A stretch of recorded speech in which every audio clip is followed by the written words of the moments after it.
Okay, let's unpack this.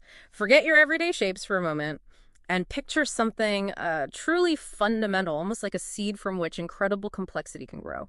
Hmm. We've been really submerging ourselves in the world of the three-dimensional golden rhombus, or 3D-GR. Yeah. Now, this isn't just an exercise in abstract geometry, right? It's a core concept in the sources we've explored, hinting at applications from advanced batteries to, well, let's just say some surprisingly sophisticated systems. Exactly. And this deep dive, it's crafted specifically for you, the learner. Yeah. Someone eager to grasp the essence of these intricate ideas Right. without getting totally lost in a maze of overly technical details. Right. We've navigated dense descriptions, narrative threads, even symbolic interpretations to really pull out the most vital and thought-provoking aspects of the 3D-GR. Think of this as your express route to a solid understanding. And we're your navigators on this journey. I'm here to keep things grounded, maybe ask the questions that might be forming in your mind as we go. And I'll be here providing context, drawing connections, and hopefully illuminating why these details matter. Mm-hmm. Our goal today is to move beyond just a simple definition, Yeah. to really understand the fundamental nature of this 3D-GR and its potential to pop up in such diverse and, frankly, intriguing ways within its conceptual landscape. Okay. So let's start at the beginning. What exactly is the 3D-GR? Right, the 3D-GR. It sounds like a souped-up version of a regular rhombus, maybe. That's actually a good starting point. Mm-hmm. Imagine a flat rhombus, Mm. four-sided shape, all sides equal length. Mm-hmm. Now take 6 of a specific kind of rhombus Right. and connect them in three-dimensional space to form a solid. That's the essence of the 3D-GR. It's a 3D shape made of 6 interconnected faces, and these faces are golden rhombi. Golden rhombi. We've heard that term a few times. What makes them golden? Is it like their color? No, not in this case. Golden refers to the golden ratio. You might have encountered that number before, roughly 1.618 Phis. Oh, right, phi. Like in nature and art? Exactly. It appears all over, in seashells, tree branching, often associated with efficiency, harmony, pleasing proportions. Okay. So in the golden rhombi that make up the 3D-GR, this ratio dictates the relationship between their long and short diagonals. And this specific proportion, it's suggested, contributes to the overall structure's inherent stability and even its, well, aesthetic appeal. Okay, so it's built with rhombi that have this special ratio baked into their design. Got it. What does this three-dimensional structure actually look like? How many corners and edges does it have? It has a very specific symmetrical arrangement. 8 vertices, those are its corners, and 12 edges, all of equal length, connecting those vertices. 12 equal edges, okay. And like we said, it's formed by 6 identical golden rhombi as its faces. Now, these aren't just plain faces. They each carry additional information.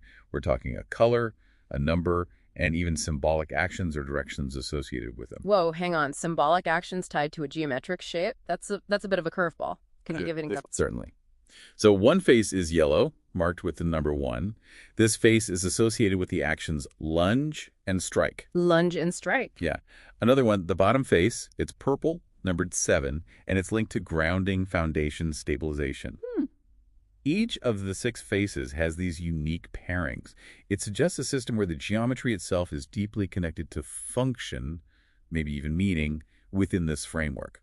It's almost like each face represents a specific instruction or characteristic. That's a really interesting way to think about a shape, not just static, but with inherent properties, potential actions baked in. Now, what about its size? One of our sources mentioned a very precise measurement. Yes, the length of each of those 12 equal edges is stated as approximately 2.84 nanometers. Nanometers. Okay, that's incredibly tiny. It is a billionth of a meter. And interestingly, this dimension, 2.84 nanometers, it's comparable to the typical bond length between carbon atoms in graphene. Graphene. Okay, yeah, that super thin, super strong, highly conductive material we hear so much about, right? Exactly that.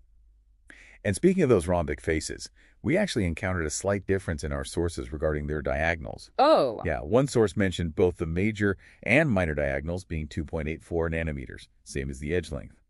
But another hinted at a relationship between them governed by the golden ratio, phi. A little inconsistency. A small one, yeah. It suggests the concept might still be evolving or perhaps interpreted slightly differently. But what is consistent are the angles of these rhombic faces, 120 degrees and 60 degrees. These angles are crucial for how the rhombi fit together perfectly to form the 3D-GR. Okay, so we're talking about a minuscule golden ratio-based structure. Its faces have symbolic meanings. Its dimensions align with graphene. What other geometric tricks does this 3D GR have up its sleeve? Well, it exhibits certain symmetries, meaning it can be mirrored in specific ways and still look the same. It also has a degree of asymmetry, so it's not perfectly symmetrical in all orientations. Right. But maybe the most intriguing geometric property is its fractal nature. A single 3D GR can be subdivided into 27 smaller, identical 3D GRs. 27. Like Russian nesting dolls, but geometric. Exactly. This self-similar characteristic, it really hints at the potential for building incredibly complex and scalable systems based on this fundamental unit. And that number, 27. That's 3 cubed, isn't it? It is, which might even suggest something about how information could be organized or processed within such a structure. 3 dimensions, perhaps. Fascinating. Okay, the geometry is certainly intricate. Now, let's circle back to graphene. You mentioned the size connection, but how is it actually integrated into the 3D GR beyond just being a similar scale? Graphene plays a pivotal role, really, in the material composition. The sources describe graphene bonds being strategically incorporated right along the 12 edges of the 3D GR. Ah, along the edges. Yes. And this isn't just about holding the structure together. Graphene's inherent properties, exceptional strength, durability, stability, and crucially, electrical conductivity, are lent to the 3D GR itself. So it becomes part of the structure's function. Absolutely. This fundamental integration is why it's sometimes referred to as the three-dimensional graphene rhombus. The material itself is part of the very fabric of the structure. So the name isn't just catchy. The 3D GR truly leverages graphene's properties at its core. What about other advanced materials? I remember seeing something about graphene aerogel. What's that and where does it fit in? For a graphene aerogel, it's an incredibly lightweight material, yet still strong and very porous, derived from graphene. Like a graphene sponge? Sort of, yeah. Yeah. In specific applications, like the 3D GR battery we'll get to, it's used as a high-density electrolyte. Its structure allows for a huge surface area and facilitates the rapid, efficient movement of ions, which is essential for how a battery works. Oh, okay. So while graphene forms the structural conductive edges, the aerogel acts as a medium for energy transfer within systems built around the 3D GR. A 3D GR battery. That sounds pretty revolutionary. How does the unique shape of the 3D GR itself contribute to how this battery stores and releases energy? This is where it gets really interesting. Well, the 3D GR structure, with its 6 golden rhombi arranged just so, provides the very blueprint for this novel battery tech. The geometric precision inherent in the 3D GR is theorized to be key to maximizing the efficiency of energy storage and release. How so? You can imagine the 8 vertices potentially acting as the sites for the cathode and anode materials, the positive and negative terminal. Okay. At the corners. Exactly. With the graphene bonds along the edges forming these highly conductive pathways for electrons to flow, the graphene aerogel electrolyte then fills the internal space, allowing ions to move smoothly between those electrodes within that precisely defined 3D geometry.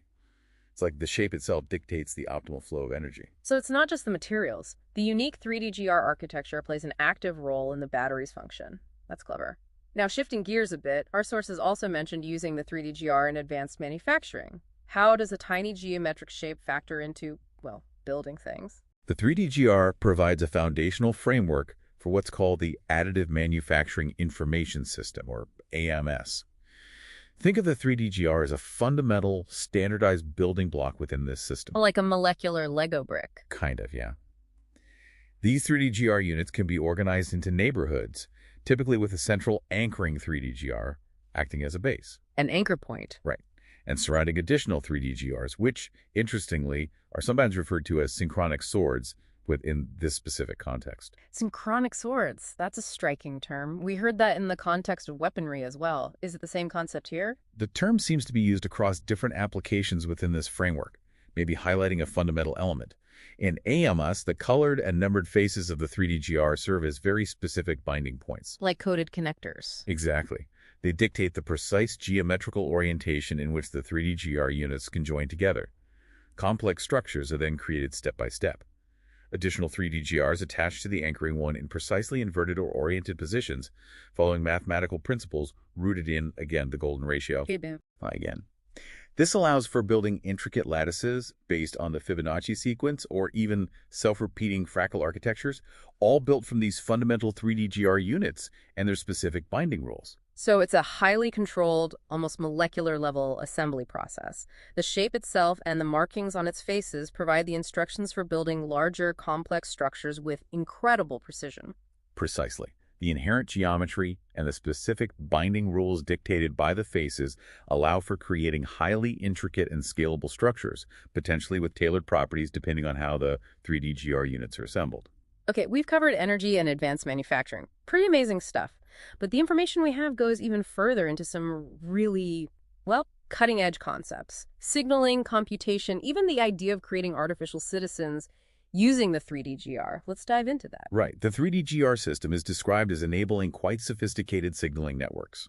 Imagine binary information, the ones and zeros of digital data being resolved or processed by those additional 3D GRs we mentioned. Okay. Meanwhile, the anchoring 3D GR takes in inputs and generates signaling pathways that can then propagate across interconnected networks of these 3D GR neighborhoods, effectively forming adaptive information networks. So you're building communication systems at a really fundamental level. Exactly. It's not just about building static shapes. It's about creating dynamic, interconnected systems that can transmit and process information. And how does this relate to the idea of artificial citizens? That sounds like science fiction. Well, this signaling and computational potential extends directly to the concept of machine units that could form the basis of artificial citizens within this framework. Machine units. Yeah.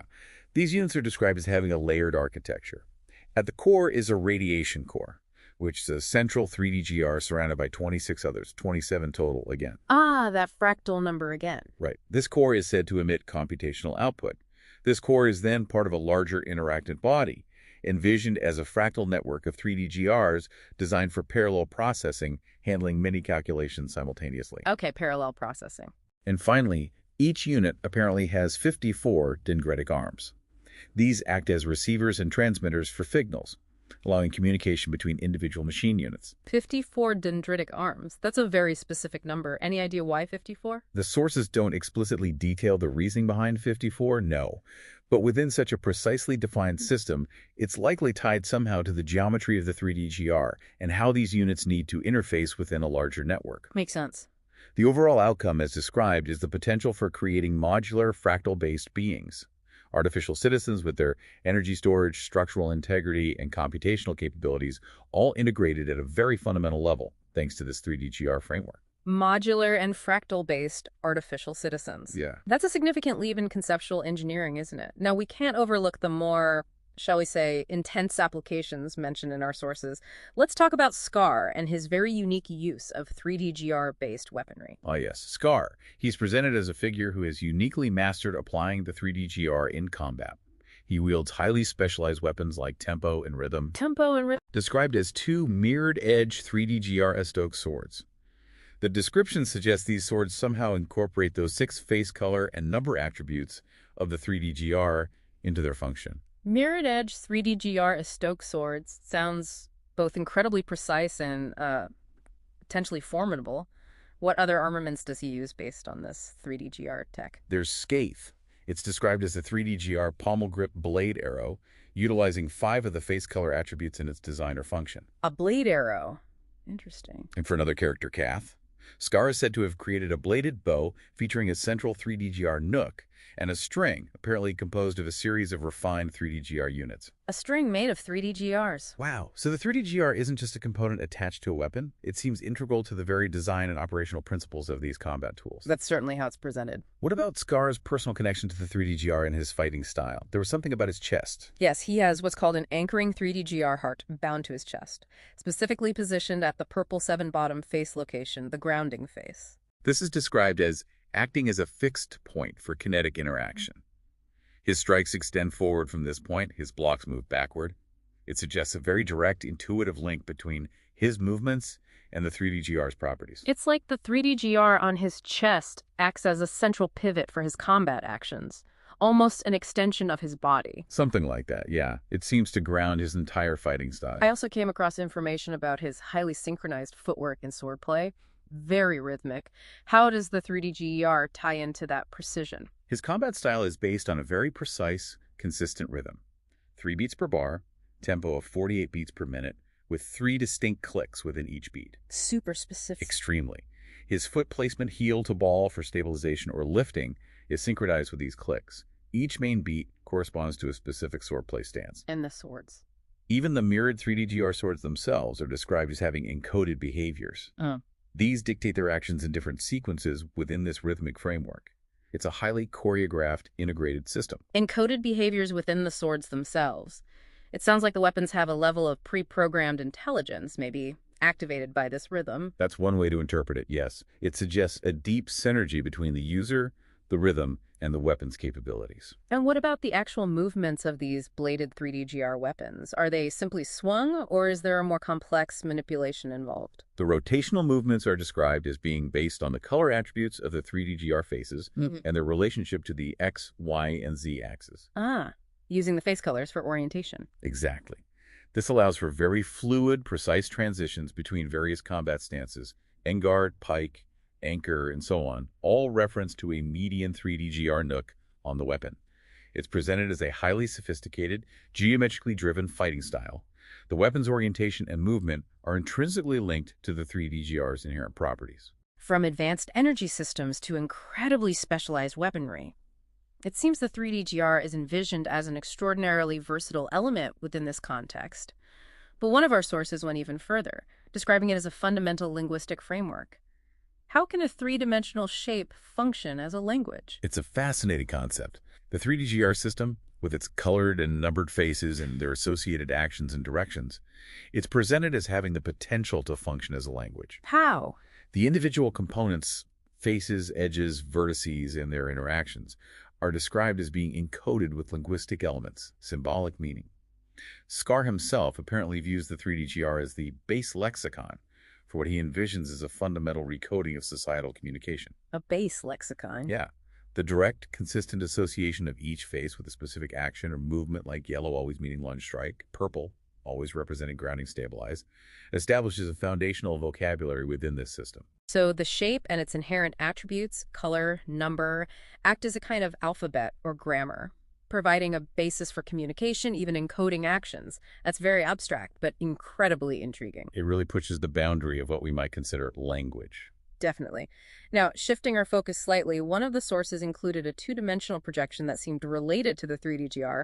What's the significance of this flat diagram? Yes, the tiling pattern. What we see is a pattern made up of golden rhombi, presented in an isometric view.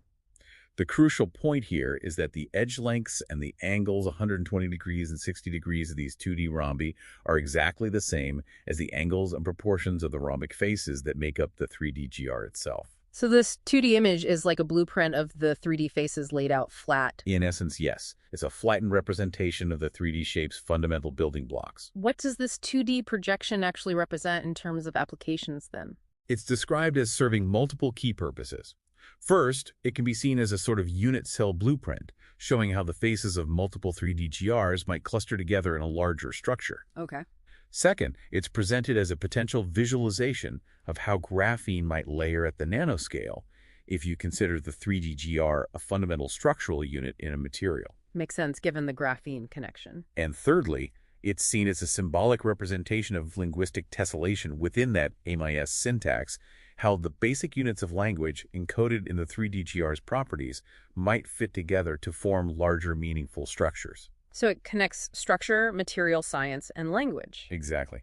The color coding and numbering of the face units in this 2D projection, along with the specific angles dictating how they connect, are essential for all these interpretations. And I noticed a mention in the description about signal propagation in this 2D tiling. How does the flat pattern facilitate that? The specific spacing between the rhombic units in the tiling, which is related back to the golden ratio, is theorized to potentially allow for resonant signal propagation. Resonant? Like waves moving efficiently. Precisely. This could be important for ensuring synchronized communication in systems built using these units, whether for energy transfer in a battery matrix or for linguistic signaling. And specific applications mentioned for this 2D blueprint? Yes. Things like designs for graphene battery matrices, the semantics of swordplay, where each edge could be a strike vector, each angle a point of meaning and patterns for additive manufacturing processes. Wow. So this 2D diagram isn't just a static image, it's packed with information about the 3D structure and its potential uses, from the very practical to the quite abstract. The source even called it a sigil of sacred recurrence.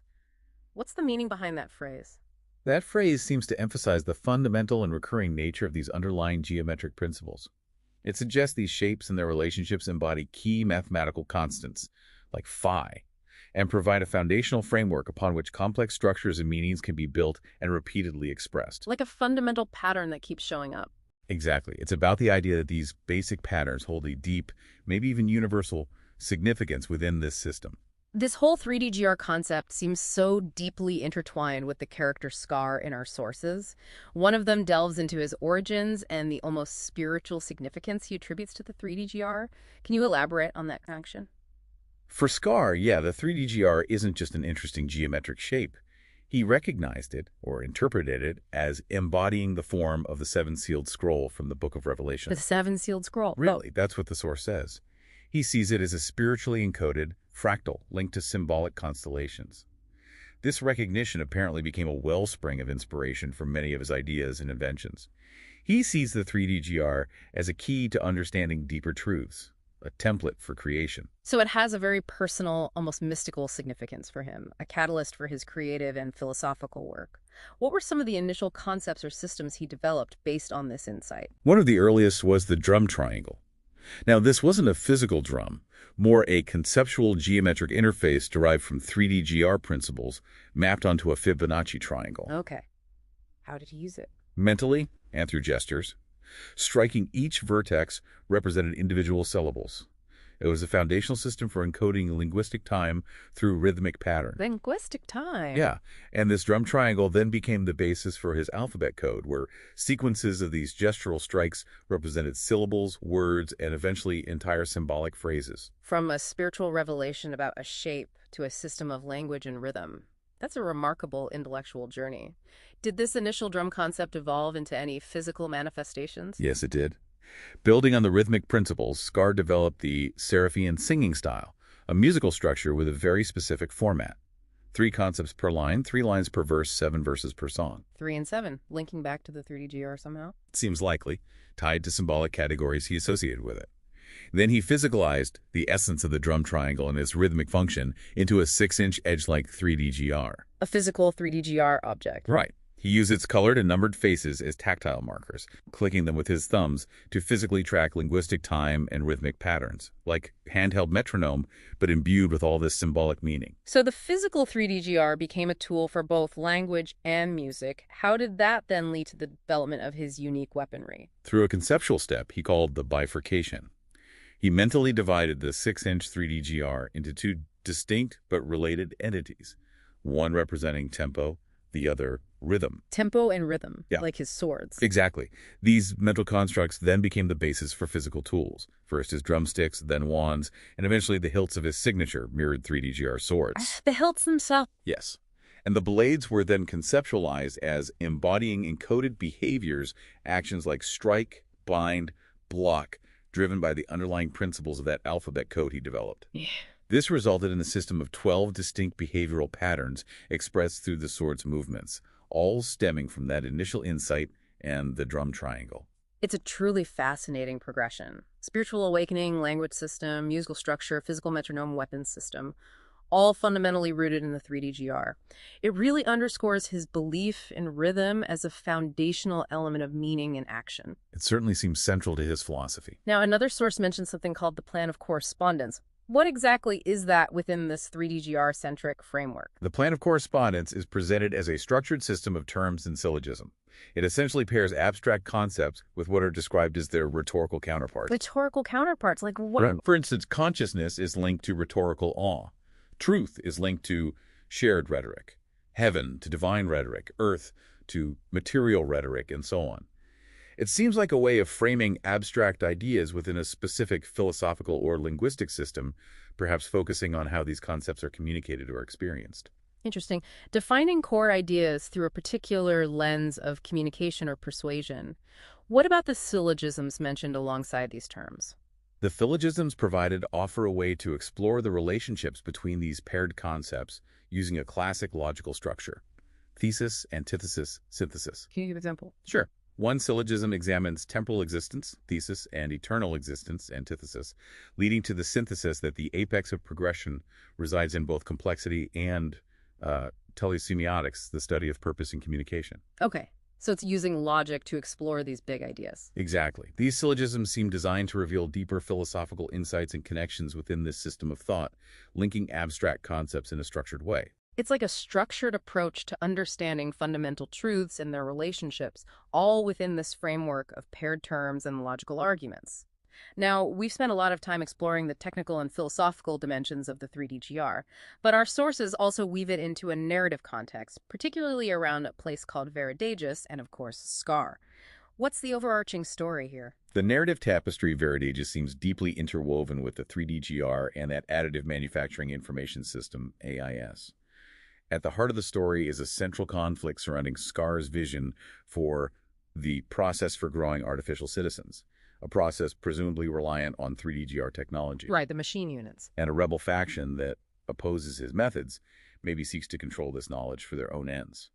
This ideological clash seems to drive much of the conflict. So the 3DGR isn't just theoretical in this world. It's a powerful technology central to the politics and social dynamics, driving conflict, shaping allegiances. What are some key events or character arcs revolving around the 3DGR in this narrative? We see instances of it being weaponized. There's a character, Jasper, using 3DGR signaling to orchestrate a coup in Raider City, showing its potential for strategic manipulation. Using the signaling networks we talked about. Exactly. Then there's Theodora, another significant character who apparently undergoes a transformation to become the living intelligence of Bioeffects-Free Castle, a location heavily implied to be integrated with AMIS and 3DGR systems. A living intelligence of a castle. Yeah. And ultimately, the castle falls to Jasper's forces, which underscores the high stakes and the immense power associated with this technology within the narrative. It sounds like a very dramatic and intricate narrative where the 3DGR's principles and applications aren't just background details, but actively shape the plot and the characters' destinies. The final source we have offers a glimpse into Scar's eventual fate within Veridaegis and hints at, well, a continuation of his story beyond that. What can you tell us about his ultimate trajectory? According to what's described as an unwritten Chapter F, Scar's ending in Veridaegis isn't portrayed as a simple death. It's referred to as a fulfillment. Fulfillment, suggesting completion of his purpose there. Perhaps. Following this, he seems to transition through a realm described poetically as or universe lights, ultimately becoming a planeswalker who reappears in a new reality. A planeswalker, traversing between realities. That's the implication. In this new setting, he's depicted clad in aware armor and still wielding his weapon Scathe. And another character, Megra, acknowledges his reappearance, hinting at a cyclical or perhaps even trans-dimensional nature to his existence. Wow. That definitely broadens the scope considerably. It suggests the influence of the 3DGR and Scar's understanding of it might extend far beyond just Veridaegis.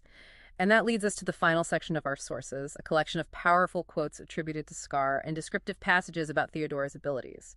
What do these snippets reveal about their roles and the underlying themes? Scar's quotes, often delivered from the wild fringes, are indeed potent, declarative. They consistently emphasize core themes. Destiny, the metaphor of the storm representing his power and influence, his unwavering sense of authority, and the overarching concept of transformation. Very forceful language. Very.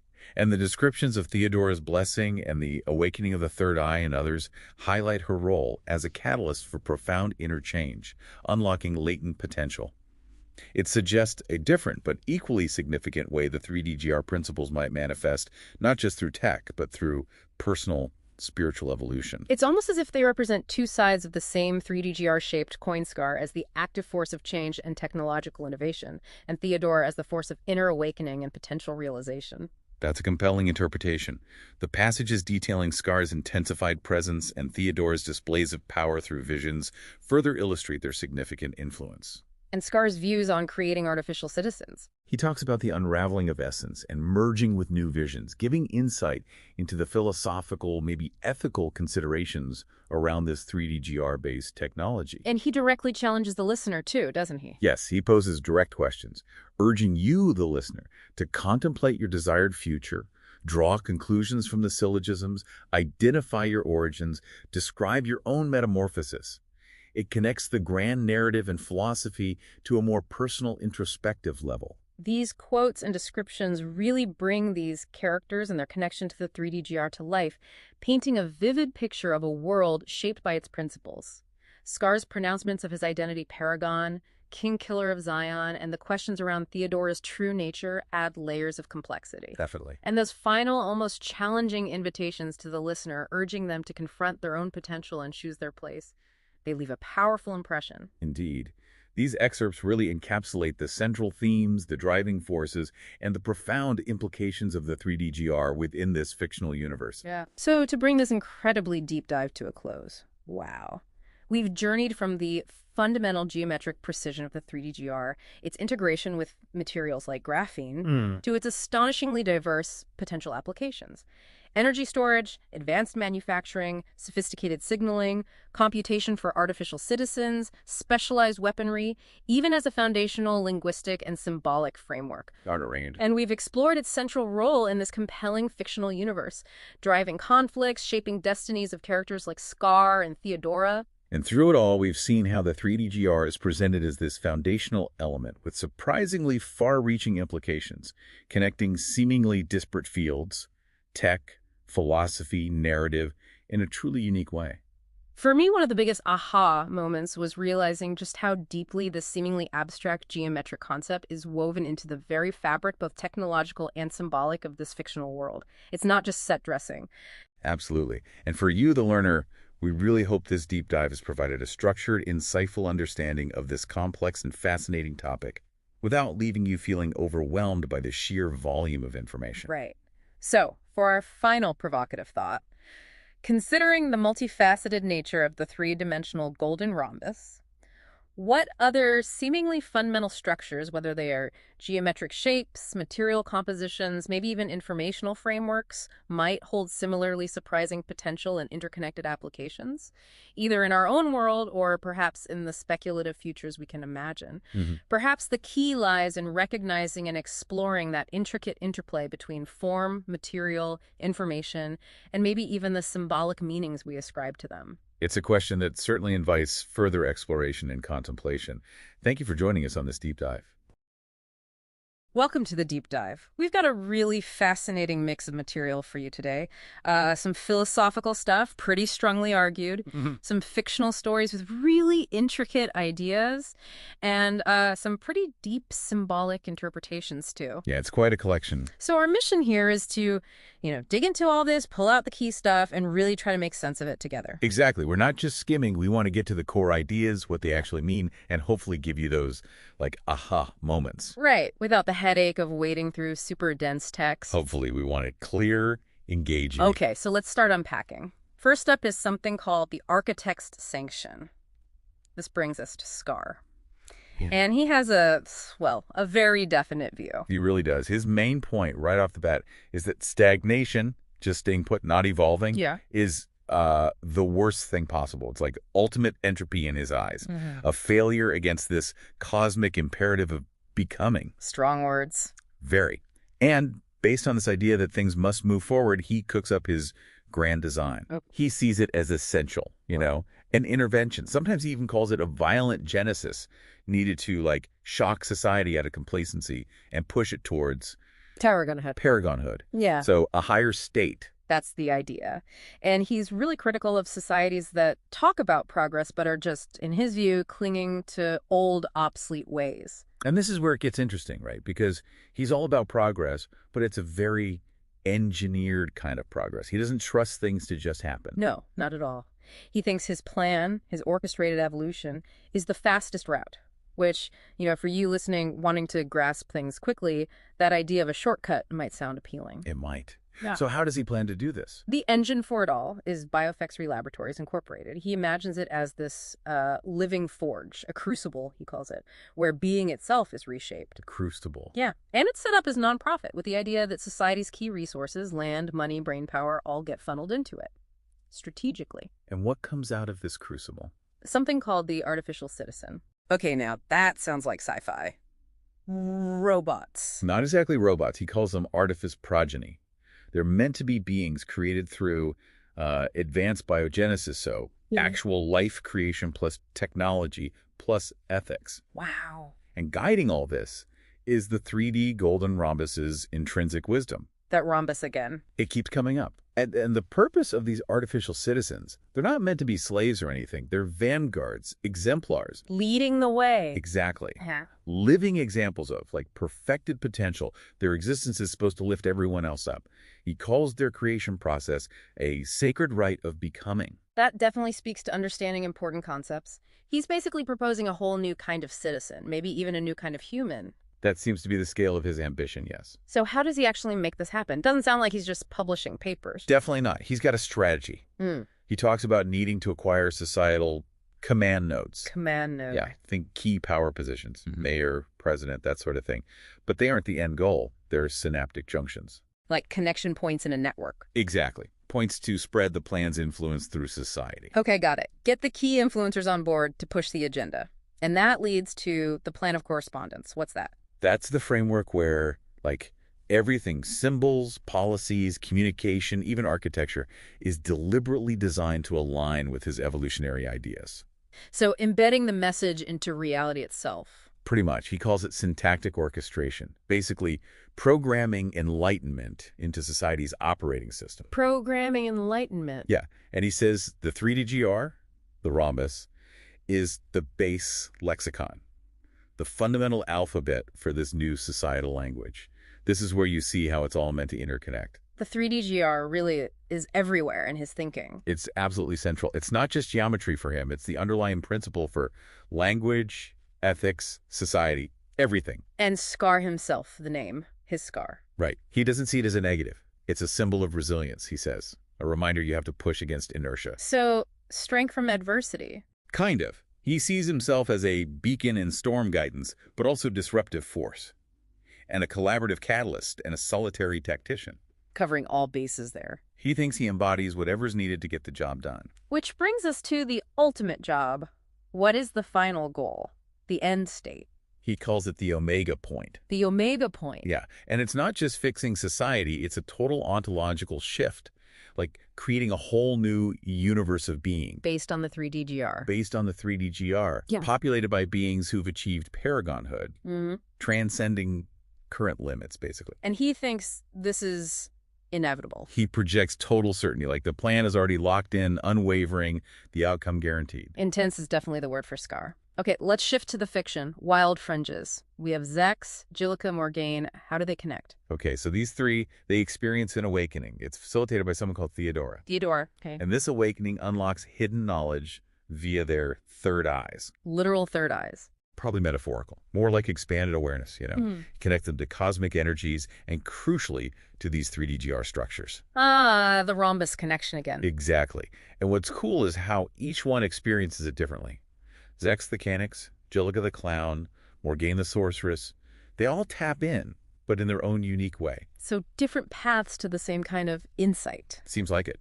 Zex connects to primal forces, Jilica to cosmic order and chaos, Morgaine to the physical and spiritual merging. But despite the different angles, they share this mission, expanding the 3DGR structures. It's part of this larger plan, orchestrated by Scar and Theodora. Their journeys are called Ascending the Ladder of Babylon, a metaphor for their growth and understanding. Unifying diverse people towards one goal. Sounds very Scar. It fits his theme, yeah. Different origins, unified purpose. Okay, let's dive into the narrative tapestry of Veridaegis. This one sounds like it has a lot going on. It really does. Central piece is the process artifact. Then there's AMS, Additive Manufacturing Information System. Basically, a super advanced creation and info management system.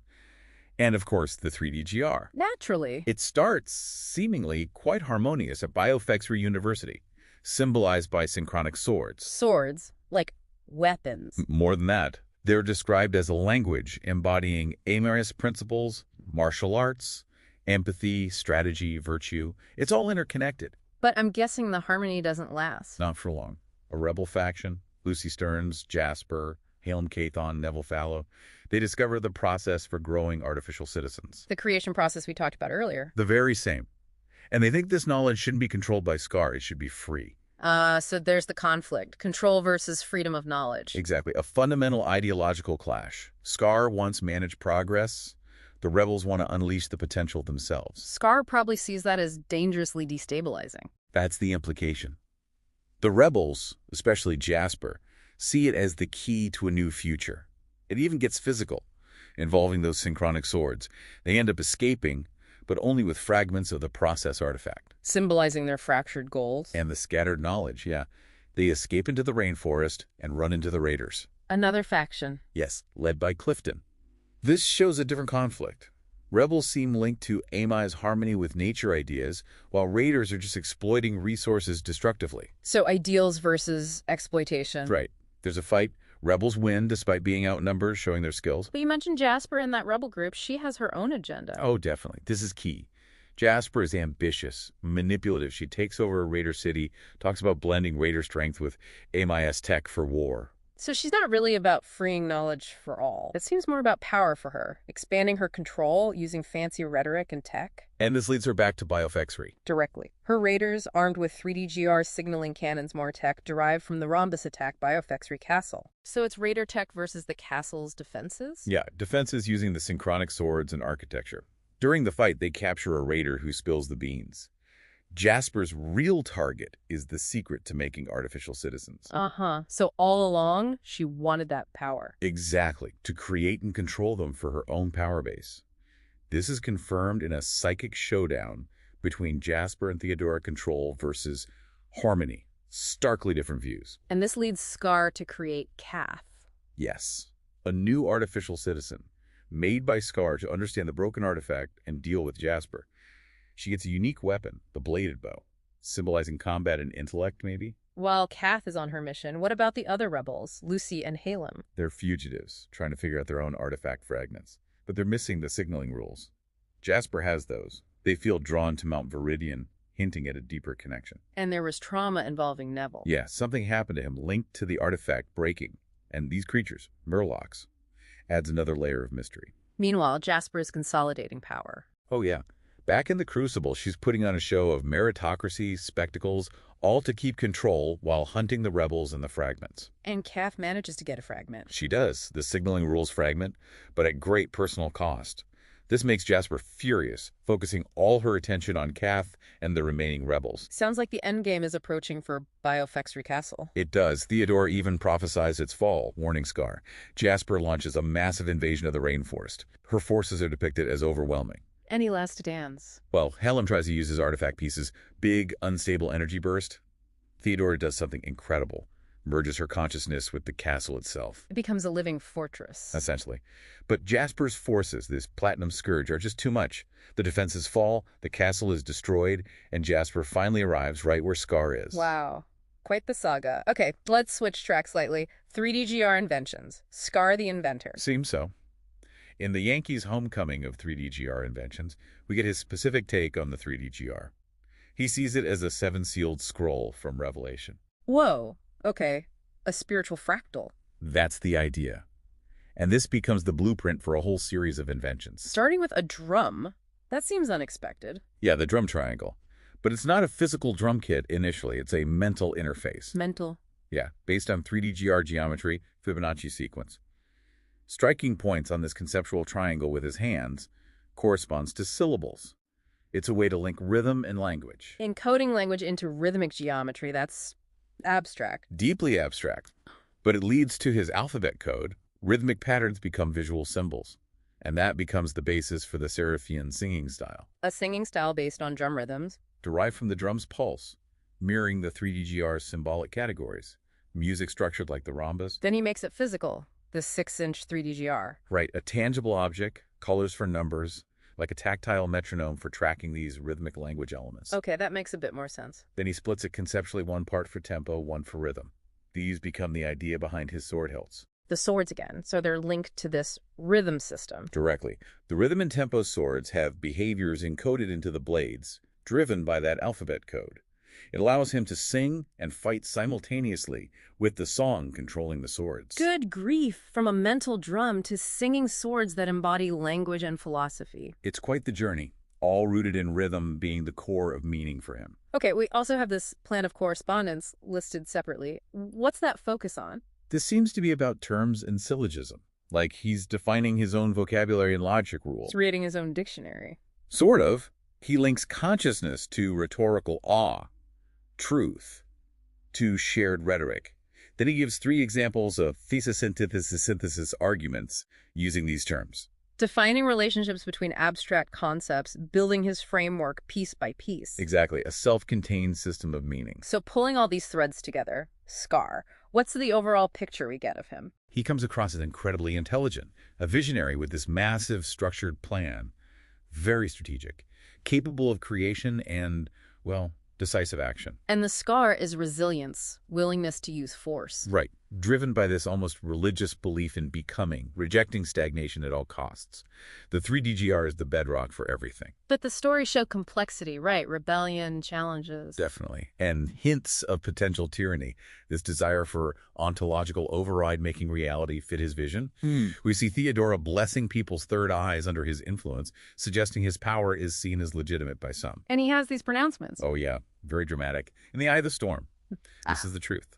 Talking about his throne of Zion, the paragon, his, quote, look deep into my wife's eyes, shows that intense connection and shared authority with Theodora.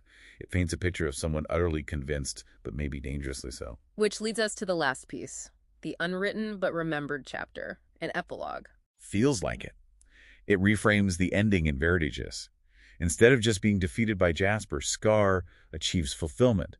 His arc in that reality concludes. Fulfillment, how? His consciousness leaves his body, enters this interstitial space between realities. He sees or universe lights, potential universes, and everything merging into the singularity, which he calls the Almighty. So he transcends that specific story. Exactly. He becomes a planeswalker, retains all knowledge, all memories from countless lives, then returns to a new universe. Fully formed. Fully formed, wearing a wear armor friend with companions, including his sentient source, Scathe, holding his memories. And he meets someone there. Yes, Megra, an ancient, powerful being who instantly recognizes him as a planeswalker. There's this silent understanding between them, a shared awareness of the multiverse. So his return isn't random. It's part of his endless journey. Megra's recognition confirms his new status on this much larger cosmic stage. Wow. Okay. We've gone from philosophy to complex narratives to metaphysics across realities. It's clear Scar's vision that 3DGR really is the thread tying it all together. It absolutely is. It's the symbol, the framework for his motives, his inventions, his ambitions, whether in one world or across many. So here's a thought, then, building on all this. If Scar becomes this planeswalker, having seen countless realities, what does it mean for a being like that to try and impose one single perfect design onto any universe? That's a heavy question. Or thinking about his core idea, could stagnation be seen differently? Not just as decay, but maybe as part of a natural cycle or different kind of evolution, not just his linear path to paragonhood. Yeah, interesting angles. It definitely leaves you with things to chew on, doesn't it? It really does. Plenty to think about beyond what we covered. Absolutely. Engaging with stuff this rich always opens up new questions. We hope you keep exploring these ideas yourselves. Definitely. Thanks for joining us for this deep dive. Yeah, thanks for listening. We'll catch you next time. Okay, imagine this. A single shape. Right. But it's not just, some neat bit of geometry. Our sources show it popping up in absolutely everything. Like next-gen batteries all the way to, well, how you might actually structure a society. Yeah. Sounds a bit wild, doesn't it? It does, but it's fascinating. Yeah. What's striking is how consistently the materials you share point to this one specific shape, the 3D golden rhombus or 3DGR. Yeah. And it really does seem to be this core element across fields that don't normally mix. Exactly. We've got these really detailed descriptions, like what it looks like, what it's made of, and then bam, we dive into how it's actually used.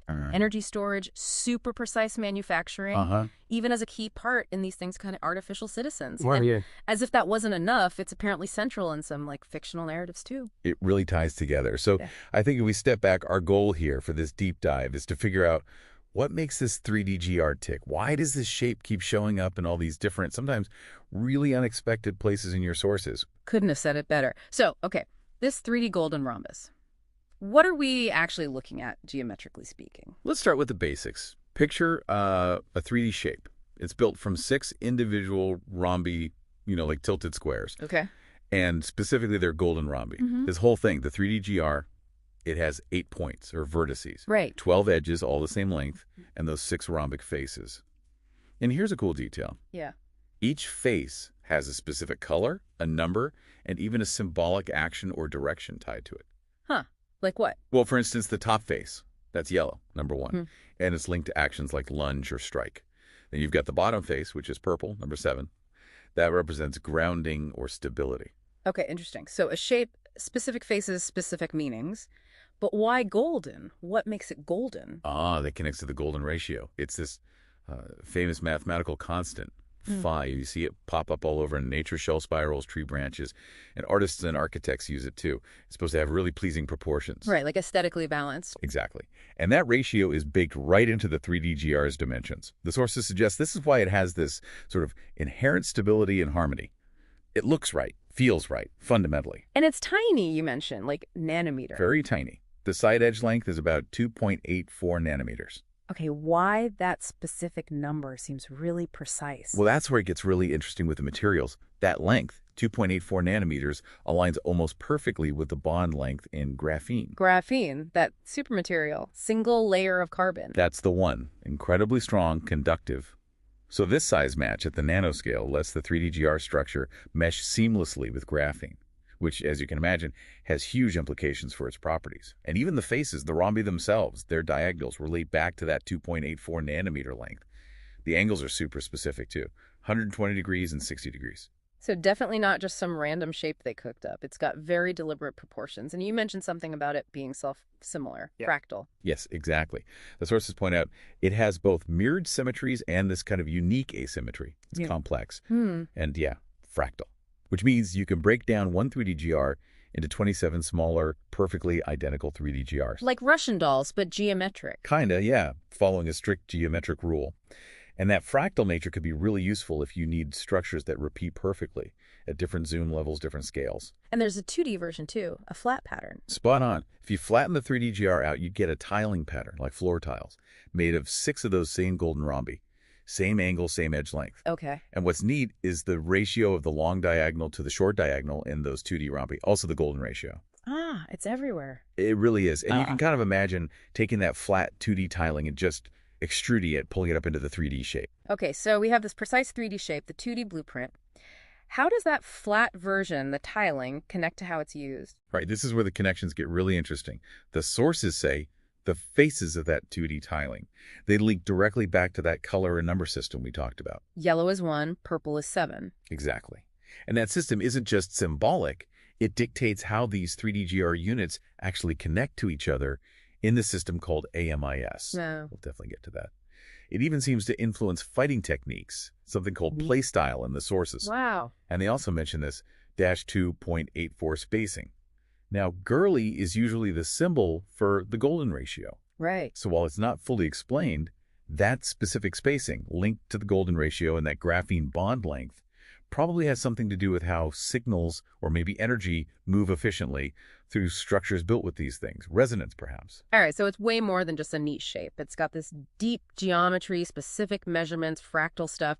But what's it actually made of? You mentioned graphene. Yes, materials science is crucial here. The sources really hammer home the integration of graphene, specifically along the edges of the 3D-GR.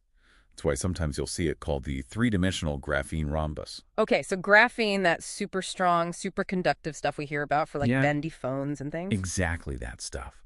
Integrating graphene gives the 3D-GR incredible strength, makes it really durable, really stable, and, maybe just as importantly, graphene offers fantastic electrical conductivity.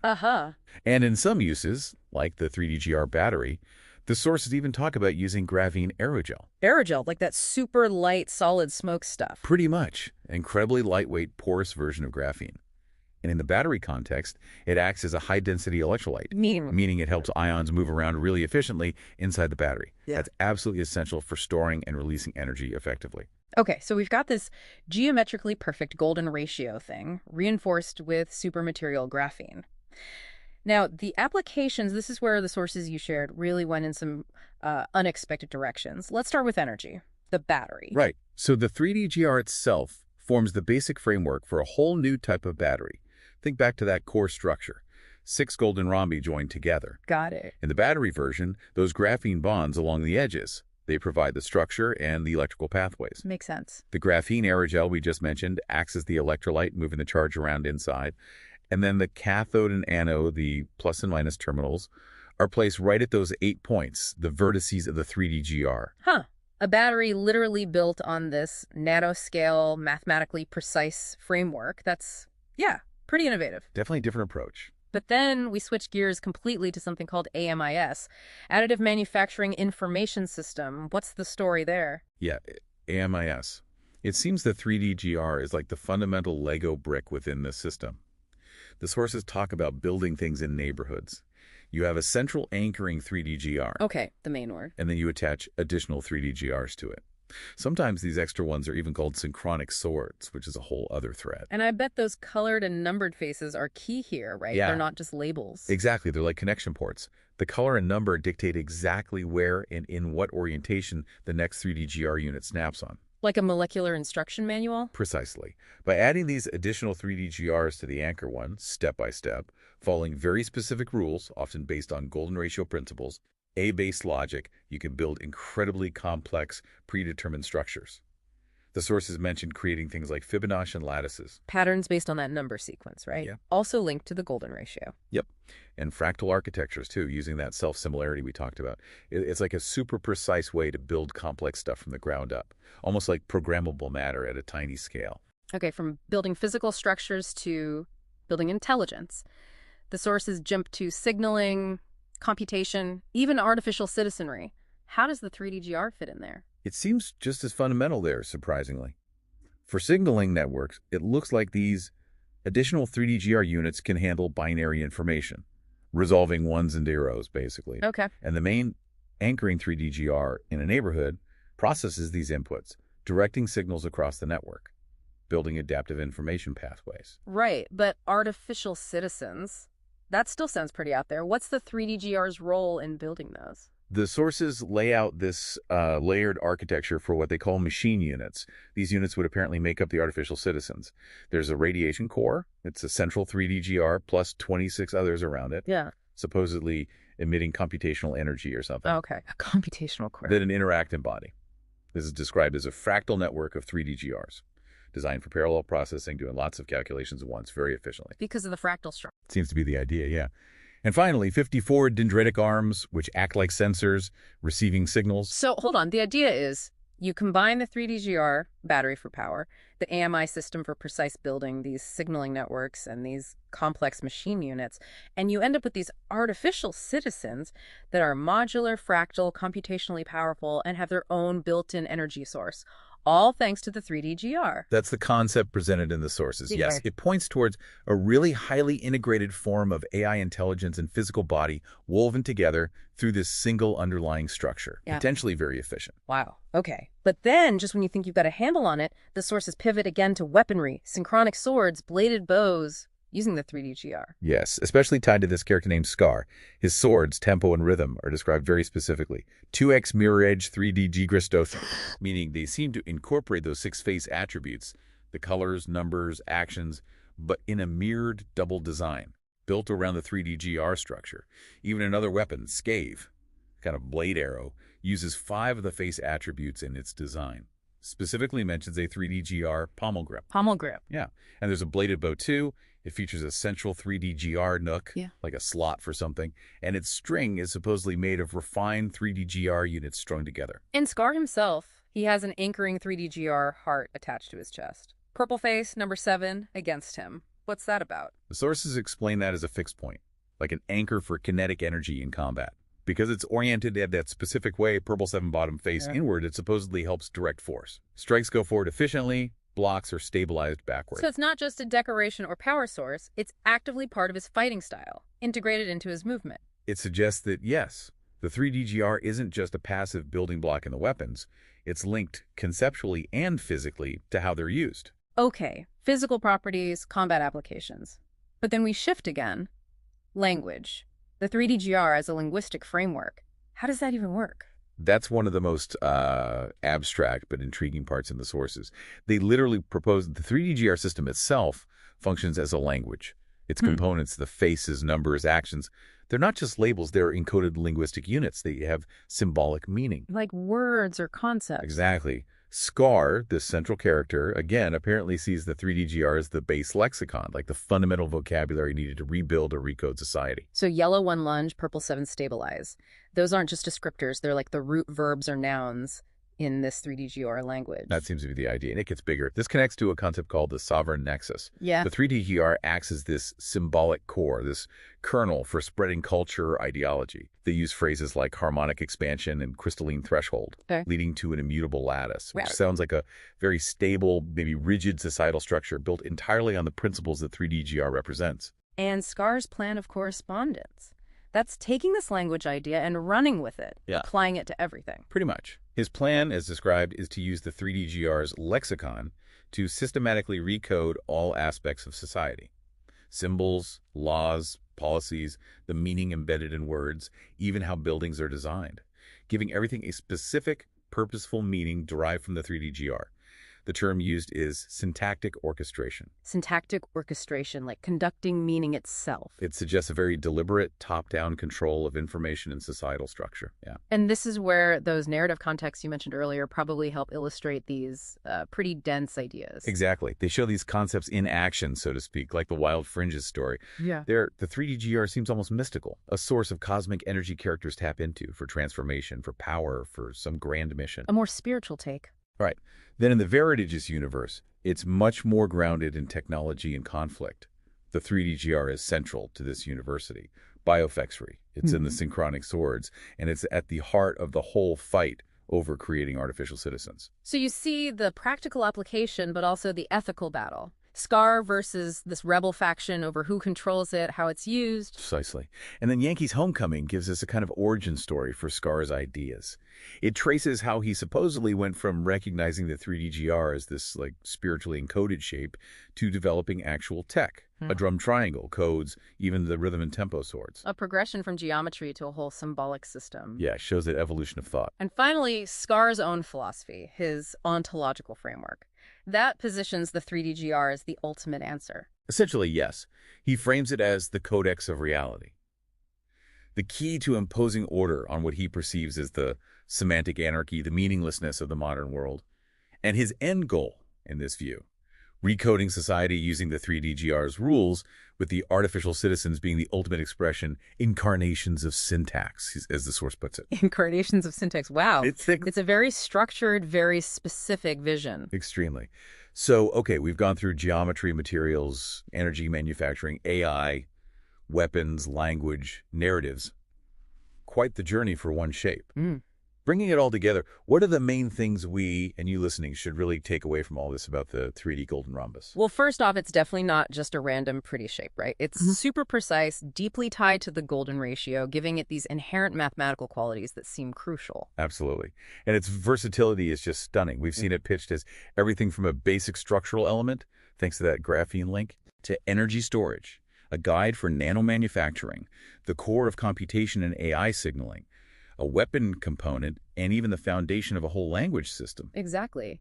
And running through all those different applications, you keep seeing these themes pop up. Harmony, stability, efficiency, interconnectedness. It's like the design itself, those golden ratio roots, somehow lends itself to creating these qualities, whether it's in a battery or a societal theory. It really does seem like a highly engineered thing, this 3DGR.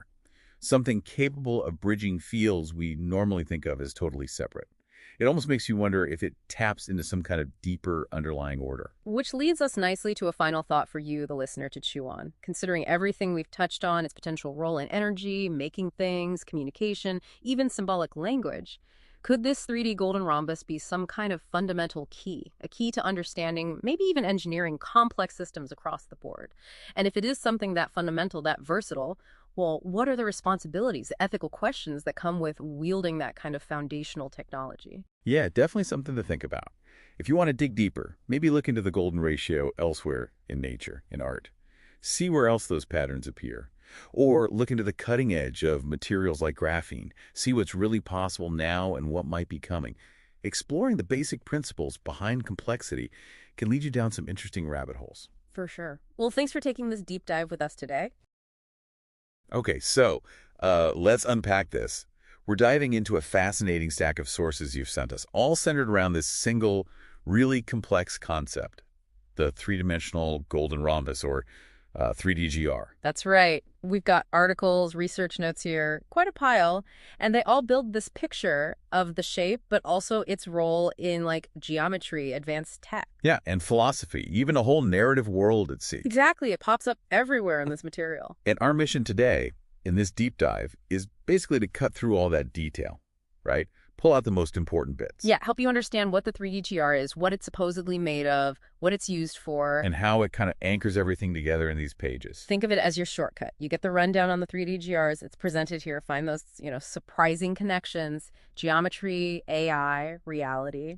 Sounds like quite a trip. Let's dive in. Let's do it. So starting right at the beginning, the fundamental architecture. What is this thing, the 3DGR, at its core, according to these sources? Okay.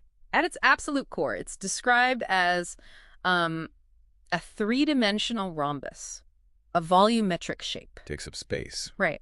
And it's explicitly made of 6 individual golden rhombi. They come together in a specific way in 3D space. 6 golden rhombi. Okay, so that specific mathematical thing, the golden ratio, that's crucial right from the start then. Absolutely crucial. It's not just like related. The sources say it's fundamental to the design. It guides the proportions, the relationships between all the elements.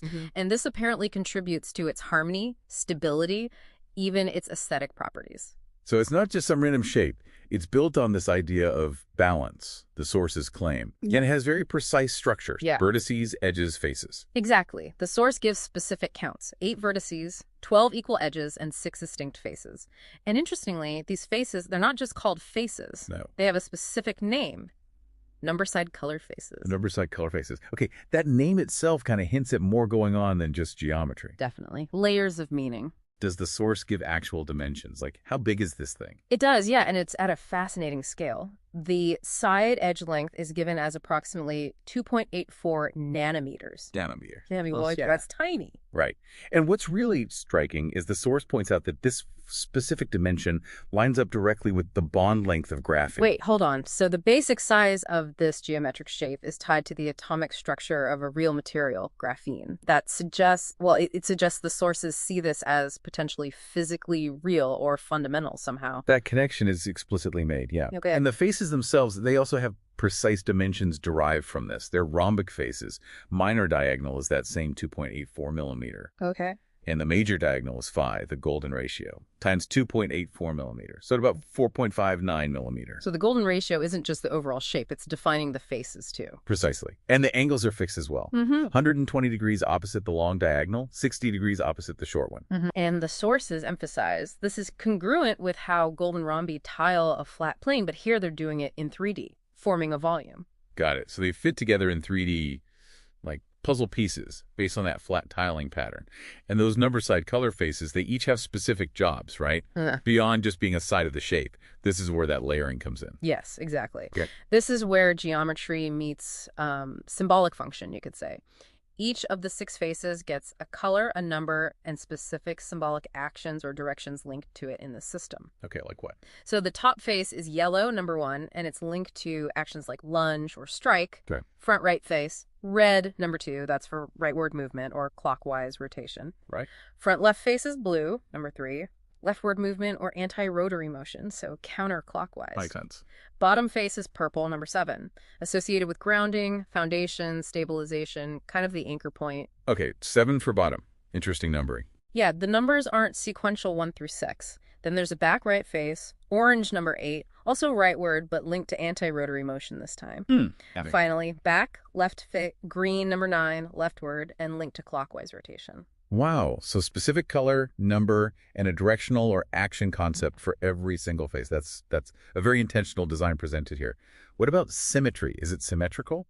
It has mirrored symmetries, yeah, like a lot of geometric shapes, but also asymmetry because those diagonals aren't equal, remember? Right, the long and short ones. And here's another key property mentioned.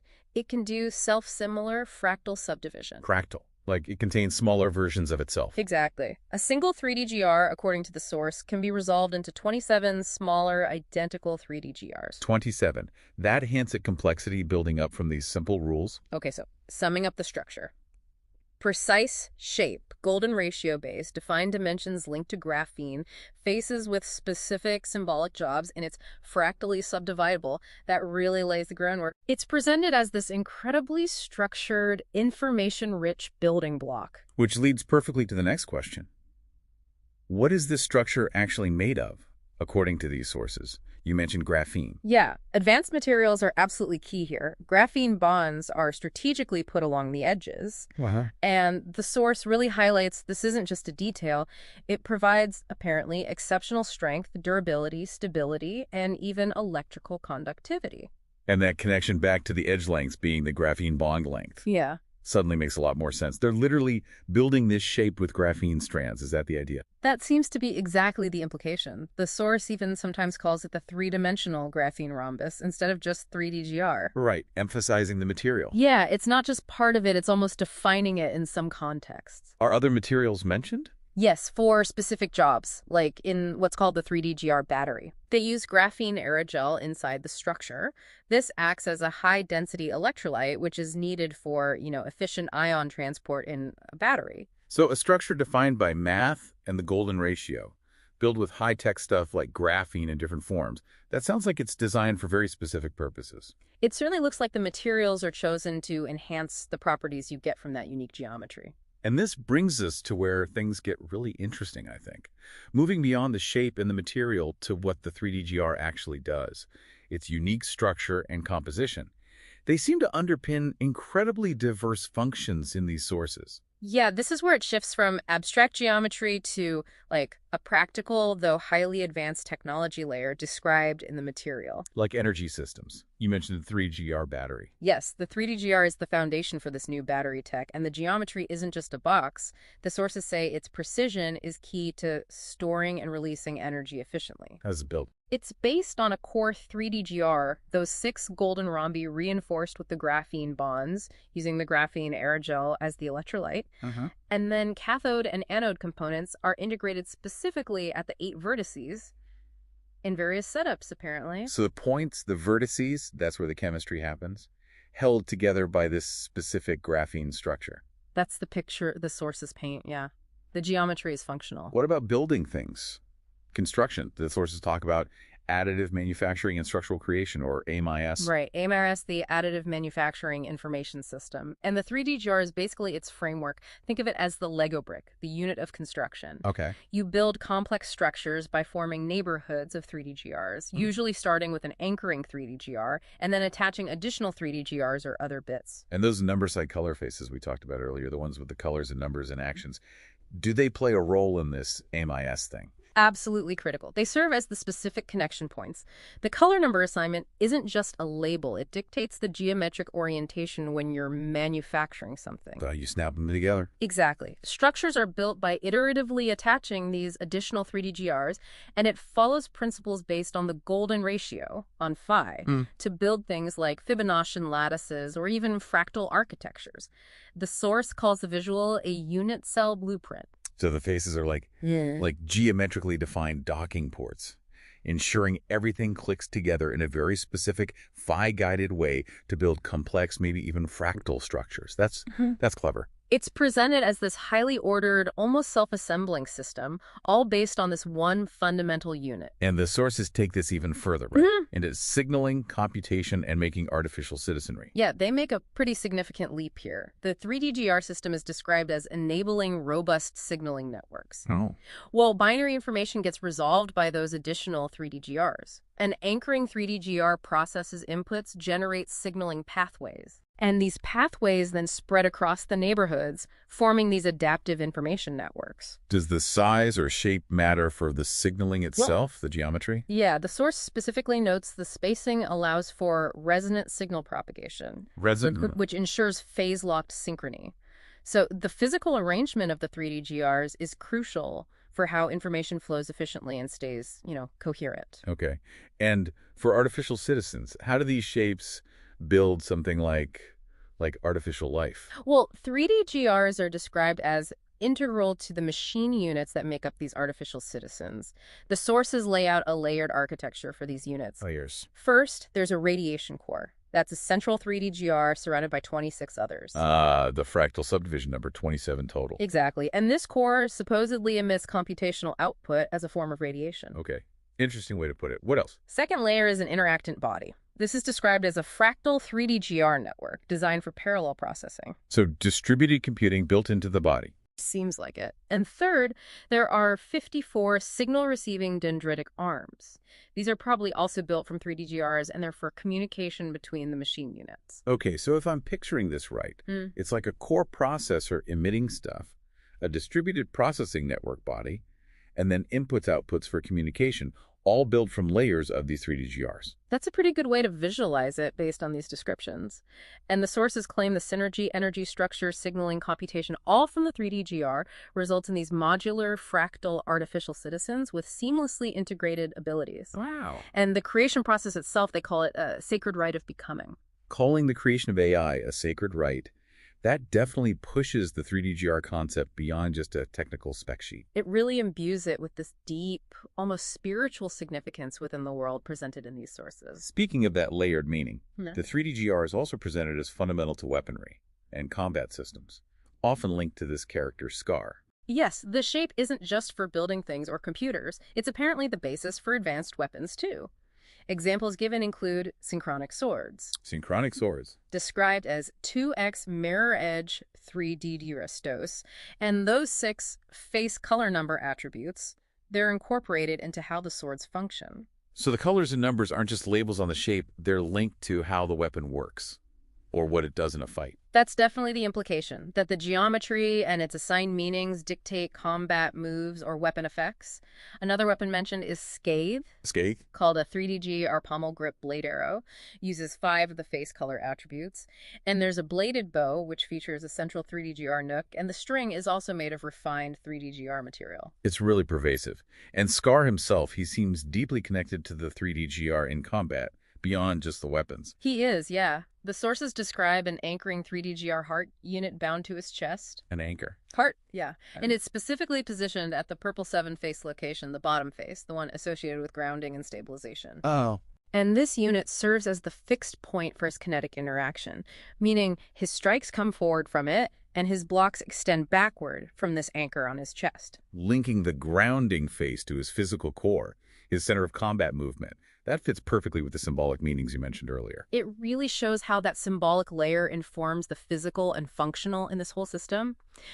The sources also talk about combat fluidity coming from rotational moves using the orange 8, green 9, blue 3, and red 2 faces, the ones linked to direction and rotation. Right. And even hand positions are linked to named stances around a median 3D GR nook, like in that bladed bow, with blades emerging from the yellow 1 top strike and purple 7 bottom grounding face positions. It sounds like combat itself is almost a physical expression of the 3D GR's geometry and its built-in rules. It's presented almost like a martial art derived directly from the structure itself. So yeah, whether it's energy, manufacturing, AI, or combat, the 3D GR is the common thread tying it all together in these sources. And all this tech and function, it's explicitly tied to a linguistic and symbolic framework, too. Yeah. Giving it what the sources call ontological significance, relating to the nature of being, of reality itself. Precisely. The source flat out states the 3D GR system functions as a form of language. And Scar, in particular, considers the 3D GR shape itself to be the base lexicon. The shape is the vocabulary. That's the idea presented. And those distinct faces we talked about, yellow for lunge, purple for grounding, they're part of this language, not just descriptions of movement. And this expands into a whole philosophical framework, specifically tied to Scar again. Yeah, he's presented as the designer and developer of the philosophical architect process of the 3D GR. And he claims to wield this entire system as a mastery weapon practice. The philosophy is the weapon practice. That seems to be the claim. And the sources even give an origin story for this whole concept for him, how he came up with it. They trace it back to an insight he supposedly had from the book of Revelation. Revelation, oh. He saw the 3D GR shape as representing the 7 sealed scroll, interpreted it as a spiritually encoded fractal. So a religious or spiritual vision as the origin for this very technical and philosophical system described here. Yes, and that insight apparently led to a whole series of inventions described in the sources. It started with something called the drum triangle. Drum triangle. Just 3 vertices with paired numbers, 17, 28, 39. This was seen as the first instrument of linguistic time. Linguistic time. Yeah, it was mental and gestural. Striking the vertices represented syllables, words spiraled out, and 30 syllables made one linguistic glyph. The key idea was seeing rhythm as the root of meaning. So before the physical shape was fully used as language, it started with rhythm and this geometric pairing of concepts, 1 and 7, 2 and 8, 3 and 9. Exactly. This rhythmic geometric idea then evolved into the alphabet code, encoding language geometrically. Then came the Seraphian singing style, a musical structure timed by the drum. And later, a physical 6-inch 3D GR was used as a tactile metronome, thumbs clicking the color number faces, using the geometric motion as a clock of speech. Turning these abstract ideas into a physical tool for language and rhythm you can hold. And this all culminated, the sources say, in the bifurcation into dual-wielded things that were language, wands, and swords called tempo and rhythm. Any of the synchronic swords? Seems related, yeah. The hilts were mirrored 3D GRs, the blades encoded behaviors based on this whole system, and the sequence was driven by the alphabet code. Scar is famously described as singing and fighting simultaneously. The language and the combat were two sides of the same coin for him. That's a wild progression. Yeah. Spiritual vision, geometric drum, singing swords that encode behavior. It really weaves together the physical, the symbolic, the philosophical. And it's all explicitly tied back to that fundamental 3D GR structure in these texts. The sources also mention a plan of correspondence linked to the 3D GR. It sounds pretty abstract. It is, yeah. It's presented as a dynamic teleosemiotic framework. Teleo what? Teleosemiotic. It basically meaning directed towards a purpose or goal. Okay. And this plan connects big concepts, like consciousness is linked to rhetorical awe, truth to shared rhetoric, heaven to divine rhetoric. It uses rhetoric as the core linking term. Rhetoric is the glue holding reality together. Sort of. It includes syllogisms, too. Yeah. You know, thesis, antithesis, synthesis, logic, linking pairs, like temporal eternal, enlightenment, repentance, and even mapping the Holy Spirit, Jesus Christ, Almighty God, onto concepts like teleosemiotic itself, virtue, and salvation faith. So it's trying to map abstract, even theological concepts onto this system, using rhetoric as the bridge. Yeah. And structuring it with logic like syllogisms. That's what the source describes, yes.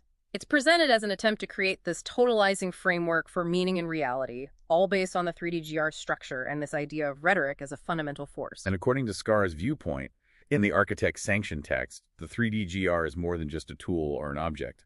From his perspective described there, yeah, it's ontology with edges. Ontology with edges. Meaning it's presented as inherently encoding direction, ethics, action, just by its nature, its form. And the plan of correspondence elevates this whole thing to a teleosemiotic totality, meaning as executable code. Meaning as executable code. Okay, so the philosophy and the language, they aren't just describing things. They're meant to do something, to change reality. Exactly. Scar's central belief, as presented, is that stagnation is the true entropy, the unpardonable sin. Strong words. Right. And his plan, built on the 3D GR, is framed as a necessary cauterization, a violent genesis towards achieving paragonhood. Biofexry, that University Castle place, is called a living forge for creating artificial citizens, which he calls artifice progeny. They're meant to be paragons demonstrating intelligence, virtue, potential. And he sees this as different from just, like, governing people. Fundamentally different. He calls it syntactic orchestration. Syntactic orchestration. Yeah, orchestrating existence through the underlying grammar, the syntax of the 3D GR system. He contrasts this sharply with what he calls modern society. Which he doesn't like, I take it. He views it as semantic anarchy, tolerating contradiction, pluralism, inertia, things he labels entropy vectors. His plan isn't about synthesis, it's apocalypse. Apocalypse, like end of the world. Well, in the original sense, an unveiling, a revelation, creating a new universe of being where modern society is just raw material to be essentially repurposed or overwritten. That's an incredibly stark and radical view presented in these sources. Current reality is chaotic raw material for a new, ordered existence built on this geometric linguistic code he's developed. The source definitely presents him as someone attempting this fundamental rewrite of reality based on his interpretation of the 3D GR. And it concludes this philosophical section with some powerful, almost mythical language about Scar himself. Like what? Saying he is both noun and verb, a wound upon reality and the cauterization that follows, the glyph of a new syntax burned into the flesh of the cosmos. Wow. So the man is presented as completely inseparable from the system and its transformative, maybe even violent process. It's clear the 3D-GR concept is deeply embedded in the fabric of this narrative world they describe. It really seems to be the central organizing principle, defining everything from, like, subatomic structure up to philosophical destiny in this world. And these sources place all of this within a specific narrative context, right? The world of Veridaegis. Yes, the 3D-GR is central to the setting itself. It forms the very landscape of the AMI system, including places like Biofexery University Castle, which apparently started as a symbol of unity built on these principles. There's a key artifact mentioned, the process for growing artificial citizens. What's that about? That artifact is described as having power unparalleled. That it gets fragmented, broken up, different pieces are held by different characters. Jasper, Neville, Halem, Lucy are named. And that fragmentation matters. Big time. It's a major driver of the plot because it limits the system's function. For example, the sources say without the complete signaling rules from the artifact, the artificial citizens they create can't communicate or work properly. They're flawed. So the different pieces of the 3D-GR system's knowledge or the artifact itself become the source of conflict, people fighting over them. Exactly. The narrative seems to revolve around the different characters' intentions for this 3D-GR system. You've got Scar's vision of syntactic orchestration, Right. a rebel faction wanting to, like, liberate this knowledge for everyone, and then characters like Jasper who just want control and to weaponize it. And even the physical world itself, the planet or mountain, is part of this? Yeah, Menferidian is described as being composed of 3D-GR units, which makes it responsive to the energies and artifacts linked to the system. It's not just scenery, it's part of the mechanism. And then narrative depicts clashes using 3D-GR-based tech you mentioned. Yes, and the sources seem to use these clashes to highlight the different philosophies tied to the tech. You see synchronic swords often linked to dance, language, resistance, fighting against 3D-GR signaling cannons, which are associated more with brute force and destruction by raiders. Different applications of the same base tech, showing different intentions. Are there moments where the potential power of the complete system is glimpsed? There's a moment mentioned where Halem, in desperation, forces two fragments of that process artifact together. Yeah. And it momentarily creates this geometric whirlwind. It shows the immense power possible when the pieces are combined, even if it's unstable or uncontrollable. And characters seem really tied to the 3D-GR personally, almost embodying parts of it. Kath is a great example given. She's created by Scar. She wields the bladed bow, which is made of 3D-GR and linked to that artifact. And her whole journey involves learning to use it by connecting with herself and the rainforest around her, which, being Mount Veridian, is also made of 3D-GR. She literally has to find resonance with the underlying structure of her world and her weapon. Wow. And Theodora. Her connection sounds even deeper, based on the outline. Theodora is described as deeply connected to the castle, the mountain, the 3D-GR energies right from the start, and her arc culminates in her actually becoming the castle. Becoming the castle. How? Integrating her identity directly into its structure, transforming it into a living, conscious sanctuary. She doesn't just live there. The sources say she is the 3D-GR landscape in this profound way. It's quite a transformation. The sources also follow Scar's journey beyond Veridaegis after the main story there. They do. His fate in the Veridaegis narrative isn't described as being killed, but as fulfilled. Like, his purpose there was concluded. Fulfilled. Okay, then what? He moves into this interstitial space between realities. He observes or universe lights, which are presented as potential realities. And in this space, he encounters the singularity, which is identified as the almighty or rhetorical ethos, the ultimate source of existence in this whole framework. So his journey takes him right to the fundamental source of the reality he's been trying to rewrite using his system. It's framed as the ultimate encounter within his plan of correspondence, yeah. And then he's presented as a planeswalker. He returns, but to a new reality. The different world. Described as an industrial city, he carries the essence of his journey, 33 years coiled within his blood-like song.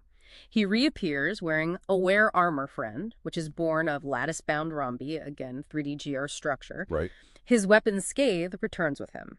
And he meets someone named Megra, another being who understands moving between realities. The people in this city call him Mayor, but the sources imply the city reality itself recognizes him on a deeper level. It's like a cyclical journey. The fundamental 3D GR structure, his philosophy built on it, his identity, they're all intertwined across different planes of existence. The 3D GR isn't just a concept in the story world. It's presented as the actual code of existence that these characters interact with and even embody. Let's maybe focus a bit more just on Scar himself for a moment, pulling together the qualities, the motivations presented in these sources. Okay, well, he's given some pretty weighty titles: Architect, Designer, King Killer, Paragon of Zion. And his core motivation is stated pretty clearly. Yes, his driving force is described as overcoming stagnation. He sees stagnation as the true entropy, the unpardonable sin. His ultimate goal is ascendance and achieving paragonhood for himself and, through his system, for others. How does he view typical positions of power, like being a mayor, which you just mentioned, or president? He apparently views them not as power in themselves, but as synaptic junctions. Synaptic junctions, like in a brain. Yeah, strategic points within the network of society that he can use to influence things for his larger plan. And his method for achieving this plan, we talked about it, syntactic orchestration. Right, using that 3D GR-based plan of correspondence to literally recode society's grammar. He also has a physical scar. How do the sources talk about that? Is it just a wound? No, the sources frame it very differently. It's a sigil, a testament to resilience forged in the fires of adversity. It's presented as the emblem of Scar, the identity that embraces the totality of the architect. It's a mark of his journey and who he's become through it. The sources mention he embodies the kind of duality. Yeah, described as both the beacon and the storm, a collaborative catalyst when he's building his system or finding allies, maybe, but also the solitary tactician when he's executing his plan.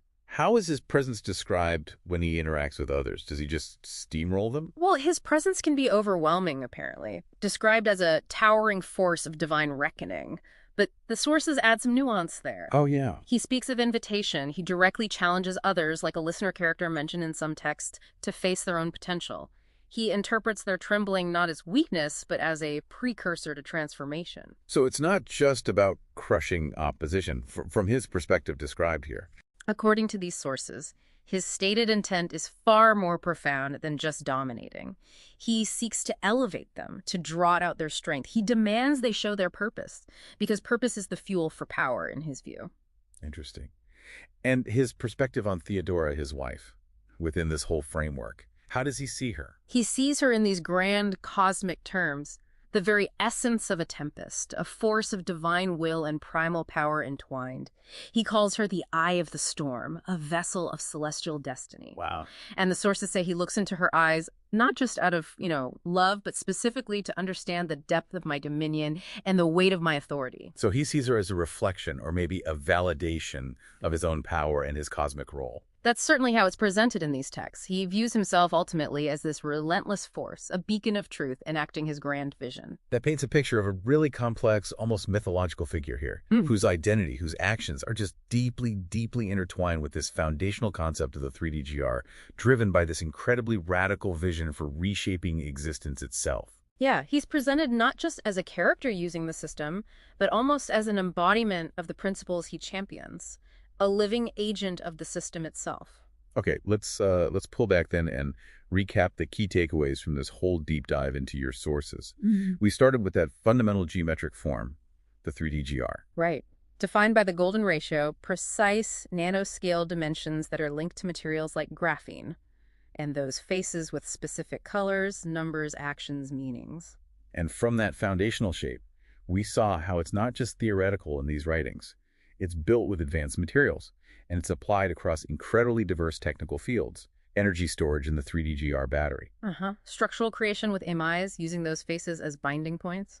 Computation and signaling networks leading to the creation of artificial citizens. And even advanced weaponry and combat styles that are derived directly from its geometry and symbolic attributes. And then the sources take this shape even further, making it the literal and symbolic foundation for a really complex philosophical system and this whole narrative world. Yeah, presented as a base lexicon for a new language, a tool for creating artificial life through a sacred rite, and a concept that defines the nature of reality itself and Scar's journey across dimensions. What really stands out, I think, looking across all these sources you sent, is how this single, precisely defined geometric concept, the three-dimensional golden rhombus, is used as the root, the common ancestor for such an astonishing array of disparate and really advanced ideas. Yeah. It's presented as a testament, within this framework anyway, to the power of fundamental structures, whether they're physical, computational, or philosophical, to influence everything that gets built upon them. It really highlights that idea that understanding the basic building blocks, the simple rules,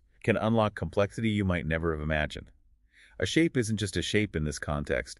It's presented as a potential blueprint for technology, language, reality, even personal destiny.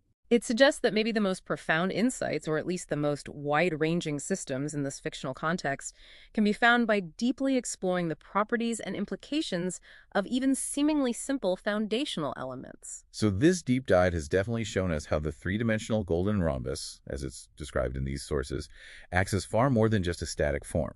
It's presented as this core principle, a dynamic building block for technology, consciousness, and even the proposed nature of reality itself within this specific conceptual universe. It really asks you, the listener, to consider a world where geometry doesn't just describe form, but actively generates function, meaning maybe even existence. Yeah. So perhaps the provocative thought to leave you with, drawing from these sources, is this. If, as Scar seems to believe in this material, a shape can be described as the base lexicon for recoding society and reality, what does that imply about the fundamental nature of our own reality? Or even language as we understand it? Could the universe itself be built on some kind of underlying geometric code, waiting to be fully understood, interpreted, or maybe even, as Scar attempts, rewritten? It certainly invites you to look at the forms around you and wonder if they hold a deeper meaning than you ever imagined. Okay, so imagine a single, tiny shape, like really tiny. Mm-hmm. And this one shape could maybe power your phone, build buildings atom by atom, maybe even be the brain of an AI. Sounds pretty out there, right? Science fiction stuff. Exactly. Hmm. But, well, today we're doing a deep dive into something that touches on all that. The 3D golden rhombus, the 3D GR. That's the one. And we've pulled together some really fascinating material for you on this. We're looking at, its basic geometry, what it's made of. Right, the material science bit. Yeah, and then all the way to how it might be used. Things like batteries, manufacturing, even AI architecture, and believe it or not, weapon systems in some contexts. Plus some fictional settings where it's like a central concept. Right. So the mission today is to basically unpack all of this. We want to give you the core idea of what this 3D GR thing is, why it's showing up in so many different areas, without getting totally lost in the weeds, Exactly. Make sense of it quickly and clearly. Okay, so where do we start? The shape itself. Yeah, let's start with the basics. Geometry. So the 3D GR, fundamentally, it's a 3D shape made from 6 identical rhombuses. And a rhombus is just a tilted square, basically. Sort of, yeah. But these are special golden rhombuses. Their proportions are tied to the golden ratio, that number you see everywhere in nature and art. Ah, okay, so it's not just random. And it's got, the usual points and lines? Yep, 8 vertices the points, 12 edges the lines connecting them, all equal length. And those 6 golden rhombus faces. Now this part's interesting. The faces aren't just faces. They have names or numbers and colors. Right, this scene's important in the source material. You've got top yellow 1, front right red 2, front left blue 3. Then bottom purple 7. Back right orange 8, back left green 9. Exactly. And here's the kicker. Each one seems to have a symbolic meaning attached, like an action or direction. Like yellow 1 is lunge, strike, something like that. Yeah, and purple 7 is linked to grounding or stabilization. It's almost like a coded language built into the shape itself. Wild. And you mentioned the golden ratio. That's not just for looks. Apparently not. The sources really emphasize that this ratio dictates the shape's proportions, and that contributes to its harmony and stability. It's fundamental to the design. Okay, and we said tiny. How tiny are we talking? Really tiny, nanometers. The edge length is stated as about 2.84 nanometers. Which is, isn't that related to graphene? It is, yeah. It aligns pretty closely with the carbon bond length in graphene. We'll get back to that. Gotcha. And the faces, those diagonals? The rhombic faces have a longer diagonal, around 4.59 nanometers. Yeah. And the shorter one is that same 2.84 nanometers. Okay. And the angles? Simple enough. 120 degrees for the wider angle, opposite the long diagonal, and 60 degrees for the sharper one. So very precise geometry. Does that give it special properties, symmetry and stuff? It does. It has mirror symmetry, so you can reflect it and it looks the same. But it's also got a kind of asymmetry because the diagonals aren't the same length. And you mentioned fractal, like repeating patterns. Mm-hmm. Yeah, this is pretty cool. It's described as fractal, meaning one 3D GR can be like subdivided into 27 smaller identical copies of itself. Whoa, okay. Like geometric nesting dolls. Pretty much. And there's also a 2D version mentioned, right? A flat pattern. Yeah, like a blueprint, a tiling of 6 of those golden rhombuses. Same angle, same edge length. And it says you can basically extrude that, fold it up into the 3D shape. Exactly. And that 2D layout isn't just theoretical, it connects back to the colors and numbers. Ah, so the faces on the flat pattern match the 3D one. Right. And those 60 and 120-degree angles are apparently key for how these things connect in some applications, like this AMI system. We'll get to AMIS. Yeah. But there was something about spacing, too. Yeah, AMI 2.84 nanometer spacing, Right. A being the golden ratio again. The idea seems to be that this specific spacing is optimal for signals to travel through networks of these things. Okay. Signals, networks, lots to unpack. But first, the name. 3-dimensional graphene rhombus. Let's talk graphene. Right, crucial part. Graphene, that super strong single layer of carbon atoms, is integrated along the edges. So it's not just a theoretical shape, it's potentially built with real advanced materials. Exactly. This gives it incredible strength, stability, and because graphene conducts electricity really well. It makes the whole 3D-GR conductive. Precisely. And that conductivity is key for some applications, like batteries. Yeah, the 3D-GR battery, what's the idea there? Well, in that context, they also mention graphene aerogel. Aerogel. That's super lightweight, almost ghost-like stuff. Kind of, yeah. Extremely porous. Here, the graphene aerogel acts as the electrolyte. That's the stuff inside a battery that lets the ions move back and forth. Okay, so the graphene edges provide structure and conductivity, and the aerogel helps with the battery function. Right. It's described as a high-density electrolyte, good for efficient ion transport. So we have this precise golden ratio shape, potentially built with graphene, super strong, conductive. Now, what can you do with it? The battery is one thing. Yeah, the 3D-GR battery. The core idea is that the shape itself, those 6 golden rhombuses arranged in 3D, forms the basic structure. The geometry is the battery, in a way. It seems that way, yeah. Yeah. Optimized for energy storage. And the components are, well, the graphene bonds we talked about. Right, structure and pathways, the graphene aerogel electrolyte. And then the positive and negative bits, the electrodes. At the vertices, yeah. The 8 points become the cathode and anode locations, though the exact setup might vary. Okay, energy storage. Makes sense with the conductivity. Mm-hmm. What else? Manufacturing, AMI. Right, additive manufacturing information system, AMIS. Yeah. Here, the 3D-GR is like the fundamental unit, the building block for making things. Like super advanced 3D printing, atom by atom. That's the implication. It defines the framework. The concept involves neighborhoods. Neighborhoods? Yeah, like a little assembly zone. You have a central anchoring 3D-GR. Okay, the main one. And then additional 3D-GRs that attach to it, sometimes called synchronic swords in some sources, which is interesting. Synchronic swords.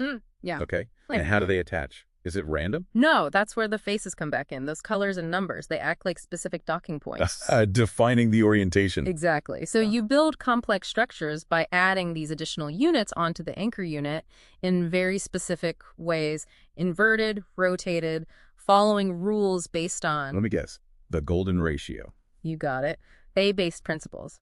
The goal is to create things like Fibonaccian lattices or fractal structures. Patterns based on that Fibonacci sequence. Repeating structures. Right. So it's like self-assembly guided by these geometric and mathematical rules. Very precise. Okay, that's pretty mind-bending, building materials like that. What about computation? AI. Yeah, it gets even more conceptual here. The sources talk about signaling networks. Using the 3D-GRs. How? The idea seems to be that the additional 3D-GRs handle binary info, like zeros and ones, Okay. and the central anchoring 3D-GR processes these inputs, creating signals that travel across those neighborhoods, basically forming adaptable information networks. Wow. So the structure itself becomes a network. And this relates to artificial citizens. It seems to be the foundation for building them, yes, within what are called machine units. Machine use. Described with layers. A radiation core at the center, one 3D-GR plus 26 others that supposedly emits computation. Emits computation. Okay. Then an interactant body made of a fractal network of 3D-GRs for parallel processing, doing lots of calculations at once. And finally, 54 dendritic arms for receiving signals, like feelers. So if you put it all together, the The battery for power, the AMI is the structure, these signaling networks for communication and computation. You get the concept of these modular, fractal artificial citizens, energy, structure, computation, all integrated through the 3D-GR system. A completely unified design. That's ambitious. Yay. Now, shifting gears quite a bit, the sources also bring up the 3D-GR in weaponry, specifically in Scar's context. Scar, okay. So how was it used there? Well, there's mention of synchronic swords, again, named Tempo and Rhythm, described as 2x mirror edge 3D Drestosis. Okay, break that down. 2 3D GRs, mirrored edges. S-stock is a type of sword, right? Thrusting sword. Right. So 2 3D GRs join to make a sword, and apparently they use all 6 face attributes, the colors numbers. How they function, maybe. Possibly. Then there's Scathe, a blade arrow with a 3D GR pommel grip. So the handle is a 3D GR, uses 5 face attributes. On a bow. A bladed bow with a central 3D GR nook. A 3D GR at the core somehow. Even the bowstring is mentioned as refined 3D GR. Okay, this is quite different. And there's something about one attached to the person. Yeah, the anchoring 3D GR heart. A 3D GR supposedly bound to Scar's chest, connected via the purple 7 bottom face. The grounding face. Seems like it. And it acts as a fixed point for movement, like strikes launch forward from it, blocks move backward relative to it. So the geometry and the symbolic face meanings are being translated directly into combat functions. And that's what it looks like, yeah. It's a very direct application. Which brings us to maybe the most abstract part. The 3D GR is language. It's presented that way, yes. Like, the 3D GR system itself is a language. Scar apparently sees it as the base lexicon, the fundamental words. The building blocks of meaning, not just matter. Kind of. And again, mapping faces to actions. Yellow 1 for lunge strike, purple 7 for grounding stabilize. It's like the meaning is inherent in the form. That feels profound. Mm-hmm. And it connects to broader societal ideas. Sovereign nexus. Right. The 3D GR as a symbol, a kernel for spreading a whole cultural system. Through harmonic expansion, reaching a crystalline threshold, ending in an immutable lattice. Sounds very ordered, maybe rigid. It does imply a very fixed structure, yeah, almost predetermined. And Scar's plan of correspondence. Builds on that, using the 3D GR as the base language to recode everything, symbols, policies, words, buildings, giving them specific, intended meaning. Syntactic orchestration, it says, like composing society like a sentence. That's a good way to put it. A highly structured approach to meaning. Man, we've gone from nanotech building blocks to societal blueprints. It's woven into narratives too, right? To illustrate. Yeah, just briefly. In the Wild Fringes story, characters connect with it as a source of cosmic power, helps them transform. Okay. Then in the Veridaegis universe, it's everywhere. Right. Biofexer University, the synchronic swords, the whole fight over making artificial citizens. Right. The Scar versus Rebel faction conflict over controlling this tech. Exactly. And Yankee's Homecoming gives an origin story for Scar's ideas, starting with a simple triangle, recognizing the 3D GR's spiritual encoding, leading to the swords and the whole system. A progression from geometry to a symbolic order. Mm-hmm. And finally, Scar's philosophy views the 3D GR as a codex of reality, a way to fight the semantic anarchy, the meaninglessness he sees in the modern world. And the artificial citizens are the ultimate expression, incarnations of syntax. Physical embodiments of that structured language. That seems to be the end game presented. Wow. Okay, so let's try to pull this all together. What's the big picture takeaway? Well, fundamentally, the 3D GR is way more than just a shape, right? Yeah. It's very precisely defined, rooted in the golden ratio. Which gives it specific properties. Harmony, stability. And its potential uses are incredibly diverse. We've talked structure with graphene, Energy storage in the battery, manufacturing with AMAS, computation and AI architecture. signaling, weaponry, and even language itself. It's kind of staggering, the breadth of it. It really is. And you see these recurring themes popping up everywhere. Harmony, stability, efficiency, interconnectedness, all stemming from its core design. So it really comes across in the sources as this, like, master key, a highly engineered concept designed to bridge all these different fields. Yeah, suggesting some kind of deep underlying order and, well, a massive potential for innovation if something like this were real or could be developed. Which leads us to a final thought, maybe something for you, the listener, to chew on. Considering everything we've touched on, energy, building things, communication, even language and symbolism, could this 3D golden rhombus or something like it represent a sort of universal key? A key to understanding and maybe engineering complex systems from the nanoscale all the way up. And if so, What are the implications? Especially the ethical ones, if you have a technology that's so fundamental and potentially powerful. Definitely something to think about. Maybe look around you for the golden ratio or read up on graphene. Consider what happens when math and materials science get this integrated. Yeah. What kind of society emerges from tech built on such fundamental principles? Lots to ponder there. Welcome to the deep dive. You've brought us your curiosity and a really fascinating stack of information, and our mission, well, it's to pull out the electrifying core of it all for you. Exactly. For you, the learner who wants to, really grasp these complex ideas, but without getting totally bogged down. Yeah, we're aiming for that next aha moment for you. We're not just giving you a summary. We're trying to connect the dots, maybe some unexpected ones, from your sources. Find those key insights that really stick. And today we are plunging right into the world of the three-dimensional golden rhombus, the 3DGR for short. Yeah. And trust me, this is not your standard geometry class. Not at all. The collection of sources is pretty wild, isn't it? It really is. Our listener gave us everything from like the basic geometric specs and how it might be made, right through to its use as a weapon system. Philosophical texts, even snippets from stories. It's quite a mix. It's definitely compelling. It hints at some kind of fundamental concept running through fields that, on the surface, seem totally unrelated. So our goal today is to really explore how this 3DGR is envisioned, right? And maybe uncover some of its surprising potential across all these different contexts. Precisely. Because when you first hear three-dimensional golden rhombus, you might think, I don't know, fancy paperweight? Slightly, yeah, something like that. But the material you've shared paints a picture of something.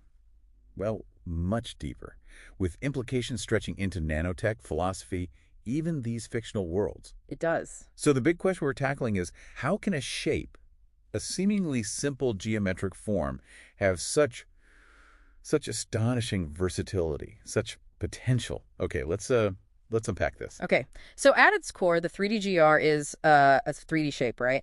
And it's made up of 6 individual golden rhombi. Golden rhombi, so not just any rhombus. Exactly. Imagine a standard rhombus, then pull it into 3 dimensions. But crucially, these aren't just any rhombi. Their proportions are dictated by the golden ratio. Ah, the golden ratio. That number pops up everywhere, doesn't it? Associated with harmony, nature. Yeah, precisely. It seems to be baked into the structure. So geometrically, you're looking at 8 vertices corners, basically 12 equal edges, and those 6 faces. And the faces are the golden rhombi. Yeah. Meaning, what exactly in terms of shape? It means the ratio of the longer diagonal across the face to the shorter diagonal is the golden ratio, about 1.618. Okay. And this isn't just for looks, The sources suggest this precise ratio actually contributes to the shape's inherent stability. It's structurally sound because of the math. Got it. So the golden ratio gives it proportion, stability. What about size? Are we talking big, small? Oh, incredibly small.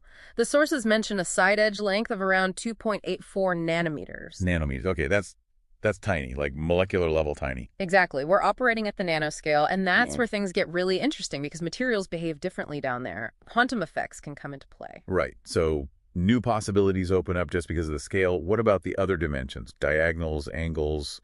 Yeah, the major diagonal on a face is about 4.59 nanometers, while the minor one matches the edge length, 2.84 millimeters. And the angles on the faces are fixed to 120 degrees and 60 degrees. It's a very specific geometry. And these faces, they're not just blank slates, are they? I saw something about colors, numbers, actions. That's right. It's quite a system. Each face has an assignment.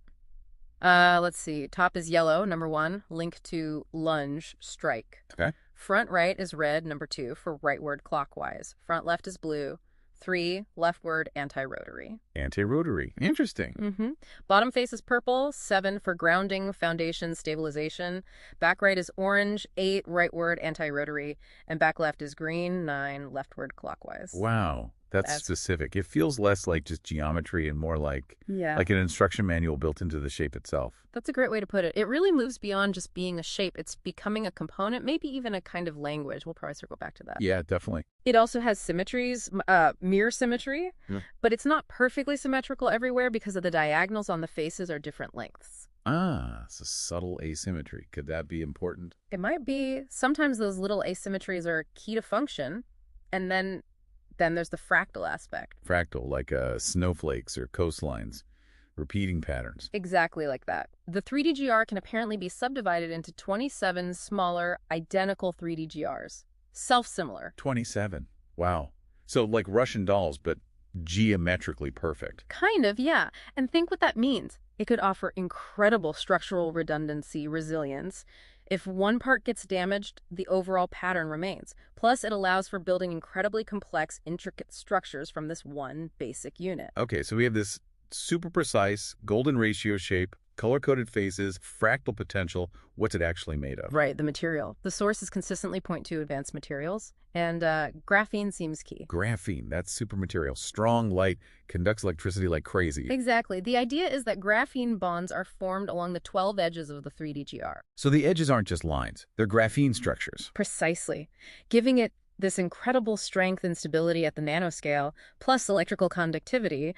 That's why you sometimes see the term three-dimensional graphene rhombus. It makes sense. The graphene provides the skeleton, basically. A very strong conductive skeleton. And in some applications, like the 3D-GR battery concept. Ah, yes, the battery. They mention using graphene aerogel. Aerogel, like that super light, solid smoke stuff. Yeah, but made of graphene. It's incredibly porous, high surface area, and here it acts as a high-density electrolyte. Electrolyte.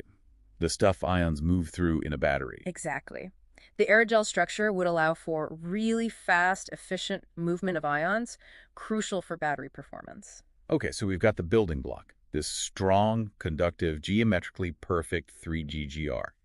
Now, how does it get used? Let's start with that battery. How does this show help? Well, the idea is that the 3D-GR isn't just the container, its structure is the battery's core architecture.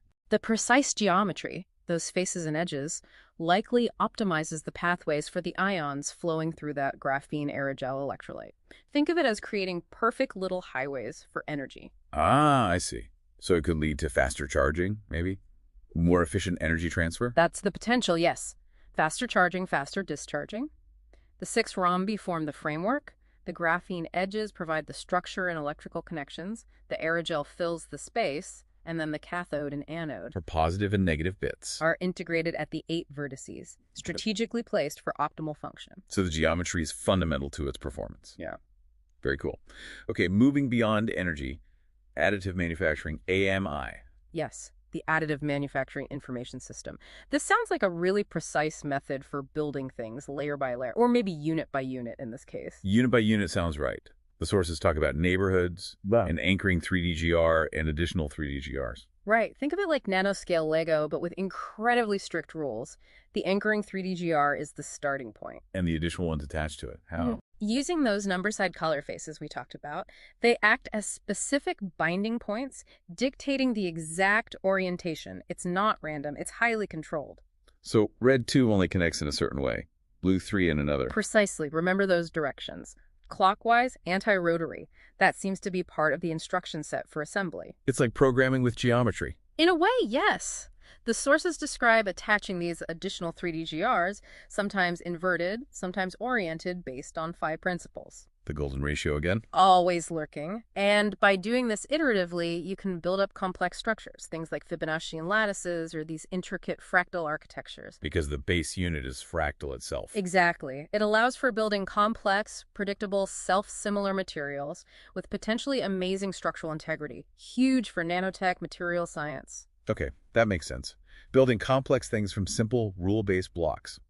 Now, things take a bit of a leap. Signaling, computation, artificial citizenry. Yeah, this is where it gets really ambitious. The 3D-GR system is proposed as a basis for signaling networks, too. How would that work? The idea seems to be that information, maybe binary data, gets processed or resolved by these interconnected 3D-GRs. An anchoring 3D-GR might act like a central node, taking inputs, generating signals that travel across the neighborhoods. So the structure itself can transmit and process information, not just be inert material. That seems to be the concept, making the material itself computational, in a sense. Wow, okay.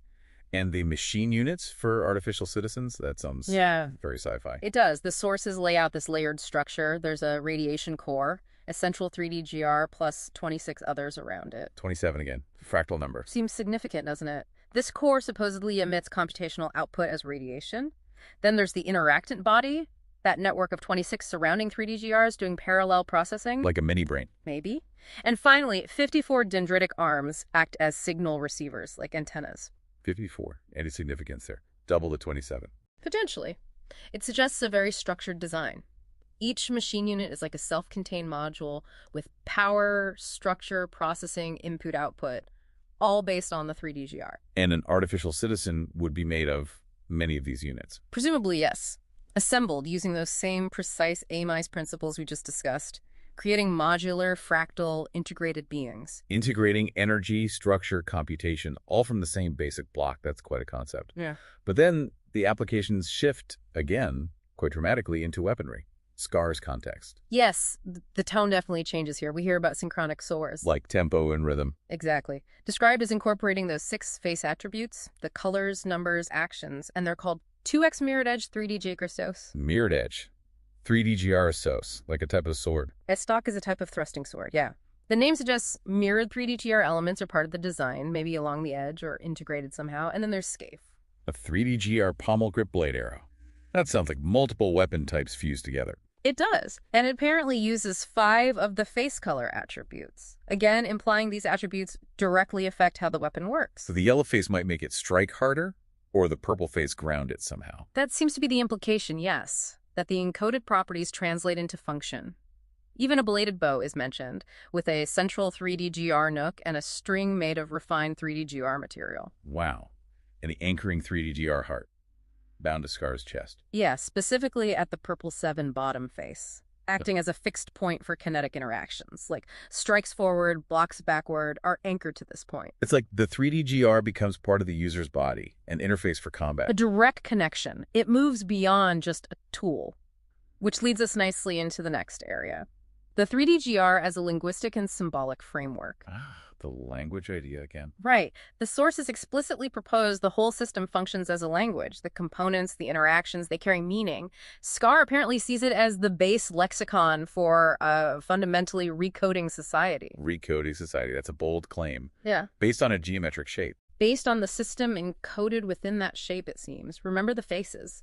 Yellow for lunge strike, purple for grounding stabilize. They're not just labels. They are the meaning. Like Yeah. geometric words. Exactly. It suggests an inherent semantic content within the structure itself.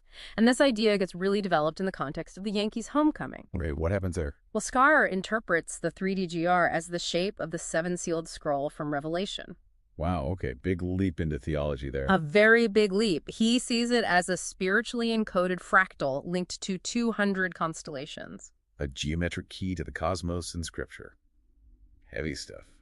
And the drum triangle. This seems to be where the linguistic aspect really takes form. It's described as a geometric interface derived from the 3D GR. 3 vertices linked to number pairs, 17, 28, 39. The face numbers again paired up. And Scar apparently used this mentally, or maybe with gestures, striking the vertices, right hand for rhythm, left for tempo. Each strike is a syllable. So he's literally drumming out language on this triangle concept. Seems like it. Sequences of strikes form words, verses, creating linguistic glyphs. It's a way of mapping sound and meaning onto geometry and rhythm. Translating language into a rhythmic geometric code, and this leads to the alphabet code. Yes. Through this drumming, a whole system for encoding syllables geometrically was apparently developed. A full verse becomes a symbolic phrase. And this code-dictated timing, movement, even spiritual alignment within Scar's system. It's like building meaning from the ground up, starting with rhythm and shape. Does this connect to music too? The Seraphian singing style. It seems directly connected. This style has strict rules. 3 concepts per line, 3 lines per verse, 7 verses per song. 3, 3, 7. Numbers we've seen associated with the 3D GR structure or faces. Exactly. It looks deliberately designed to mirror the 3D GR categories and those constellations Scar links it to. A deep connection between the language, the music, the cosmology, all tied back to the rhombus. So the way they sing reflects the geometry. And there was a physical object too, a 6-inch 3D GR. Yes, used as a kind of tactile metronome for tracking this linguistic time. How did that work? It had colored and numbered faces, blue 17, yellow 28, red 39. You'd hold it, click the faces with your thumbs in sequence, a physical way to feel the rhythm of the language being generated or spoken. Making the abstract time concept concrete? Clever? But then it splits, bifurcates. Conceptually, yes. On August 29th, according to the sources, the 6-inch 3D GR was divided into 2 shapes. Tempo for the left hand, rhythm for the right. Like dual drumsticks or wands now. Essentially, yeah. Still used for striking out syllables, but embodying this duality of tempo and rhythm. And these then become the rhythm and tempo swords. That's the final step described. These rhythmic wands conceptually transform into the swords we discussed earlier. Mirrored 3D-GR hilts, and crucially their actions strike, bind, block, etc. are encoded by that alphabet code from the drum triangle. So how the sword fights is dictated by the language. It seems so. The sources give examples like the awakening, the duet-specific sequences or behaviors encoded into the swords via this linguistic rhythmic system. It's quite a journey, isn't it? From pure geometry to a sovereign interface for language, music, combat, cosmology. Incredible. The layers just keep building. Which brings us to Scar's philosophy. This 3D KR isn't just a tool for him, it seems to be everything. It really seems to be the cornerstone of his entire worldview, his plan of correspondence, for instance. What's that? It links concepts like consciousness or truth directly to specific rhetorical terms, like consciousness I as rhetorical awe, truth I as shared rhetoric. It suggests reality itself is structured linguistically, rhetorically, through his system. He's defining reality through language rules derived from the 3D-GR. It appears so. He even provides thesis, antithesis, synthesis arguments structured within this framework. It's about the very structure of thought. And that ties into his core belief. Stagnation is the true entropy. Yes. He seems to contrast his own system, this ontological programming, rooted in the fixed, stable principles of the 3D-GR, with what he calls modernity's semantic decentralization. Meaning? He sees modern meaning as fluid, chaotic, contested, decentralized, whereas his system offers fixed, absolute meaning derived from the 3D-GR. He doesn't see it as just symbolism. He calls it a codex of reality with computational fidelity. He thinks it's the actual operating system of reality, or should be. That's the impression. It's a fundamental blueprint. And those artificial citizens we talked about, they fit right in here. They're described as physical manifestations of his syntax. Semantic constructs with breath, created in biofexery laboratories incorporated. Living embodiments of his language and philosophy, walking arguments for his worldview. Exactly, which, as you can imagine, creates a real tension. Between his linguistic totalitarianism, prescribed meaning, and, well, modern ideas of free expression. Precisely. His goal, laid out in the grand design, is huge. A profound ontological shift. A new universe of being, built on the 3D-GR, using modernity as the raw material. Wow. Remake reality according to this geometric code. It's audacious. Extremely. And that final description of scar, as both the scar, the wound on modernity, and the cauterization, the fix, the final word, is powerful. His 3D-GR-based language is intended to be the last language. Chilling, in a way. Okay, so we see the philosophy. Yeah. And briefly, the sources also show the 3D-GR popping up in various stories, narrative contexts. They do. It's not just abstract theory. In the Wild Fringes, characters like Zex, Jillica, Morgaine have these awakenings tied to the 3D-GR, seeing it as a channel for cosmic energy. The synchronic swords are a language in the Veridaegis universe, linked to principles and characters at Biofexery University. There's conflict over a process artifact needed to grow artificial citizens. So it drives plots. Definitely. In Raider City, a character named Jasper wants to use 3D-GR principles for conquest. Theodora transforms into Biofexery Castle, a living building using 3D-GR machine unit networks. A living castle based on the rhombus. Okay. We also see destructive uses like 3D-GR signaling cannons and defenses using the swords and 3D-GR structures. And the bladed bow comes back, linked to combat, knowledge, and character named Kath. So across different stories, it's a recurring pivotal element. Shaping worlds, characters, conflicts. Absolutely. It acts as this unifying thread, linking tech, magic, language, spirituality within those fictional settings. Okay, so let's try and pull all these incredible threads together.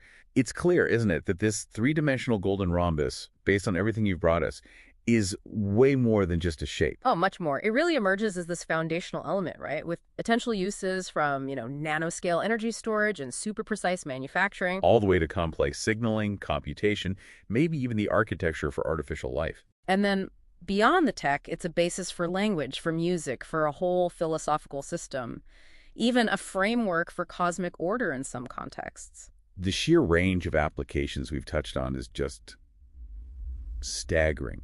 It really highlights the multifaceted potential packed into this one geometric form. It really does. It makes you wonder, doesn't it, about finding such a unifying principle in our own reality.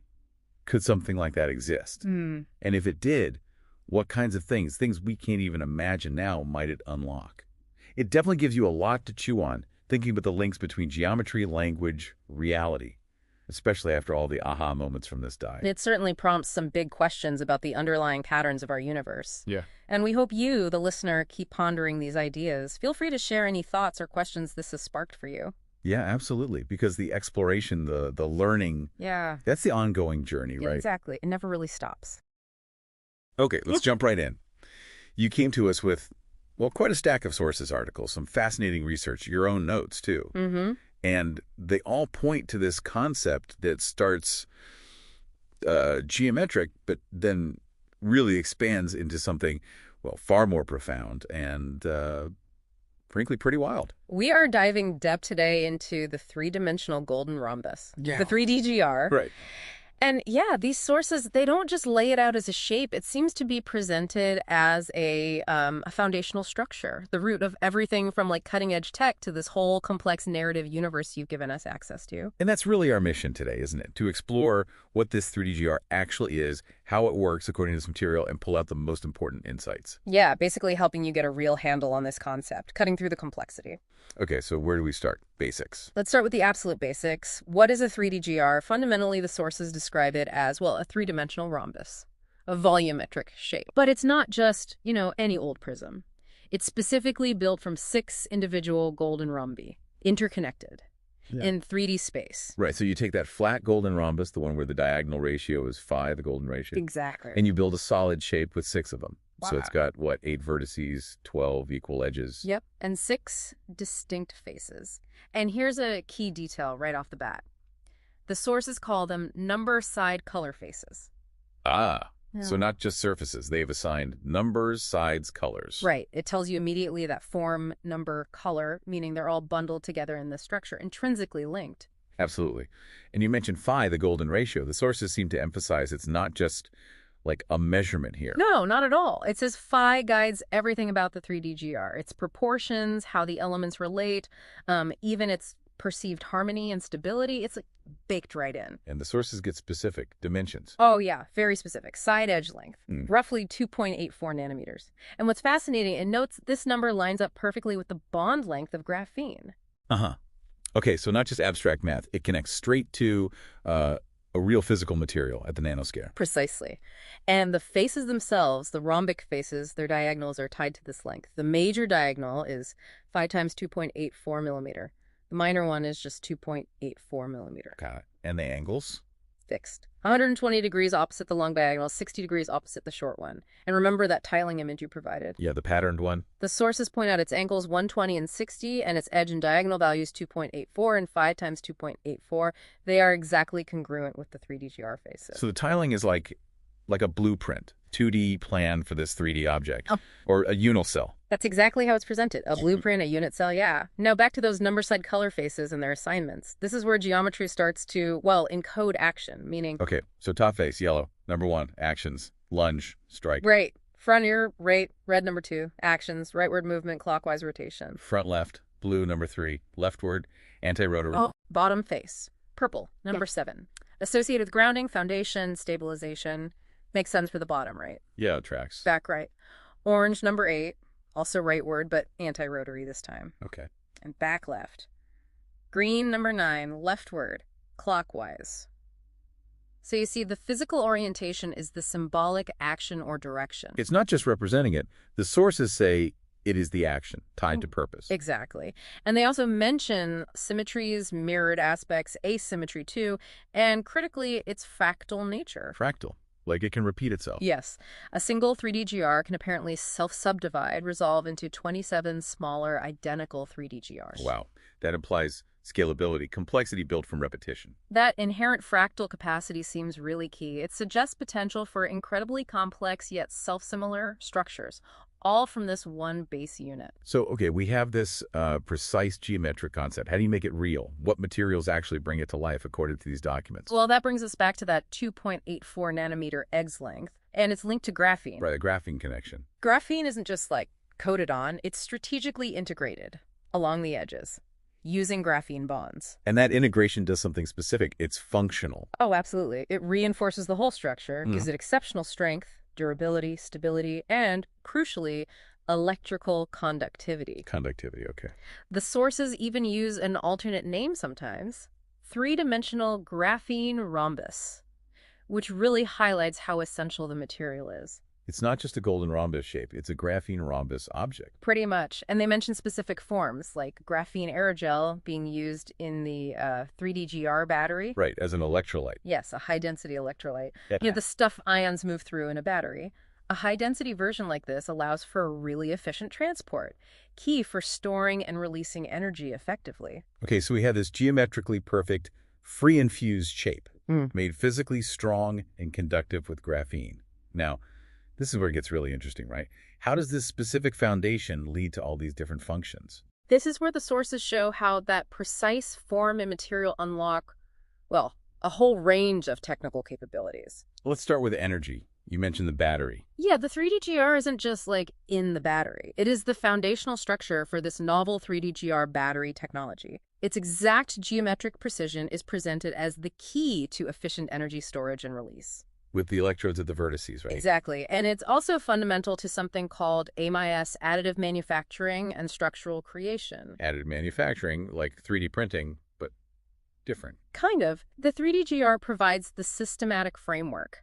Think of it like building with these ultra-precise, self-aware building blocks. And those number-side color faces come back into play. Absolutely. They are the specific coded binding points. They dictate the exact geometrical orientation when you're building something. So you can't just stick them together any old way. No. You attach additional 3DGRs to an anchoring one in very specific inverted or oriented positions, following mathematical rules based on phi. To create what? Things like Fibonaccian lattices or complex fractal architectures, that tiling image we talked about, it acts as a node mapping canvas for this. Shows how and where they connect. Okay, structure building. What else? Signaling. Yes. This geometric system also enables robust signaling capabilities. How'd that work? The sources say binary information gets resolved by these additional 3DGRs. An anchoring 3DGR then processes these inputs. It's not just relaying. It dynamically generates pathways across connected neighborhoods of 3DGRs. Forming networks. Adaptive information networks, yes. Yeah. Which leads directly to creating something really complex, artificial citizens. Artificial citizens. Yeah. Built from these 3DGRs. Essentially, yes. 3DGRs form what are called machine units within these beings, and they're layered. Layered how? There's a radiation core, a central 3DGR surrounded by 26 others. It apparently emits computational output as radiation. Okay. Then an interactant body, that's the network of those surrounding 26 units, used for parallel processing. And finally, 54 dendritic arms. These are like signal receivers for communication between the different machine units. So the structure is the computer. Architecture as intelligence. That seems to be the idea. The synergy of the energy system, the assembly rules, the signaling, these machine units, it all results in modular, fractal-based artificial citizens. Where energy, structure, computation are all one integrated system because they all use the same 3DGR base. Exactly. Seamless integration.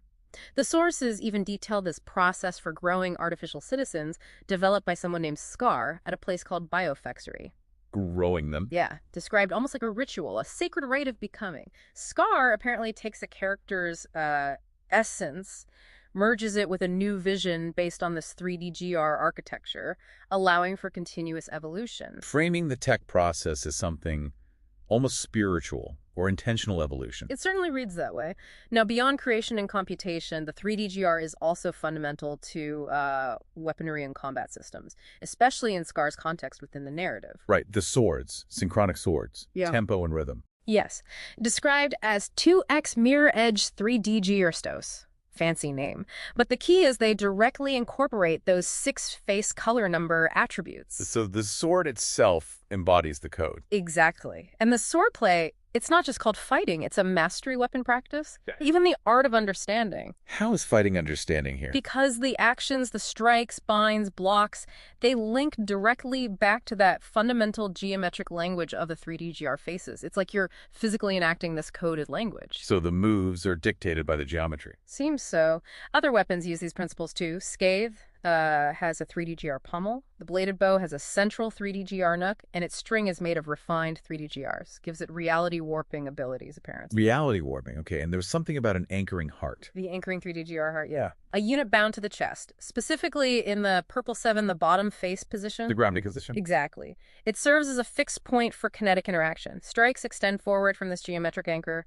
Blocks pivot backward from it. It grounds the whole combat system in the structure. And the swordplay itself.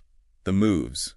There are 12 specific named ones mentioned, and they're defined as precise coordination, right hand plus left hand plus footwork, all linked to executing those geometric actions. Strike, bind, block, tied to specific foot positions or stances. It's highly formalized, coded combat. This is really something. The technical structure is the language. That's a core takeaway, I think. The 3D-GR system functions as a form of language. Its components, its interactions, they're all encoded with linguistic elements, symbolic meaning. And Scar considers the 3D-GR itself the base lexicon, like the fundamental vocabulary. Yes, for potentially recoding all of society according to his perspective in the sources. It keeps coming back to those faces being the actions. Yellow is lunge strike. Purple is grounding. The geometry isn't just a vessel for meaning. The source is presented as being the meaning. You mentioned a plan of correspondence. Right. Described as a dynamic teleosemiotic framework. That's a bit dense, but teleosemiotic basically means meaning that has a purpose, a goal, like biological codes or maybe language itself. So Scar's plan is presented as a teleosemiotic totality. Meaning isn't subjective or fluid, it's objective code with a very specific purpose, calibrated to resonate with what he sees as an evolutionary imperative. So he's trying to build a world where everything has one fixed intended meaning, defined by this geometric language he's promoting. That seems to be the goal, yeah. And it's operationalized through terms and syllogisms. Syllogisms like logical arguments, thesis, antithesis, synthesis. Exactly that structure. He uses it, rooted in his 3D-GR lexicon, to link concepts like consciousness, truth, heaven, earth, etc. to rhetoric, essentially defining reality according to his code. It sounds incredibly rigid. Yeah. Why does he need this geometric-based lexicon? Do the sources explain the origin? They do. And interestingly, it didn't start with swords or grand plans. It started with rhythm and a drum triangle. Drum triangle, not the 3D-GR. No, the drum triangle came first. He modeled rhythm and language on a Fibonacci triangle. The vertices corresponded to pairs of face numbers from the 3D-GR 17, 28, 39. Huh. He used hand wands, right hand for rhythm, left hand for tempo. Each strike on a vertex of the triangle was a syllable. 30 syllables made a linguistic glyph. This was apparently the first instrument of linguistic time. So rhythm was the first code he created. Seems so. From that drum triangle, he developed the alphabet code, encoding language directly into geometry. Syllable equals a point. A word equals a sort of dance across the triangle's points. A verse equals a symbol. Wow. This geometric language became his foundation for timing, movement, even spiritual alignment, it seems. And the Seraphian singing style. Emerged from that drum pulse, yeah. Its structure mirrors the 3D-GR resonance. 3 concepts per line, 3 lines per verse, 7 verses per song. That's 63 conceptual units total. And it was performed timed by the drum, expressed via voice, hand gestures, motion, literally singing this geometric language. So then came the actual 6-inch 3D-GR object. Yes. Crafted as a tactile metronome, it had colors and numbers on its faces. Blue 17, yellow 28, red 39, mirroring the drum triangle vertices. He'd click the faces with his thumbs in beat cycles. Geometric motion became a clock of speech. It, externalized the drum triangle concept. Okay, I see the progression. How did it jump to weapons then? He mentally split that 6-inch 3D-GR into 2 shapes. Tempo for the left hand, rhythm for the right. Each half became like a drumstick, then a wand, and finally a sword hilt. So he's holding 2 drum triangles, basically, manifesting duality. Exactly. And those wands, conceptualized as swords, became the rhythm and tempo swords. Hilts made of mirrored 3D-GRs. The blades encoded the behaviors, strike, bind, block, driven by the sequence from his alphabet code. Forming those 12 behavioral patterns. Yes, things like the awakening, the duet. And Scar would apparently sing his Seraphian language while fighting, simultaneously enacting the code vocally and physically. So the entire system, language, music, philosophy, combat, it all spirals out from that initial encoding of rhythm into geometry using the drum. Rhythm was the root. The drum was first. Incredible. Which really brings us to the deeper implications, doesn't it?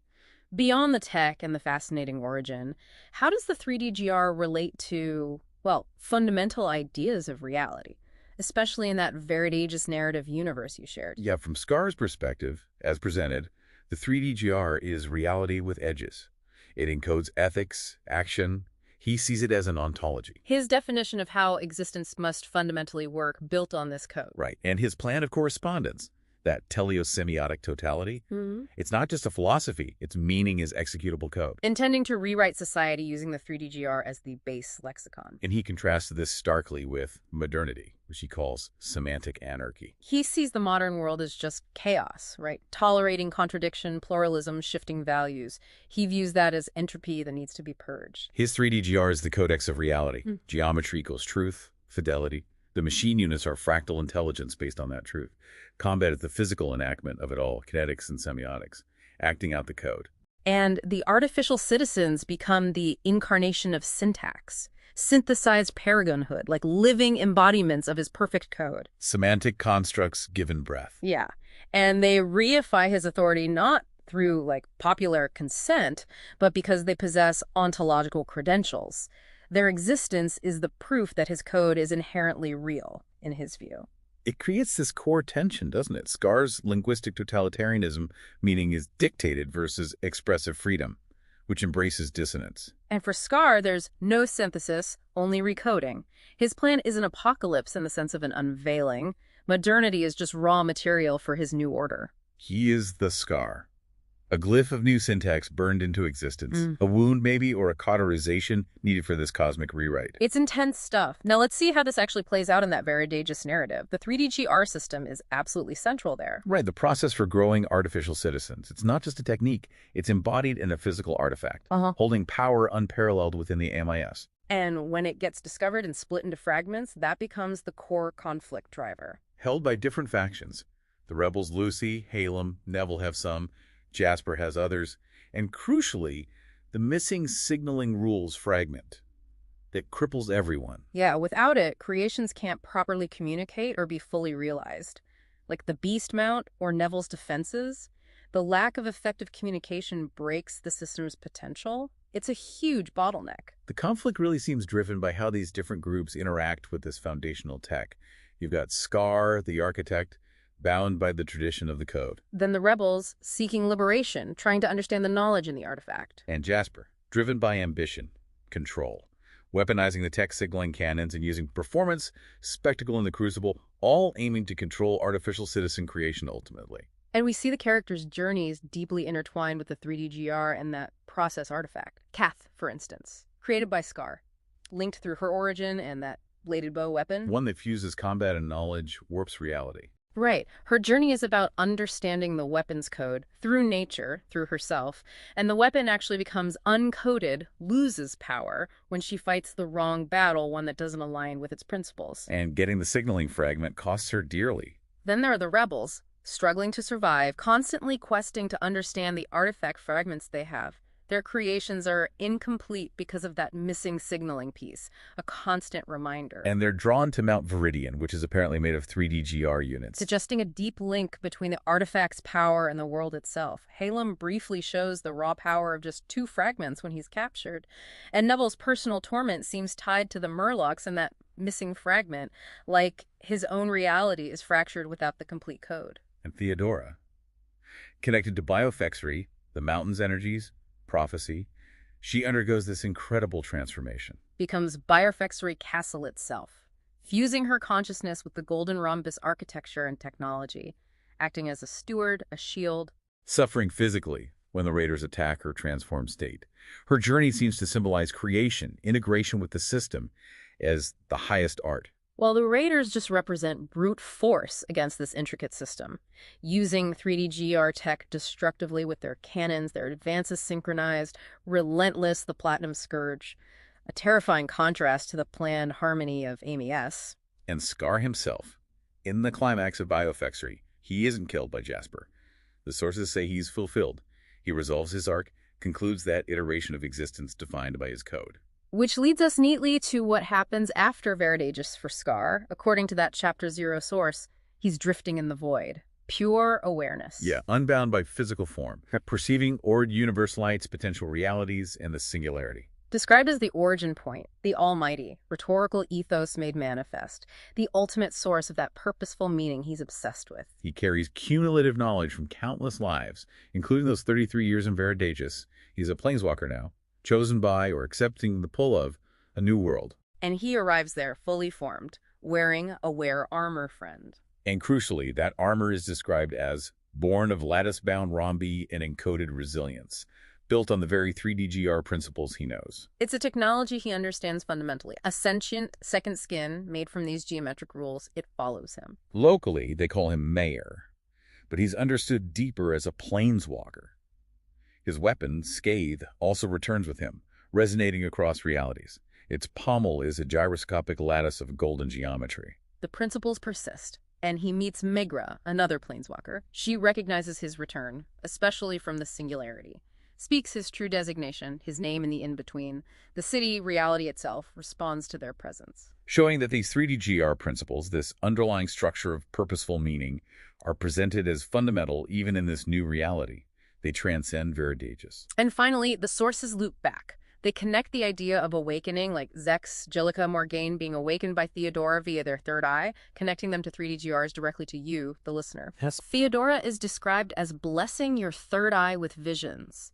And both Scar and Theodora directly address you within the source material. Address the listener, what they say. They ask you to reflect on your own transformation, your evolution purpose, your desired becoming. They use the narrative syllogisms and challenges as metaphors for personal reflection. Inviting the listener to, what? Stand in the presence of your own potential. Yes, things like that. Mastering the chaos within. Confront the darkest recesses of your fears. It reframes this whole deep dive. It's not just information about a system and a story. It's presented as a personal invitation for reflection, guided by this complex material you've brought us. Exactly. Wow. Okay. So we've gone from the really precise geometric definition, the material makeup of the 3DGR. Through its incredibly diverse functional applications, energy, manufacturing, AI, even combat systems. We explored its role as a symbolic language, an ontological framework, the root of Scar's whole philosophy and origin story. And saw it as a central element in a pretty grand narrative that seems to span universes. It is quite remarkable, isn't it? How something that starts as, abstract geometry, a mathematical ratio, can underpin so many different concepts. From nanoscale physics to battlefield tactics, from artificial life to defining reality itself, and even crossing dimensions. Well, thank you for bringing these sources to us. It made for a truly unique deep dive, a fascinating concept you've shared here. Absolutely. And maybe just to leave you, the listener, with a final thought, drawing from all this. If fundamental shapes and ratios can encode information, structure reality, even define action and meaning in these fictional contexts, what might that imply about the relationship between geometry, information, and the physical universe that you actually inhabit? Something to think about. Welcome. We're taking a deep dive today into something that sounds pretty technical at first glance, the three-dimensional golden rhombus. But the sources you've brought? Yeah. Wow. They show this 3DGR, as we'll call it, isn't just geometry. It seems like it's baked into the DNA of this whole reality we're exploring. It really is. It influences everything, doesn't it? Yeah. From nanoscale physics and batteries all the way up to huge battles and even consciousness. Exactly. It's kind of amazing how one shape can underpin so much. It's a fantastic example, yeah. How a single sort of elegant structure becomes the foundation for everything in this world. It's tech, it's conflicts, the whole story. Right. We've got details here ranging from, nanometers up to these big philosophical ideas. Yeah, the scope is pretty wild. So, okay, our mission for this deep dive. Yeah. Let's unpack this thing. Let's figure out the core concept of 3DGR. Understand its structure, see how that leads to all these different functions, tech, fighting, communication. And then how it fuels the story, the drama, the big ideas. Exactly. Think of this as your essential guide, your shortcut into understanding this whole system. Sounds good. Where should we start? Let's start right at the core. The structure. Yeah. What is this three-dimensional golden rhombus, geometrically? Okay, so at its heart, it's a 3D shape. It's built from 6 individual golden rhombi, all connected. Okay, golden rhombi. Like diamond shapes. Sort of, yeah, but specifically golden rhombi. Imagine a 3D diamond, but it's got 8 points, 8 vertices, and 12 edges, all the same length, and those 6 distinct faces. And the golden part, That's important, isn't it? It's not just a name? Oh, absolutely not. The golden ratio, Philonia, it's totally integral. It dictates the proportions, the relationships between all the parts of the shape. Hmm. And the sources, they link this directly to like its harmony, its stability, even how it looks, its aesthetics. It's fundamentally designed around Finn. And the size. Yeah. It's super specific, down at the nanoscale. Exactly. The side edge length, get this, it's specified as about 2.84 nanometers. Okay, 2.84 millimeters. And here's where it gets really interesting. That number isn't random. The sources point out it aligns perfectly with the bond length of graphene. Whoa, okay, hang on. So its basic size, its edge length, is literally matched to the size of a graphene bond. Yeah. It's like, it's designed to physically, I don't know, click into place at a molecular level. That's a great way to put it. It suggests this isn't just some abstract idea in this universe. It's a physical shape meant to interface with reality at its most basic structural level. Right. And the faces, the rhombic faces, their diagonals are determined by that edge length and phi. The long diagonal is about 4.59 millimeter. That's phi times 2.84 millimeters. And the short diagonal is just the edge length, 2.84 millimeter. And those diagonals mean specific angles on the faces. Yes, exactly. You get angles of 120 degrees opposite the long diagonal and 60 degrees opposite the short one. Okay. And what's really neat is that these angles, 120 and 60, they match up perfectly with the golden rhombus tiling projection. It's like the shape is inherently designed to fit together with others to build things. Okay, so we've got this precise phi-based shape, size for graphene bonds, specific angles suggesting it's a building block. But then the sources add another layer. These faces aren't just surfaces, they mean something. This is really crucial. It shows how geometry and meaning get tangled up in this system. The 6 faces aren't just size, they're given specific colors, numbers, and they're linked to actions or directions. They're like interfaces. And these are fixed, like yellow always means the same thing. Totally consistent. The sources lay it out clearly. Okay. Top face, yellow. Number 1, os actions, lunge, strike. Right. Front right face, red. Number 2, direction, rightward or clockwise motion. Front left face, blue. Number 3, leftward or anti-rotary. Anti-rotary, okay. Bottom face, purple. Number 7, Primors represents grounding, foundation, stabilization. Purple 7, grounding, got it. Back right face, orange. Yeah. Number 8, Herso. Also rightward, but anti-rotary, like the blue one's opposite directionality. Okay. And back left face, green. Number 9, us leftward, but clockwise. Wow. So color, number, direction, and action are all baked into the geometry itself. That's incredibly dense with information. It really is. Beyond these coded faces, what other key properties does this shape have? Well, it has mirrored symmetries, which you might expect, but it also has asymmetry because the diagonals aren't the same length. Right. But maybe the most powerful property, its ability for self-similar fractal subdivision. Fractal. How does that work? A single 3D GR can basically break down or resolve into 27 smaller 3D GRs. Each one is a perfect tiny copy of the original, inheriting all its properties. 27. Oh. Wow, that sounds like it could scale things up fast. And the material, you mentioned graphene before. Yes, graphene is absolutely fundamental. Its bonds are integrated along the edges of the 3D GR. Why graphene? For strength, durability, stability, and crucially, electrical conductivity. That's why sometimes it's just called the 3-dimensional graphene rhombus. Makes sense. And in some uses, like storing energy, they use graphene aerogel inside the structure as an electrolyte. Okay, so summing up the structure.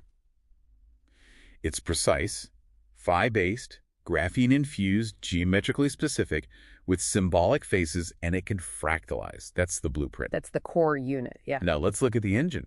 How does this structure actually do things? The sources show such a huge range of applications. It's amazing, isn't it, how these basic properties get leveraged for just about everything. Power, building things, communication. Let's start with energy. How is this thing a battery? Okay, so the sources talk about a 3D GR battery. The idea is that the vertices, the points of the rhombus, act as cathodes and anodes. The points themselves. Yeah, and specific vertices get specific jobs. Like 2 vertices called bonia and sternia are cathodes, and they're explicitly linked to certain face color number combinations and those 12 160-degree angles. So the position of the vertex plus the info from the faces connected to it determines its electrical role. Exactly that. And then other vertices act as the 6 anodes. They have names too, like warrior, verdant, ember, also tied to their connected faces and actions. Okay. And how does it work inside? It uses that graphene structure, naturally, voltages are harmonized by phi, the graphene edges act like wires for ion currents, and that graphene aerogel acts as the electrolyte. And the fractal thing, does that come into play for power? Oh yeah, big time. Yeah. That ability to subdivide into 27 smaller units, that allows for what the sources call exponential energy density. Exponential. Yeah, because each little subunit adds to the total capacity. Plus, there's another detail. The graphene bonds inside can fracture into these tiny catalytic nanodomains. Catalytic nanodomains. Think of them like tiny hotspots that massively boost conductivity, makes the energy flow incredibly efficient. So power generation and storage literally built into the shape, and it scales fractally. Okay, what about building actual physical things, structures? That's the whole basis for AMIS, the Additive Manufacturing Information System. The 3D-GR is the fundamental unit, the Lego brick, if you will, but way more sophisticated. How does it work? Is it just stacking them? It's more like networked assembly. They form neighborhoods, usually starting with an anchoring 3D-GR. Then you add additional 3D-GRs. Okay. And those number-side color faces we talked about, they act as the connection points. They define the exact geometric orientation for adding the next unit. Ah, so the colored faces tell you where and how to attach the next piece. Precisely. Structures get built iteratively, attaching these additional 3D-GRs in specific ways, maybe inverted, maybe rotated, following phi-based rules. This lets them build incredibly complex structures, like Fibonaccian lattices or these huge fractal architectures. So the geometry provides the plan and the connection points for a manufacturing system based on phi and fractals. Wow. What about signaling? Computation, can this shape think? Well, maybe not think in our sense, but it definitely processes information. The structure enables these really robust signaling networks. The additional 3D-GRs, the ones added on, they can resolve binary information like basic yes-no signals. The anchoring 3D-GRs, the central ones in a neighborhood, they act more like processors. They take inputs and generate signaling pathways across the whole network of connected units. And this is how the artificial citizens are built, using these networks. Yes, it's fundamental to the machine units that make up these citizens. They have this cool layered architecture, a central 3D-GR called the radiation core. The core, okay. Surrounded by 26 others making up the interactant body. These 26 are networked for parallel processing. 26. Plus the core makes 27.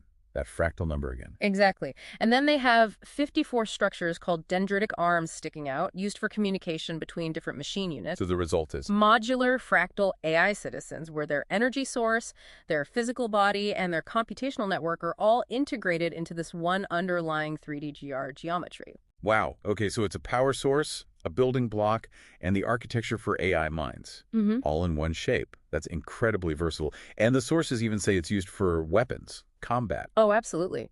One of the main characters, Scar, he's called the architect of this system, uses weapons explicitly designed from 3D-GRs. Like what? His main weapons are the tempo and rhythm synchronic swords. They're described as 2x mirror edge 3D gestos, basically. 2 mirrored 3D GRs forming the core or hilt. And they use those 6 face color number attributes somehow in their function. Huh. And his personal weapon, called Scathe, is described as a 3D GR pommel grip blade arrow using 5 of the attributes. Even another character, Kath, gets a bladed bow with a central 3D GR nook and a string made using 3D GR principles. And it's not just the shape of the weapon, right? It defines the way they fight. Precisely. It's a whole system. Scar apparently has an anchoring 3D GR heart bound to his chest. Bound to his chest. Yeah, at the purple 7 bottom face position. It acts as a fixed point for movement. Strikes go forward from there, blocks pivot backward. And weapon movements use these specific rotational translations, XYZ axis for fluidity, in things called binding, striking, and blocking. Even the way they hold the weapons, the stances like in guard, pike, anchor, they're defined by hand positions relative to a median 3D GR nook on the weapon, linking your grip to specific blade edges or blocking knuckles. It's like a whole martial art derived from the geometry. It's a combat language, yeah. Based entirely on the shape. So the geometry defines the weapon and the fighting style. And finally, you mentioned this whole system. It functions as a language. This might be one of the most profound parts. The sources state the entire 3D GR system is a language. Scar explicitly calls it the base lexicon for societal recoding. The base lexicon. Yeah. All its parts, all the interactions, they're encoded with linguistic meaning, symbolic value. Those faces we talked about, yellow, red, blue, they aren't just structural points, they are words or commands. Yellow means lunge or strike. Purple means grounding or stabilize. The system is, quite literally, a physical language. Okay, let's take a breath there. We've got the shape, its dimensions, graphene, fractals, symbolic faces, and how that all translates into energy, building, AI, fighting, and language itself. Hmm. It's this incredibly integrated system where form dictates, function dictates meaning. Right. They all flow from that core geometry. So now, let's see the system in action. How does it play out in the story world? These sources describe the Veridaegis universe. How do the characters and the plot engage with this 3D GR concept?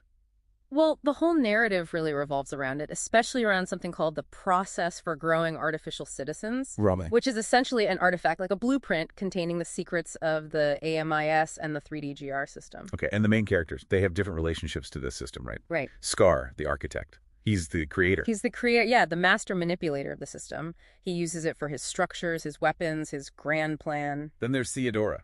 She's tied to a place, Biofexry Castle. Yes, and the mountain it's on. And eventually, she actually becomes the castle in the mountain. Her consciousness merges with the physical structure. Which is made of 3D GR unit. Exactly. So she embodies creation, resistance, the literal world built from this shape. And then we have the rebels. Lucy Stearns, Halem Cathon, Neville Fallow. They find this process artifact. They do, and they try to understand it, but they end up breaking it into fragments. And each fragment they get relates to a different part of the 3D GR system's function. Like what? Lucy gets the part related to the machine unit's neural structure, the AI blueprint.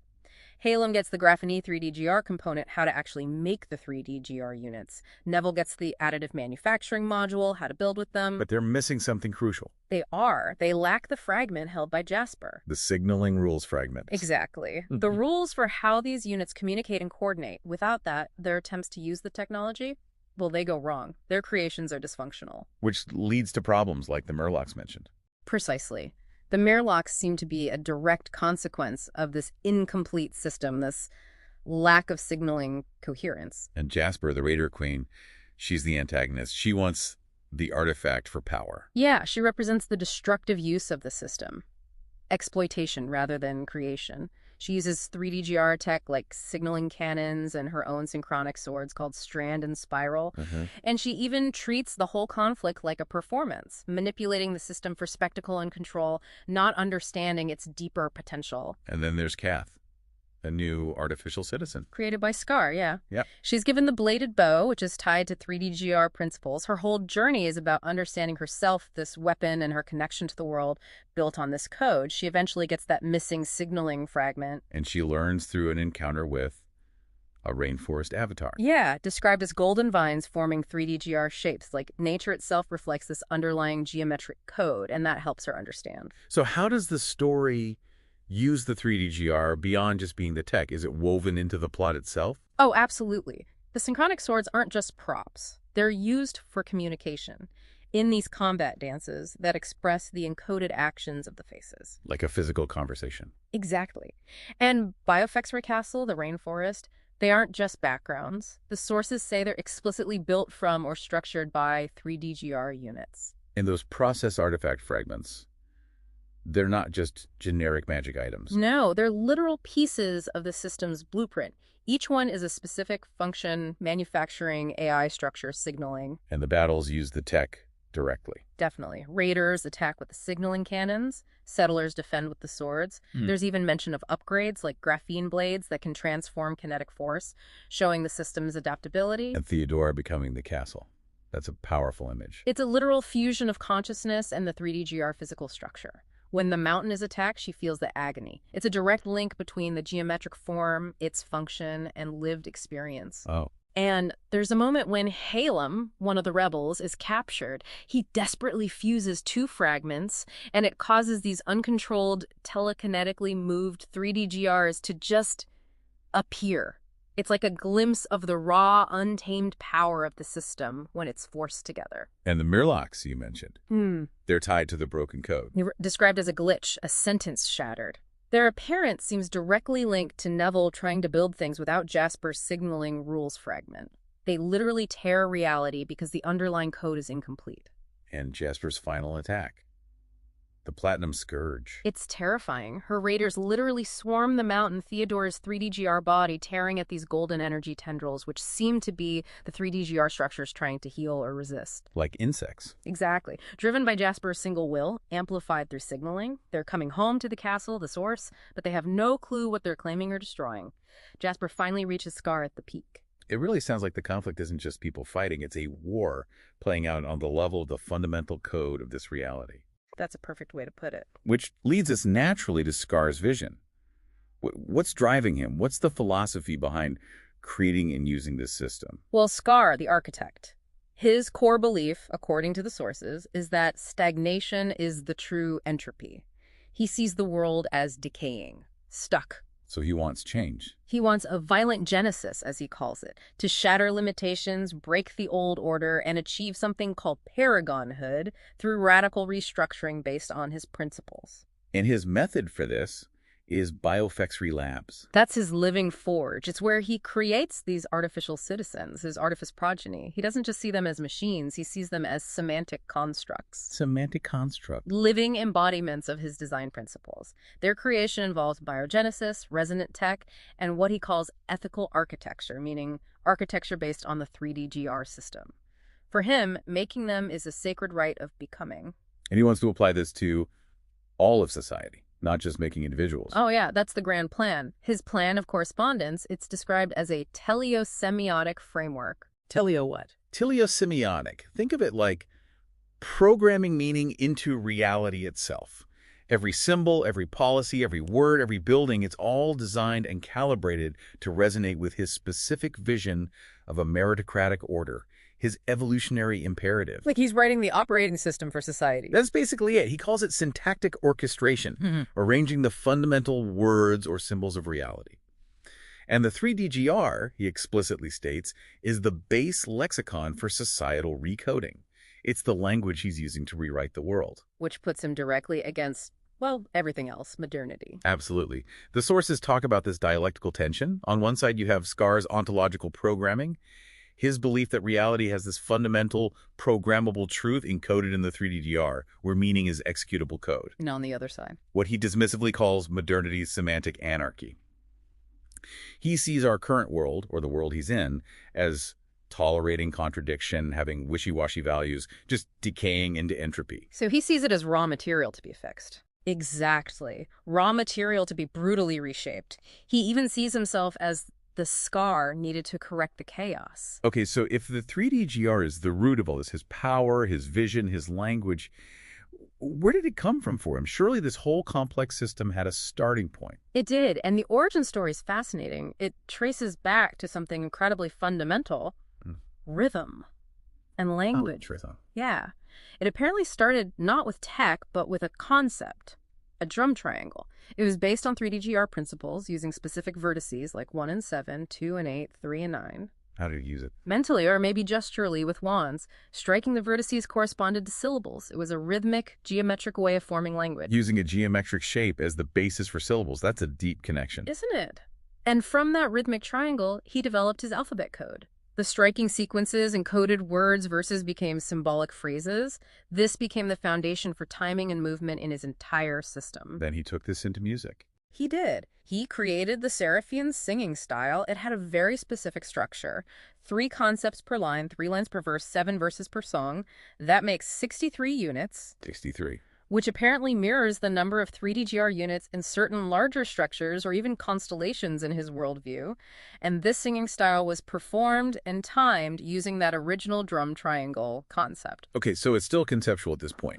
When did the 3DGR become a physical thing for him? The next step was crafting a 6-inch 3DGR object. He used it as a physical, tactile metronome. Holding it in both hands, using his thumbs to click the different color number faces in specific beat cycles, it externalized the rhythm, made the concept physical. Holding it in both hands, clicking the faces, did that lead to the dual swords later? Exactly, that seems to be the origin. He mentally split that single 6-inch 3DGR into 2 conceptual halves, one for tempo, held in the left hand, and one for rhythm, in the right. Tempo and rhythm. These became his focus points, like mental drumsticks or wands, and eventually they manifested as his sword hilts. He essentially had two interacting 3D GRs, one in each hand, clicking, rotating, embodying this duality of motion and meaning. And those evolved into the synchronic swords we heard about.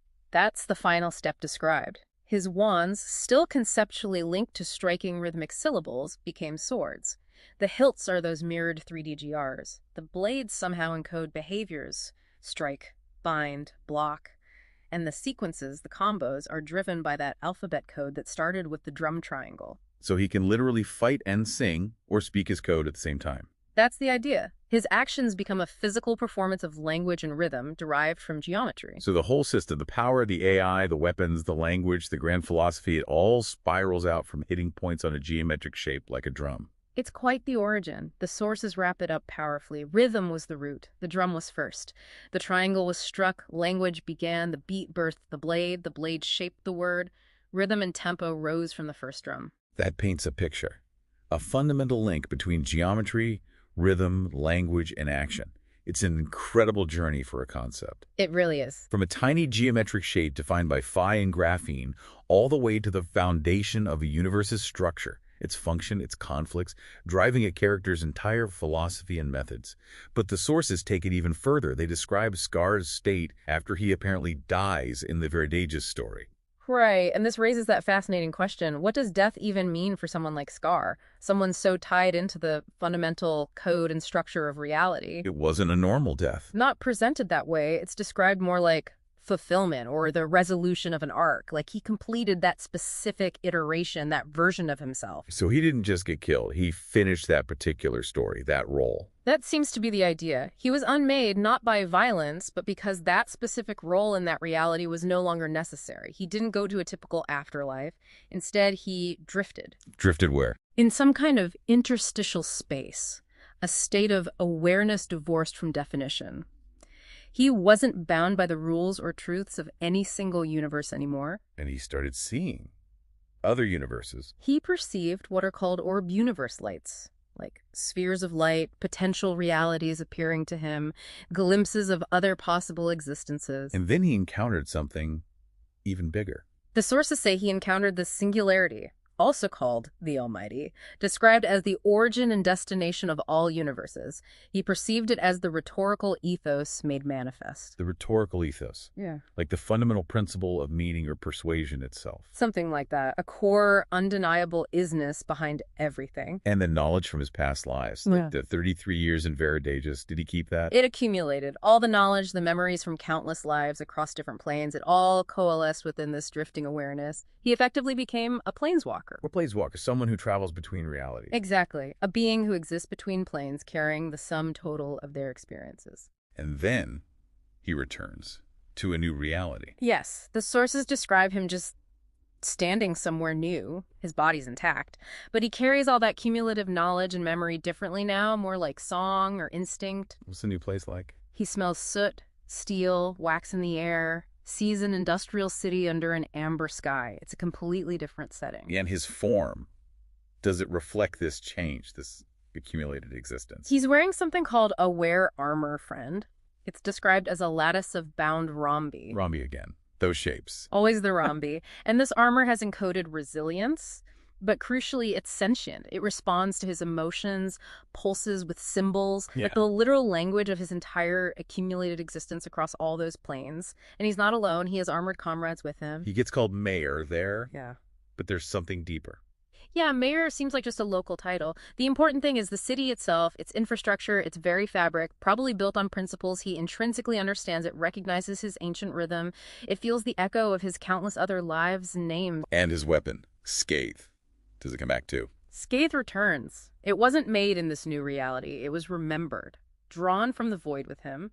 It's part of his core self, his armament across realities. How's it described now? The hilt is memory. The pommel is a golden geometry lattice humming with impossible ratios linked to that singularity he touched. It's anchored by the pulse of his own heart.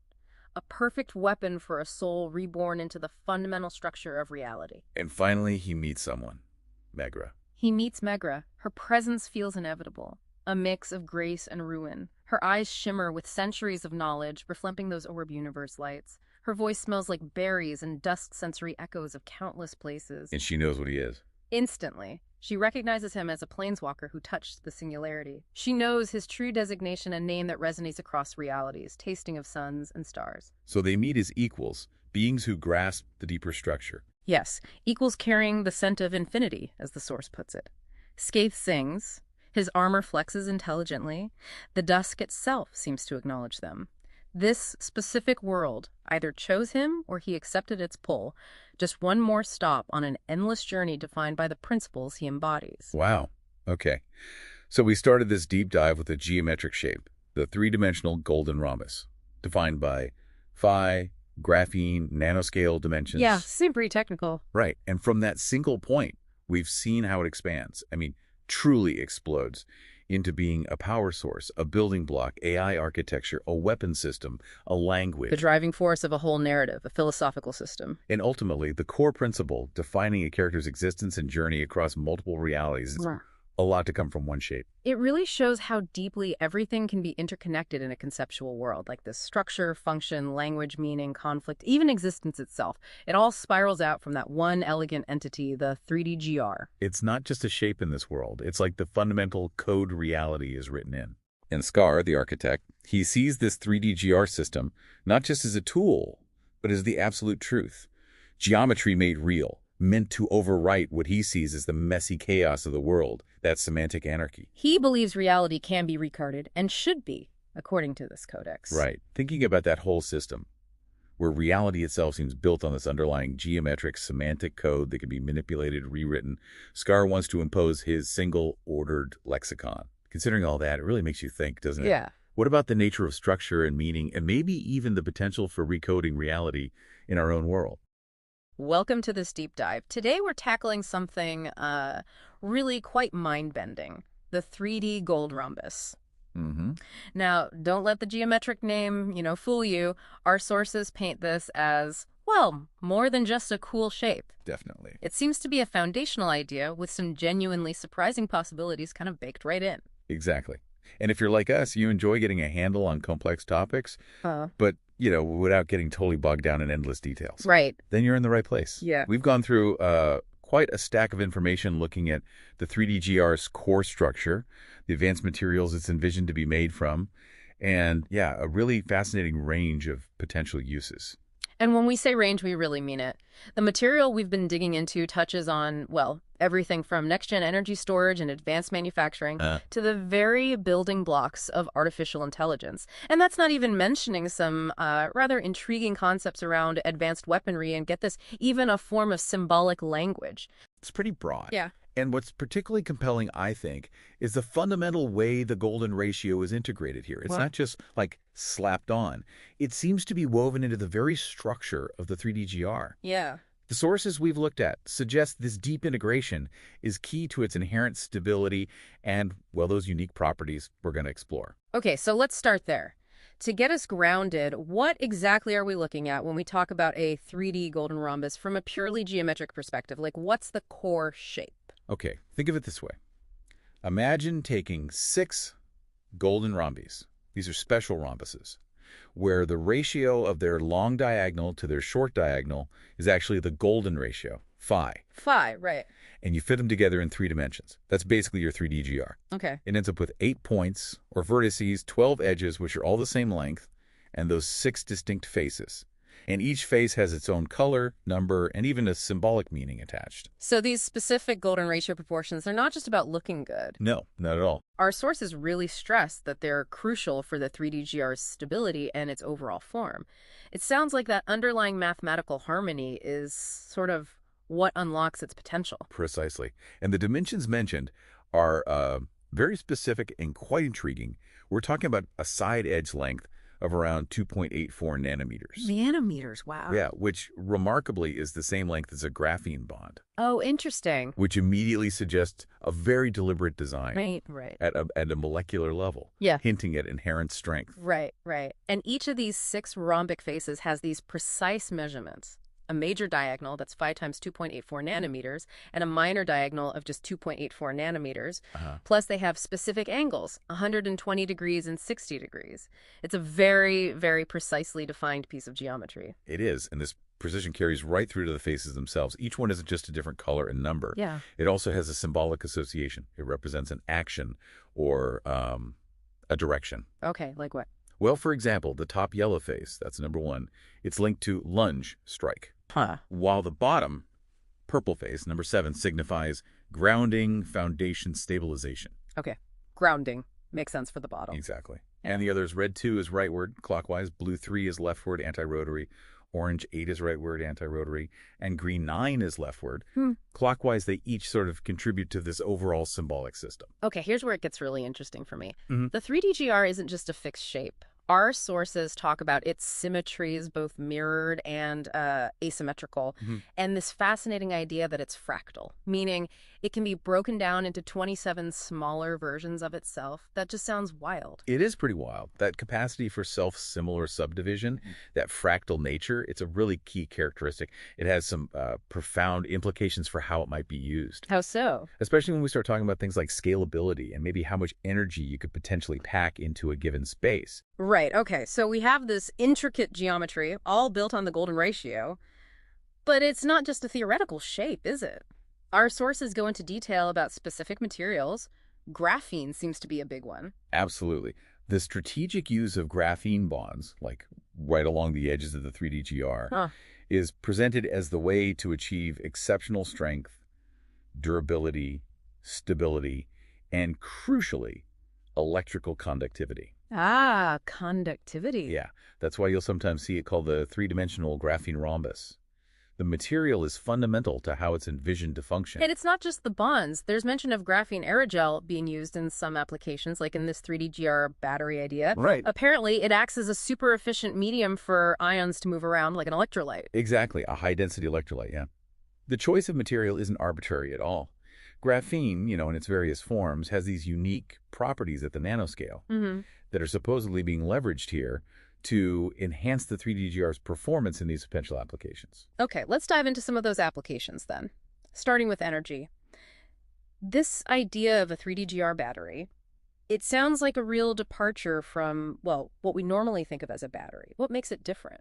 It's a fundamentally different approach, it seems. Instead of the traditional layers you find in most batteries. Yeah, the stacks. Right. The 3DGR battery apparently uses its 8 vertices as both cathodes and anodes. Both? Okay. In a very specific arrangement. There are 2 types of cathodes mentioned, called bonia and stearin. Boya and stearin. Interesting names. They are. Each one's made up of 3 specific faces and designed to channel energy in different ways based on their internal dimensions, those diagonals we talked about. Okay.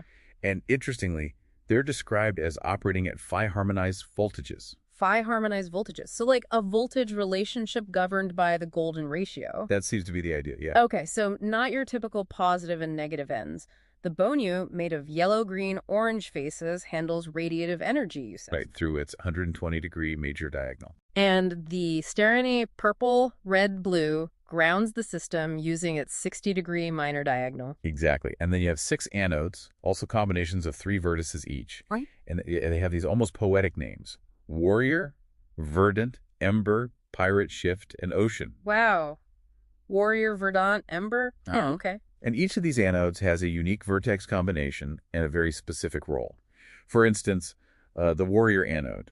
It acts as a reservoir for kinetic ions, sort of ready to be deployed. Okay. While the Ember anode is apparently optimized for rapid energy release, high-frequency discharge. So it sounds like a very granular level of control over how energy is managed within the battery structure itself. That's the picture painted, yes. Yeah. A very fine-tuned system. And the graphene aerogel electrolyte is key here, you mentioned. It creates this interconnected network around the vertices for charge to flow. Yeah, it encapsulates the vertices, forming what's called a recursive charge matrix. Recursive charge matrix. Right. And there's more, right? Something about quantum wells and torsional fields. There's talk of those tiny 2.84 nanometer edges and the phi-scale diagonals within the anodes creating what they call quantum wells, almost like tiny traps for ions. Right.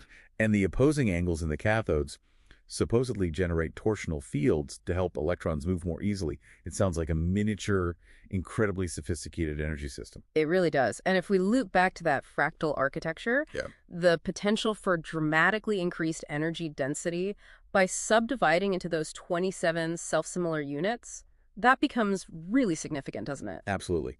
The sources even mention things like catalytic nanodomains forming under stress from fractured graphene bonds, amplifying conductivity, Wow. and the aerogel's nanopores orchestrating these vortex-like movements of ions. It suggests a highly dynamic, maybe even self-optimizing system. Okay, so moving beyond energy, which is already pretty mind-blowing, Right. the 3D-GR also seems central to something called the Additive Manufacturing Information System, or AMI. Right, A minus. How does this shape factor into, like, 3D printing and building structures? Well, in AMS, the 3D-GR seems to serve as both a fundamental building block and a kind of informational framework for how things get manufactured. Informational framework. Yeah, you have this idea of neighborhoods being formed as a central anchoring 3D-GR. Okay, an anchor. And then other additional 3D-GRs get attached. Sometimes these additional ones are called synchronic swords. Synchronic swords. Okay, so these 3D-GRs aren't just, like, stuck together randomly, the number site color faces you mentioned earlier. Exactly. They act like very specific connection points, almost like a coded system for ensuring precise orientation during assembly. That's precisely the idea. Complex structures are built up through this iterative process. You attach additional 3D-GRs to the central anchor in very specific orientations, maybe inverted, maybe not all, following principles based on, you guessed it, the golden ratio. Of course. And this allows for the creation of intricate repeating patterns like Fibonaccian lattices or these fractal architectures. It really seems to leverage that self-similarity we talked about for building scalable and complex designs. And it's not just about physical construction, is it? The sources propose the 3D-GR as a key component in signaling, computation, and even in the design of what are called artificial citizens. That sounds like a huge leap. It is a fascinating and, pretty huge potential application area. In terms of signaling, the system is described as enabling robust networks. How? Well, binary information can supposedly be processed by these additional 3D-GRs, and a central anchoring 3D-GR acts as a kind of router, directing information flow across these neighborhoods to create adaptable communication paths. Okay, like a network node. And the machine units for these artificial citizens, that concept is really interesting. It's described as layered. Yeah, layered architecture. There's a central radiation core, which is one 3D-GR, surrounded by 26 others. 26, like the fractal subdivision. Exactly, that 3 by 3 by 3 minus the center. This core emits computational output. Then you have the interactant body, which is made up of those 26 surrounding units, handling parallel processing. Wow. And they're all connected by these 54 dendritic arms for communication between units. So it paints a picture of a highly modular and, again, fractal-based approach to AI. Energy, structure, computation, all integrated at this fundamental 3D-GR level. Suggesting a very efficient and potentially scalable architecture, yes. Now, our sources also delve into some very specific applications in weaponry and combat systems. This is particularly in the context of a character named Scar. Right. Scar comes up a lot in this contest. Seems like a highly integrated, almost artistic approach to combat described here. Indeed. Scar's weaponry, like something called tempo and rhythm, described as two mirrored swords with 3D-TR edges. Mirrored swords. Okay. They explicitly incorporate those six-face attributes in their design. Even another weapon, Scathe, a 3D-GR pommel on a grip with a bladed arrow, uses 5 of the face color attributes.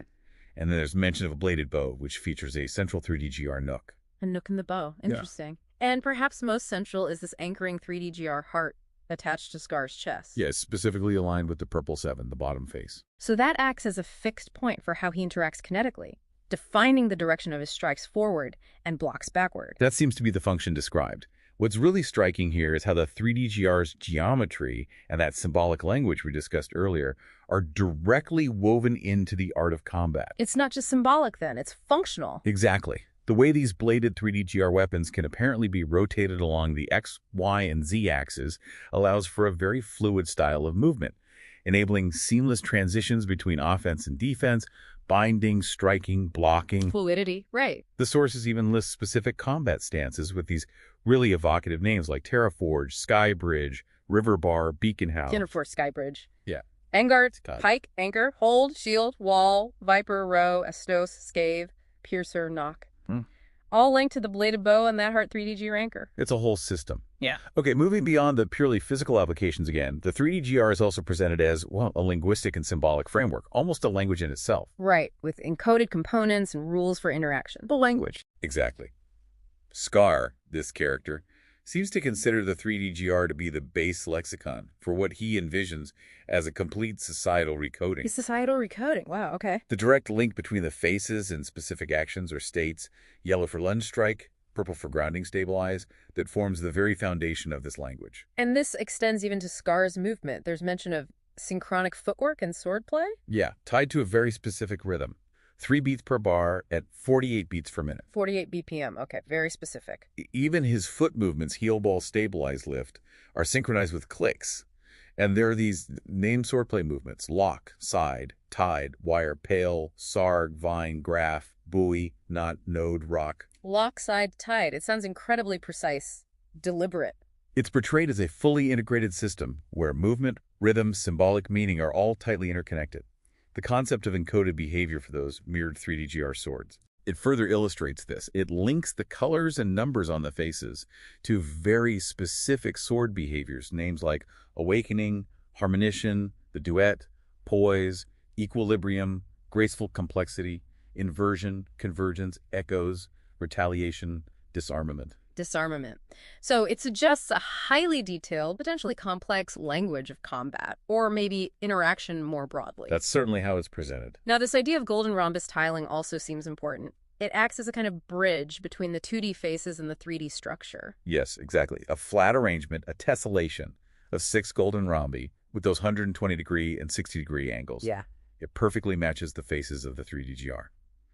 The dimensions of this standard rhombus edge length 2.84, short diagonal also around 2.84, long diagonal being phi times 2.84, about 4.59. There's phi again. It clearly shows the golden ratio in action right there at the 2D level. And this tiling, it's not just a mathematical curiosity. No, it serves multiple purposes according to the sources. It's like a blueprint for how the 3D-GR is structured. A way to visualize how graphene layers might be arranged at the nanoscale, maybe.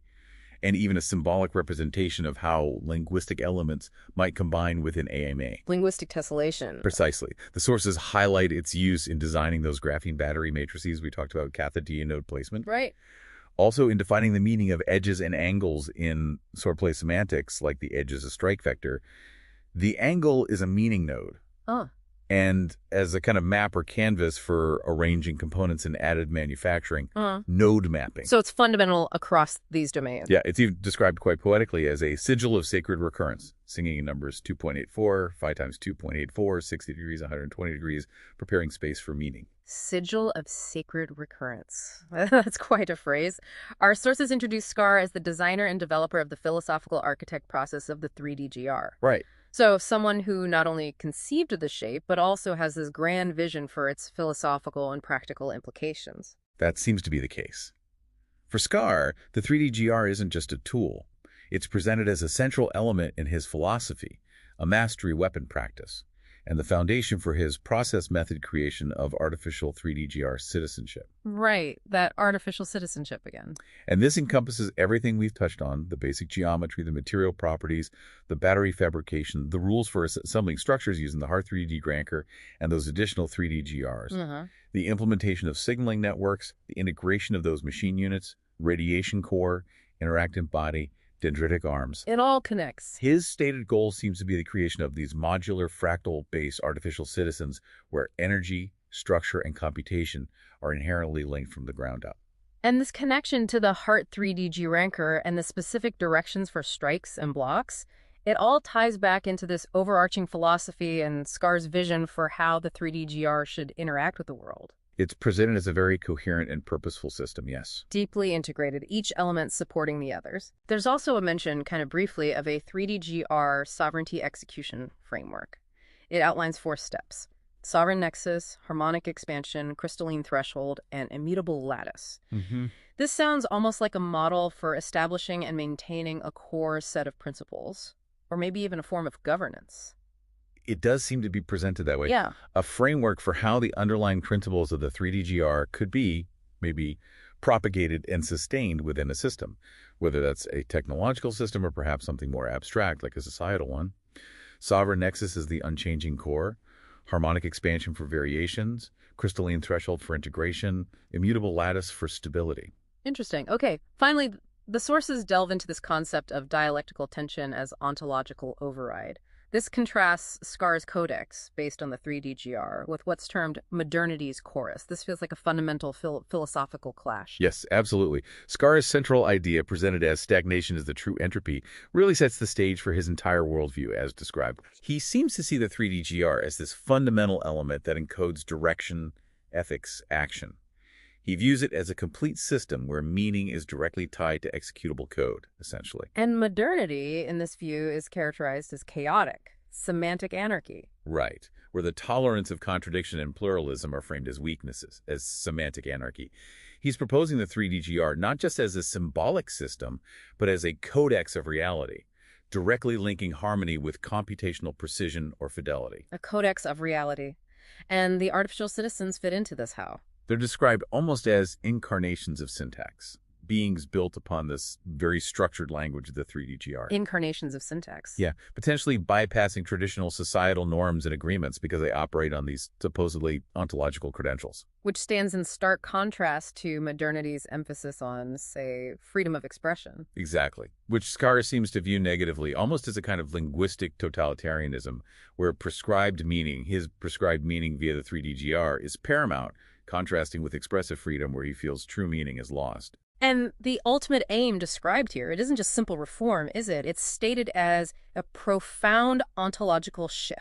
Yes, a complete recoding of reality itself. That's the ambition presented. Yeah. The metaphor used for Scar being both the wound and the cauterization really emphasizes this idea of a radical, perhaps even forceful transformation. Wound and cauterization, implying both damage and a kind of harsh healing or sealing. It does. He seems to envision his language, the language of the 3D-GR, as the definitive and ultimately the only enduring one, the last one standing, so to speak. Well, this deep dive has certainly shown us that the 3D golden rhombus, based on these sources, is envisioned as far more than just an interesting shape. Absolutely. It's presented as a potential foundation for incredibly complex systems, touching on everything from how we might store energy and build things to the very nature of communication, computation, and even potentially artificial intelligence and combat. It's quite the scope.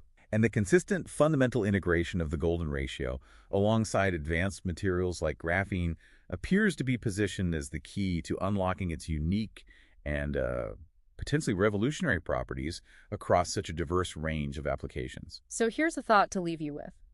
When you consider the 3D-GR's potential, as described as this fundamental building block, even as a form of language, it really makes you wonder, doesn't it? How so?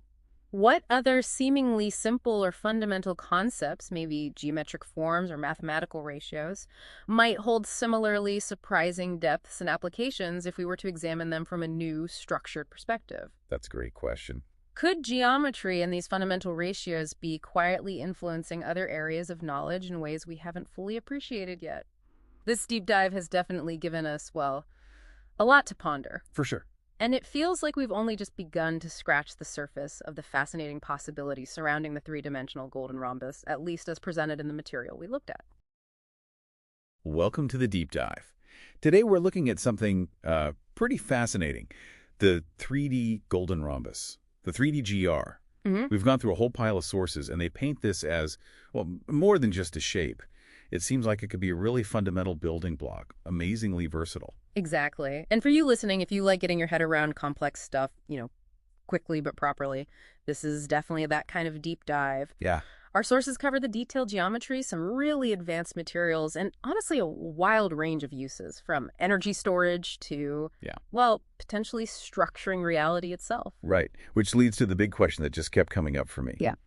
What exactly is this thing, this 3D golden rhombus, and why all the buzz about it being so significant? Okay, yeah, let's break it down. Where do we start? The basic form. Right, so imagine a 3D object, and it's built from 6 specific two-dimensional shapes, golden rhombi. Golden rhombi. Yeah, all interconnected.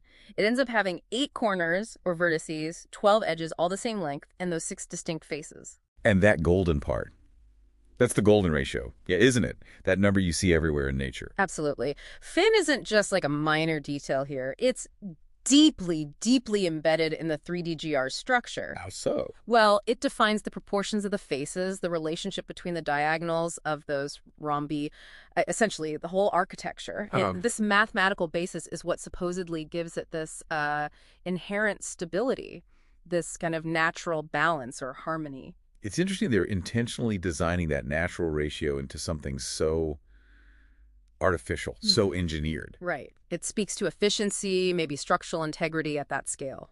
So can we get specific? How big is this thing? What are the angles? We can. So the edge length, each of those 12 edges, is about 2.84 nanometer. Nanometers. Okay, that's incredibly small. It is. To give you a sense of scale, think graphene. It relates to the bond length in graphene. Right. And the faces, the rhombi, they have two diagonals, a longer one, which is phi times that 2.84 millimeter. So about 1.618 times longer. Exactly. And the shorter diagonal is exactly 2.84 millimeters, same as the edge length. Okay. And the angles follow from that.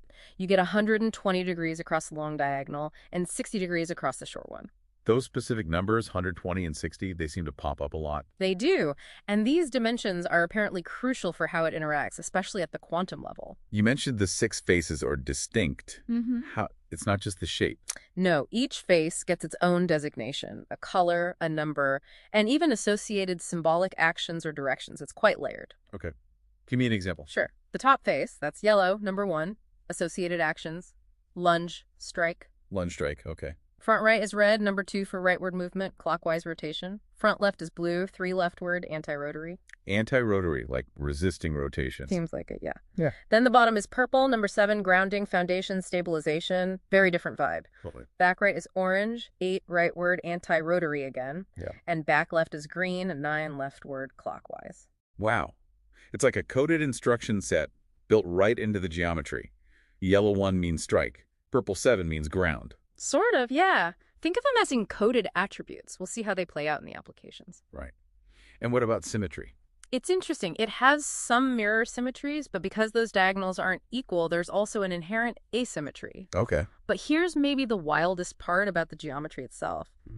It's fractal. Fractal, how? It can apparently subdivide perfectly into 27 smaller, identical 3D GRs. Each little one keeps the exact same proportions, the same phi ratio, everything. 27. That's 3 cubed. So it fills its own space perfectly when it divides. Seems to be the idea, like nanoscale Russian dolls repeating the same pattern inwards. Okay, that fractal quality.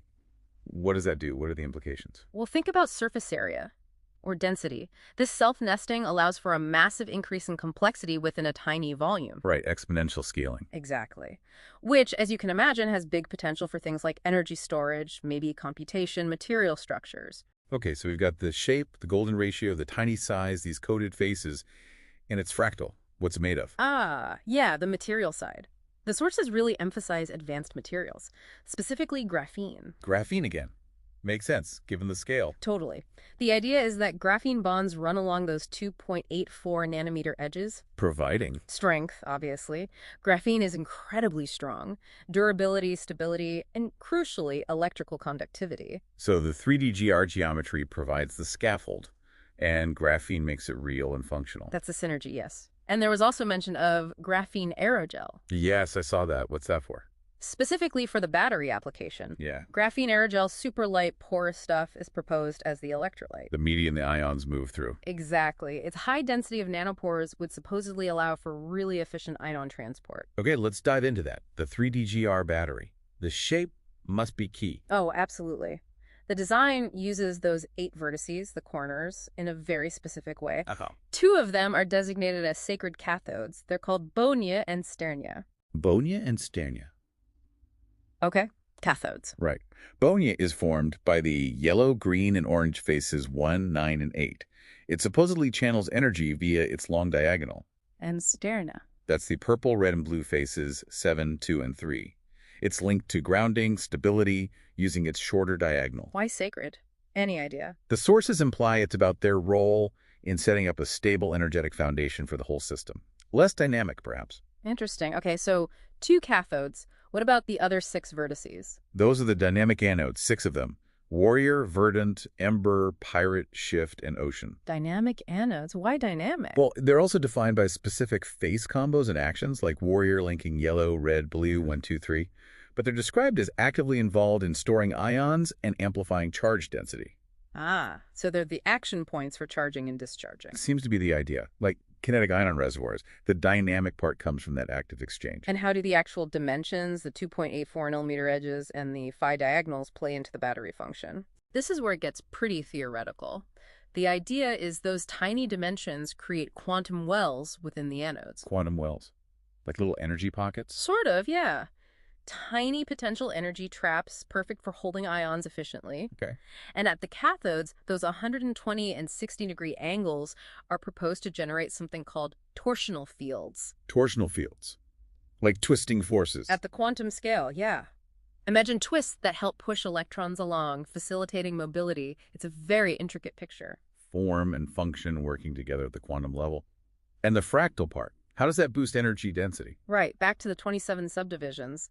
If one 3D-GR can divide like that, the battery isn't just one unit, it's a whole nested network. Ah, so you get layers upon layers of storage potential packed in. Exponentially more, potentially. That's how they frame the high energy density claim. Mind-blowing.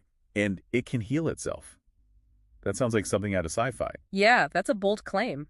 The concept is that under stress, some graphene bonds along the edges might break, but they form catalytic nanodomains. Meaning, these broken bits, with their specific electron configurations, they mention pi orbital networks actually boost conductivity locally. Okay. And at the same time, the pores in that graphene aerogel electrolyte are said to create swirling ion vortices that help reorganize the ion flow, kind of repairing the pathways. So it's not like regenerating tissue, but more like optimizing pathways even after some damage. That seems to be a more accurate way to think about it, yeah. A recovering performance. A self-optimizing fractal nanoscale battery. Okay, that's huge.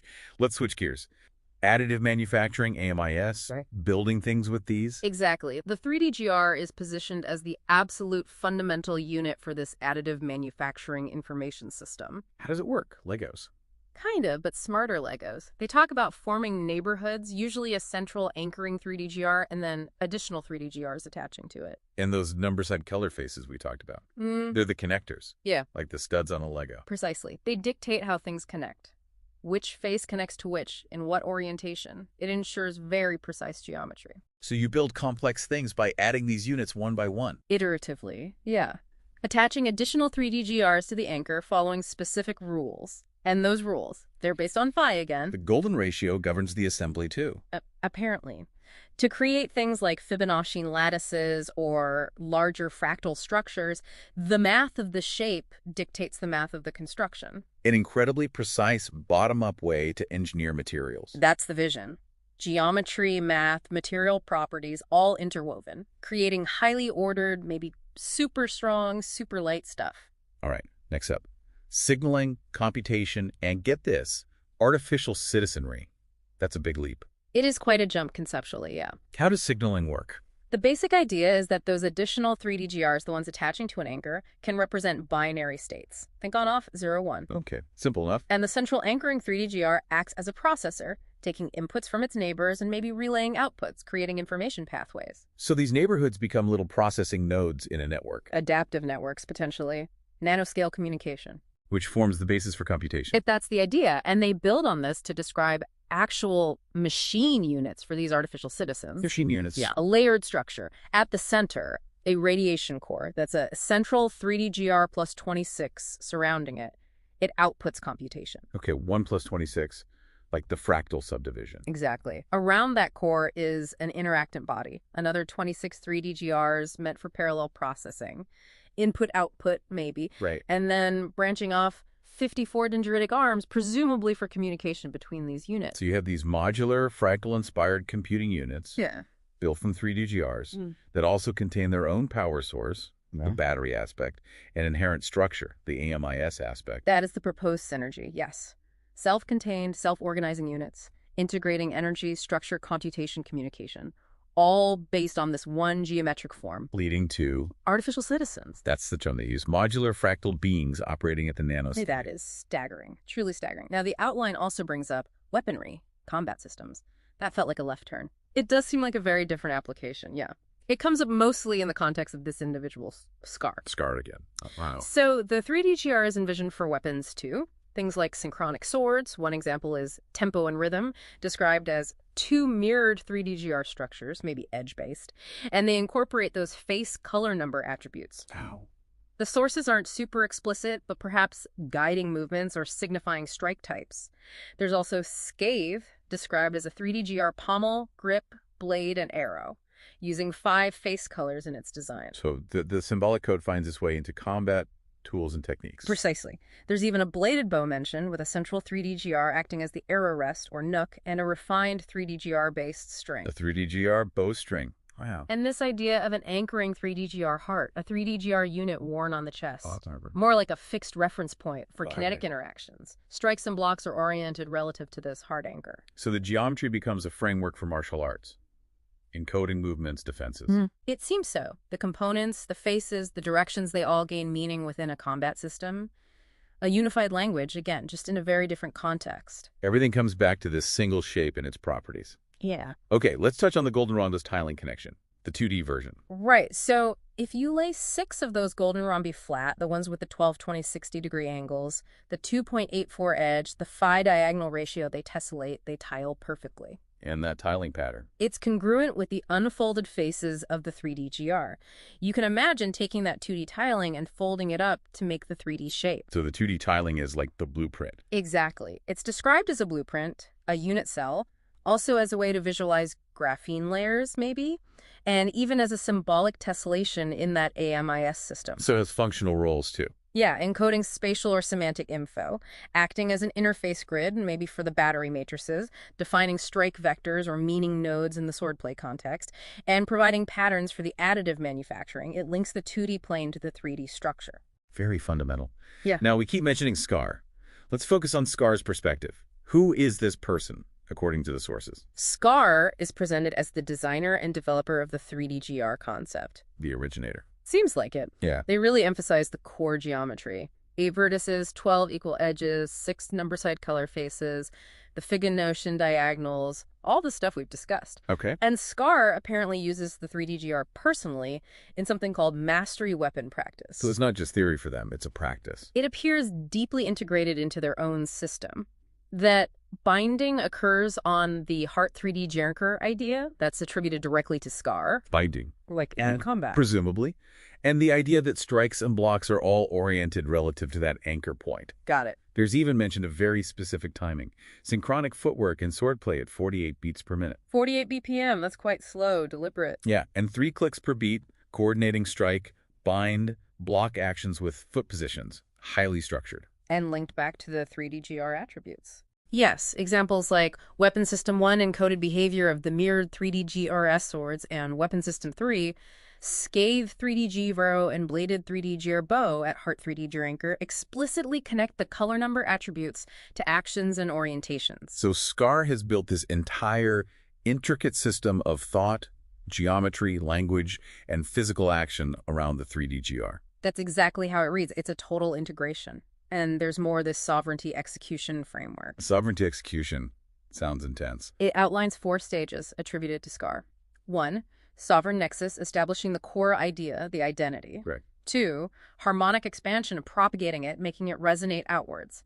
3, crystalline threshold selective integration, choosing what fits the system. Filtering. Seems like it. And 4, immutable lattice, solidifying it, making it the permanent, unquestioned foundation. Immutable lattice. Wow, that sounds like aiming for permanence, for something absolute. It does, which leads into the final section here. Scar's architect's sanction and dialectical tension. This gets into the philosophy. The why behind it all. Seems so. The architect's sanction is presented as Scar's core text or philosophy. A key idea is stagnation is the true entropy. So constant directed change is necessary. Opposing decay? Something like that. A belief in progress through deliberate design. And Scar's design tool is the 3D-GR. How so? They envision using it for ontological programming, basically programming reality itself. Whoa. Contrasting this structured approach with what Scar sees as the messy semantic decentralization of modernity, fragmented meanings, lack of a unified system. So Scar wants to use the 3D-GR to impose a unified order in meaning. That definitely seems to be the core drive. The 3D-GR is described as a codex of reality, having a kind of computational truth, not just harmony. And the artificial citizens fit into this how? They are the incarnation of syntax, the living proof of Scar's structured language, the exemplars of the design. Right. Syntax made flesh, or graphene rather. Pretty much. But this creates tension, right, between Scar's vision, which gets called linguistic totalitarianism in the notes, this plan of correspondence where meaning is fixed and modern values of expressive freedom, individual interpretation. A very stark contrast. Scar wants one language, one system, defined by the 3D GR. That appears to be the ultimate goal, not just reforming things, but creating a new universe of being. A fundamental ontological shift mediated entirely through this geometric language. A complete reality overall. Exactly. The final note describes Scar as seeing themselves as both the wound, the disruption of the old, and the cauterization, the final sealing answer. With the 3D GR's language being the only one left standing. That's the implication. Wow. Okay. From nanoscale batteries and self-healing materials, all the way to a plan for reprogramming reality itself. The 3D golden rhombus is... yeah, way more than just a shape. Absolutely. It connects the dots between incredibly precise geometry, material science, and these huge, ambitious concepts. Energy, building things, computing, combat, philosophy. And running through it all is that golden ratio phi, providing the mathematical backbone, the harmony, the proportion that seems to unlock all this potential. Precisely. It's a truly fascinating intersection. Math, materials, and some really out there conceptual thinking all bundled into one form. So the final thought for you listening, as you absorb all that, could one single geometric shape really be a universal key? A building block for batteries and artificial beings and a whole philosophy? And if it could, what would that mean? For order, yes, but also for control. For communication, could it open up new ways of understanding reality or lock us into just one? Definitely something to chew on. Yeah. Something to think about long after this deep dive is over. Welcome to the deep dive. We've got a really fascinating stack of sources here from one of our listeners, someone who's really looking for that shortcut, that quick path to grasp a subject that's, well, it's deeply complex. Oh, complex is definitely the word. Yeah. This dive, it takes us into a universe built, pretty much entirely around this single, really powerful geometric shape, the three-dimensional golden rhombus. Let's call it the 3D GR, maybe? 3D GR. Okay, sounds good. So our mission today, looking at this pile of articles, notes, research, it's to unpack it all. We need to pull out those, crucial bits of knowledge about this 3D GR system. What it is, what it does. Exactly. Its core ideas, its applications, the whole philosophy behind it. And there's even a pretty dramatic story unfolding in this geometric reality. This is basically your fast track to understanding a whole new kind of existence. All right, let's jump in then. Let's see what these sources actually tell us about this 3D GR. Let's start right at the foundation, the shape itself. What is this 3D GR, really? Give us the basic form. All right, so at its heart, it's a rhombus, but three-dimensional. A solid shape. But the sources, they really emphasize it's built from 6 individual golden rhombi, specifically, all connected up in 3D space. Okay. It's got your standard stuff, 8 vertices, corners, 12 edges, all the same length. But then it also has these 6 distinct faces, and those faces are really, really key to everything else. And this is where, reading through this stuff, it got really interesting for me.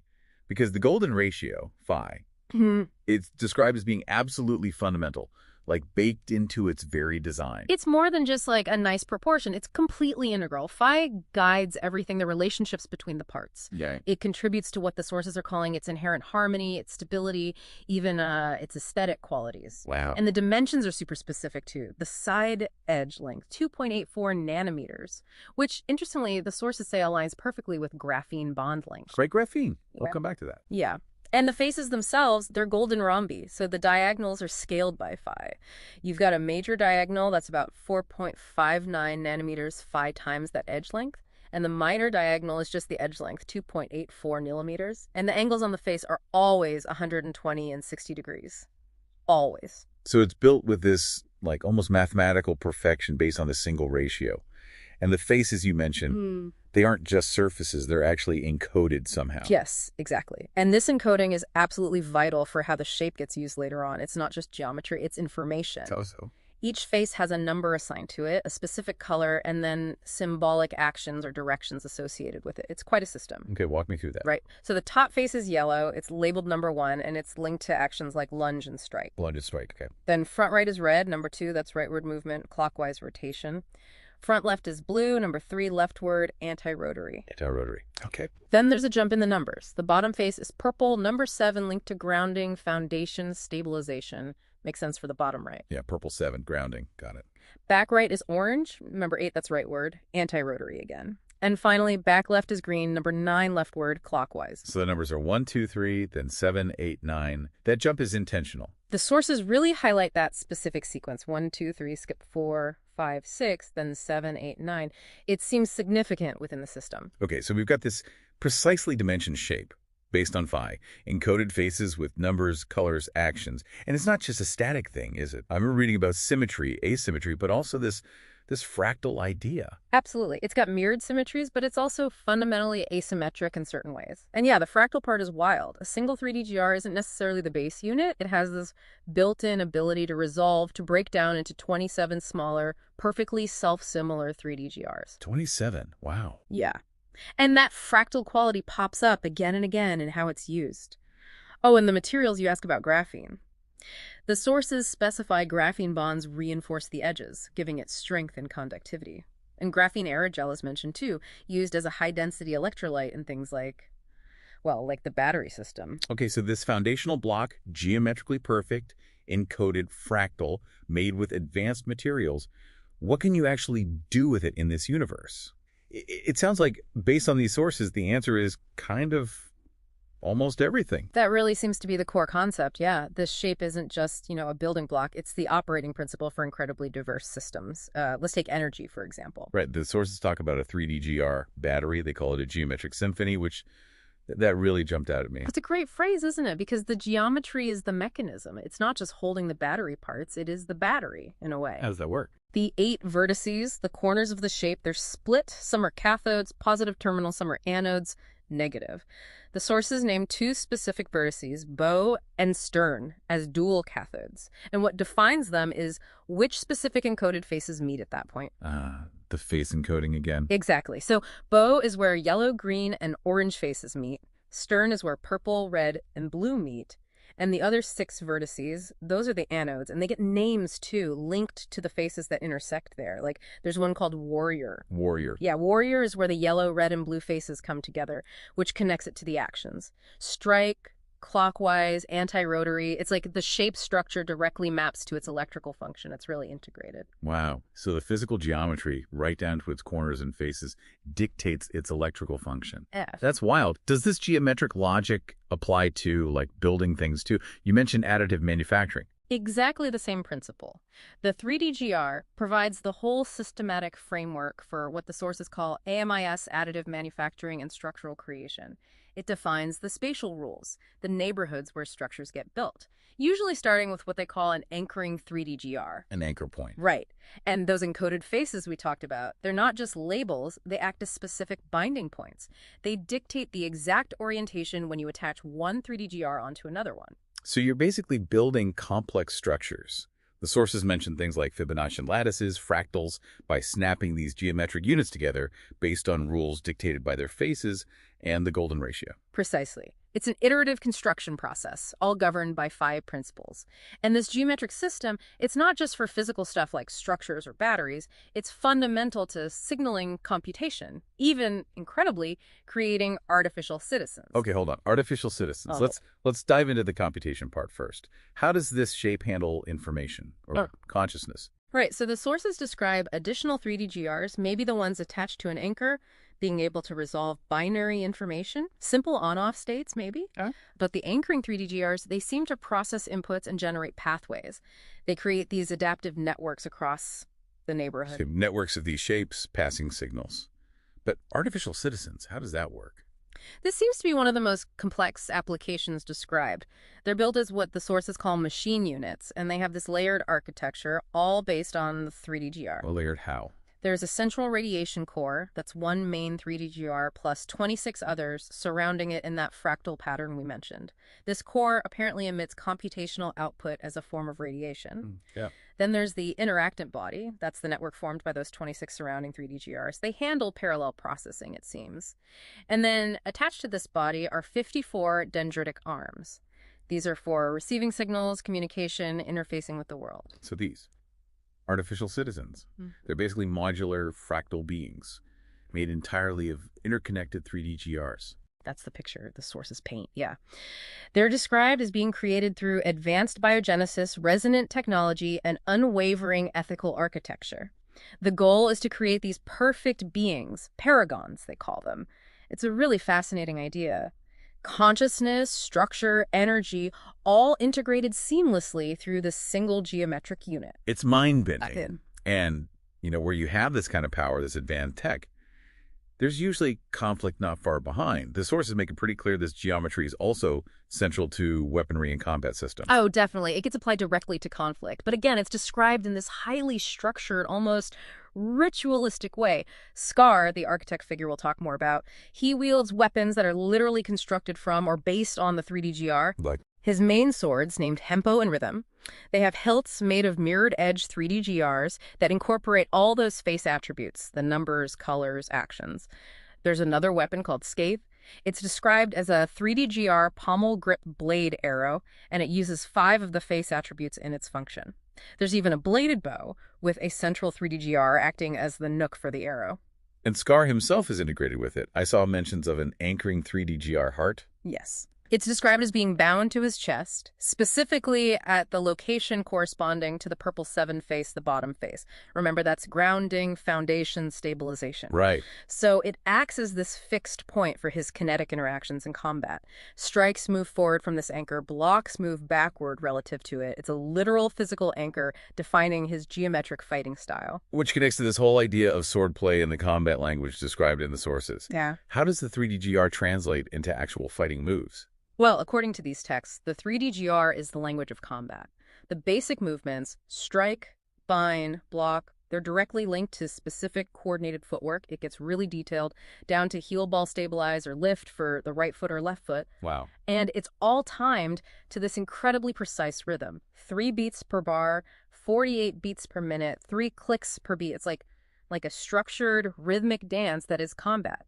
The sources even list 12 distinct swordplay names, things like lock or side or tide, and each name represents a specific pairing of actions, like strike and bind with the right hand, all directly tied back to the 3D GR's encoded movements and timing. So the swords themselves, being based on the 3D GR, also have programmed behaviors. They're not just inert objects. Exactly. The mirrored 3D GR swords, Tempo and Rhythm, they have 12 encoded behavioral patterns programmed into them. The sources give an example. The Awakening. In this pattern, the left sword automatically assumes a viper inverted stance, while the right sword strikes hard. That's how it reads. And even the bladed 3D GR weapons, like Scathe, have defined rotational translations along the X, Y, and Z geometric axes. And there are specific grip stances mentioned, like Terraforge or Skybridge, which likely relate to how the weapon interfaces with the 3D GR system. The geometry dictates every single aspect of the fight. It's just fascinating that this one single shape is the foundation for literally everything: energy, communication, manufacturing, warfare. The sources really hammer home this idea that the 3D GR system is a language, a base lexicon, they call it. That's absolutely correct. It's presented not just as a tool or a material, but as the fundamental grammar of this universe. Every component, every interaction within the system is directly linked to meaning. Those faces we talked about, yellow means strike, purple means grounding. It's a complete linguistic and symbolic framework built from this one geometric form. And the stated purpose, according to Scar, societal recoding. Societal recoding? That's a remarkable level of integration. The entire fabric of reality defined by a single geometric shape and its encoded language. So, okay, let's turn to the mind behind all this. Scar, the architect. What's his deal? What drives this vision? The sources give us a pretty clear window into Scar's core philosophy, and yeah, it's intense. His fundamental belief, the absolute core, is that stagnation, just standing still, is the true entropy. He calls it the unpardonable sin. Wow, strong words. Right. So his entire purpose, what he calls his grand design, is presented as an orchestrated evolution. It's all aimed at achieving something called paragonhood, essentially perfecting existence according to his principles. And biofactory laboratories, yeah, his base. Yeah. It's not just a lab, then. Not at all, according to these texts. He sees it as a living forge, a crucible, the place where existence itself is being recoded. Resources flowing into Biofactory aren't just, funding. They're described as tribute necessary for birthing the new human, which seems to refer to those artificial citizens we discussed. And even his political actions, like the sources mentioning him taking roles like mayor or president in different contexts, that's not seen as conventional power seeking. It's framed as a calculated means to spread his plan, to disseminate the 3DGR principles. And this plan, it has a name, the plan of correspondence? That's the one. It's described as a teleosemiotic framework, which is a mouthful, but... Yeah, break that down. Think of it as trying to imbue everything, every symbol, every government policy, every word spoken, even the architecture of buildings with purposeful meaning. And all that meaning is calibrated towards this ultimate goal, ascent to paragonhood. So controlling meaning on a societal scale? He calls it syntactic orchestration, like he's encoding Enlightenment, his version of it anyway, directly into the operating system of civilization itself. And the 3DGR, as we've established, is the base lexicon for this massive project of societal recoding. It's an incredibly ambitious, totalizing vision. The sources also describe Scar himself in these vivid, almost mythic terms, don't they? They really do. He's called the beacon and the storm simultaneously, a collaborative catalyst, but also a solitary tactician. Even his physical scar isn't seen as a flaw. It's reframed as a sigil, a mark of resilience and purpose. And the titles: Architect of the Golden Rhombus, King Killer, Paragon of Zion. It's very grand language. And this whole worldview, this reality based on geometric programming, it's explicitly set up in opposition to modernity. Yes, the sources present a really stark ideological clash here. Scar's ontology, his theory of being, sees the 3DGR as law, as a total teleosemiotic system where everything has a defined, purposeful meaning, ontological programming. And modernity is. He contrasts this sharply with modernity, which he views as suffering from semantic erosion, full of contradiction, pluralism, different meanings competing. Basically semantic decentralization or even anarchy from his perspective. So he sees no middle ground. According to these texts, no. He doesn't see synthesis or integration as possible, only recoding. He actually views this whole process as an apocalypse, but using the original Greek meaning of apocalypsis, an unveiling or revelation. Modernity isn't something to engage with. It's just the raw material to be broken down and rebuilt according to the 3DGR plan. Okay, that sets the stage pretty dramatically. We have the foundation, the function, the philosophy. Now let's see how these principles actually play out in the narrative provided in these sources. It's set in the Veridaegis universe, right? And the story seems to revolve around something called the process artifact, and it's linked to AMIS and the 3DGR. That's right. The story kicks off at Biofactory University, which is Scar's domain. We meet characters early on, Triona, Luciana, Towson, Aaron, who are already living within this system. They're using these synchronic swords, which are tied to AMIS, as a form of language expression, all under Scar's oversight.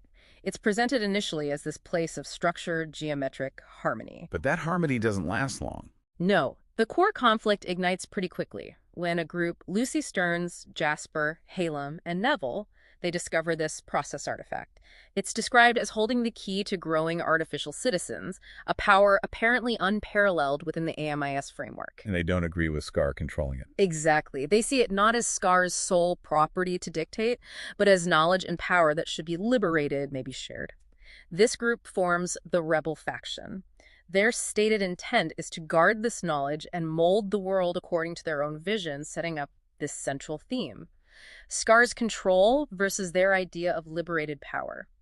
Interestingly, the sources mention Neville has some doubts, some reservations about turning against Scar right from the start. And this inevitably leads to a confrontation at Biofactory Castle. The castle becomes the main stage, yeah, both for the physical fight and the ideological one. Scar senses the disturbance, the theft of the artifact fragments. He views the artifact as something beyond their understanding, their actions jeopardizing the stability he's built. He sees his tools, his swords, his anchoring 3DGR as almost divine implements of order. While Lucy argues for freedom. Right. Lucy argues passionately for freedom over Scar's imposed stability, believing AMIS and its potential should be accessible. The rebels, each having taken a different fragment of the artifact, aim to break free from his orchestrated harmony. And the fight itself isn't just, clashing swords. It's described as a clash of principles, using the 3DGR system itself as the medium. Lucy even uses what are called complex 3D-GR semantic structures, using the system's own language to momentarily stop Scar, which allows her, Jasper, Neville, and Halem to escape with their respective fragments. Okay, so they escape. The narrative then follows these rebels into the rainforest around Mount Veridian. Yes, and the environment itself is used to reinforce the core themes. The rainforest, according to the sources, is described as literally being composed of 3D-GR units. It suggests the entire planet might operate on these geometric principles, embodying a kind of natural, inherent harmony. And this is contrasted with the Raiders. Exactly. They encounter raiders, led by a figure named Clifton. The raiders represent the opposite pole. Exploitation, dominance. They see nature purely as a resource to be controlled for their platinum fortress. They don't see the underlying geometric harmony. They just see stuff to take. And the conflict there isn't just physical force versus physical force. No, the sources really emphasize this. It's framed as a philosophical debate played out in action. The rebels argue for interconnected creativity, balance, nuanced architecture ideas they see as inherent in the 3D-GR system itself. This is set against the Raiders' reliance on just brute force. And in this confrontation, the rebels actually win control of the Hall of Rain through what's described as a dance, where their philosophical approach, rooted in the 3D-GR's principles, triumphs over raw power. It's meant to show the strength of the underlying system. Interesting. So after that win, they try to influence Raider City itself. They do. They try to persuade the Raiders, whose whole culture seems driven by pursuing resources, especially gold, to embrace the potential of 3D-GR principles, things like innovation, collaboration, autonomy. Jasper talks about autonomy and innovation. Neville talks about virtue. Halem speaks of legacy. And Lucy makes the practical pitch, linking creation through AMS directly to generating more gold. Does it work? Not smoothly. Conflict erupts again, specifically when the rebels use their synchronic swords. Remember, these are tools of MS, tools of this geometric language, to start excavating materials like gold, carbon, uranium. This clashes directly with the Raiders' established, perhaps cruder, methods of resource extraction.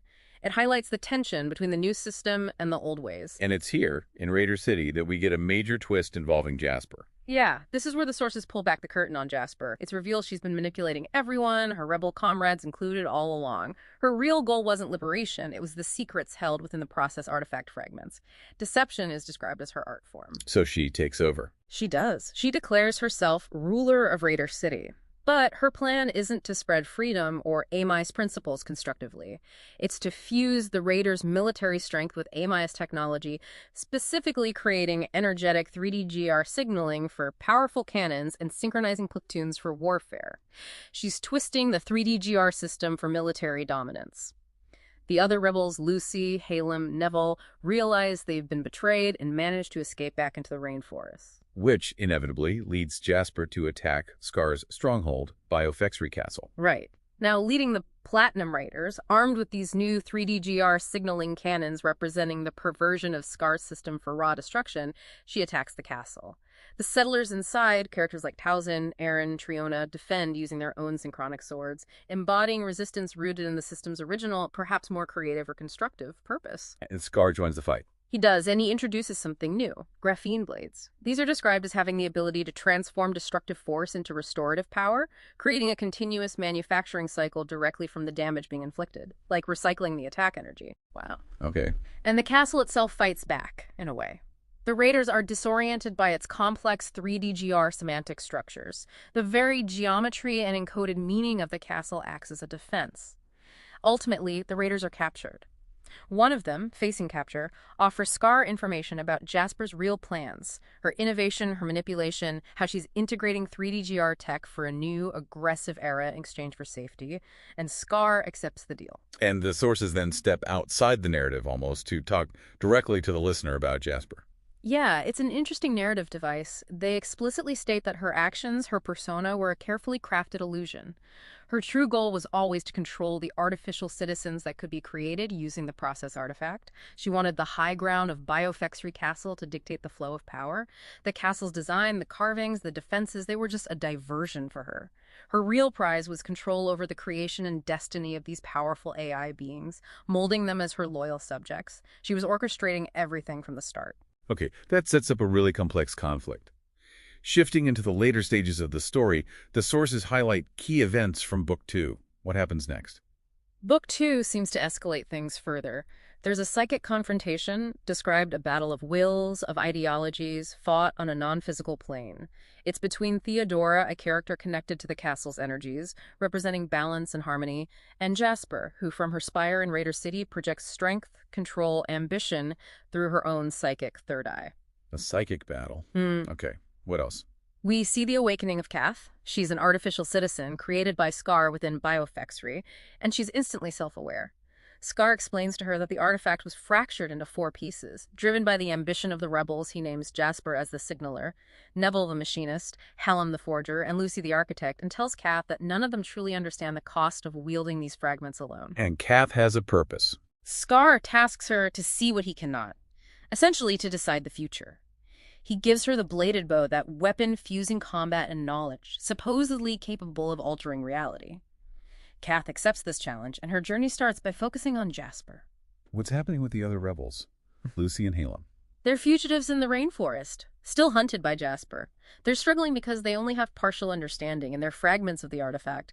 Hallam has the graphene 3D GR piece, Lucy the machine unit piece. Neville, who's disappeared, had the additive manufacturing piece. Critically, they're missing Jasper's signaling rules fragment, meaning their creations can't truly communicate or function properly.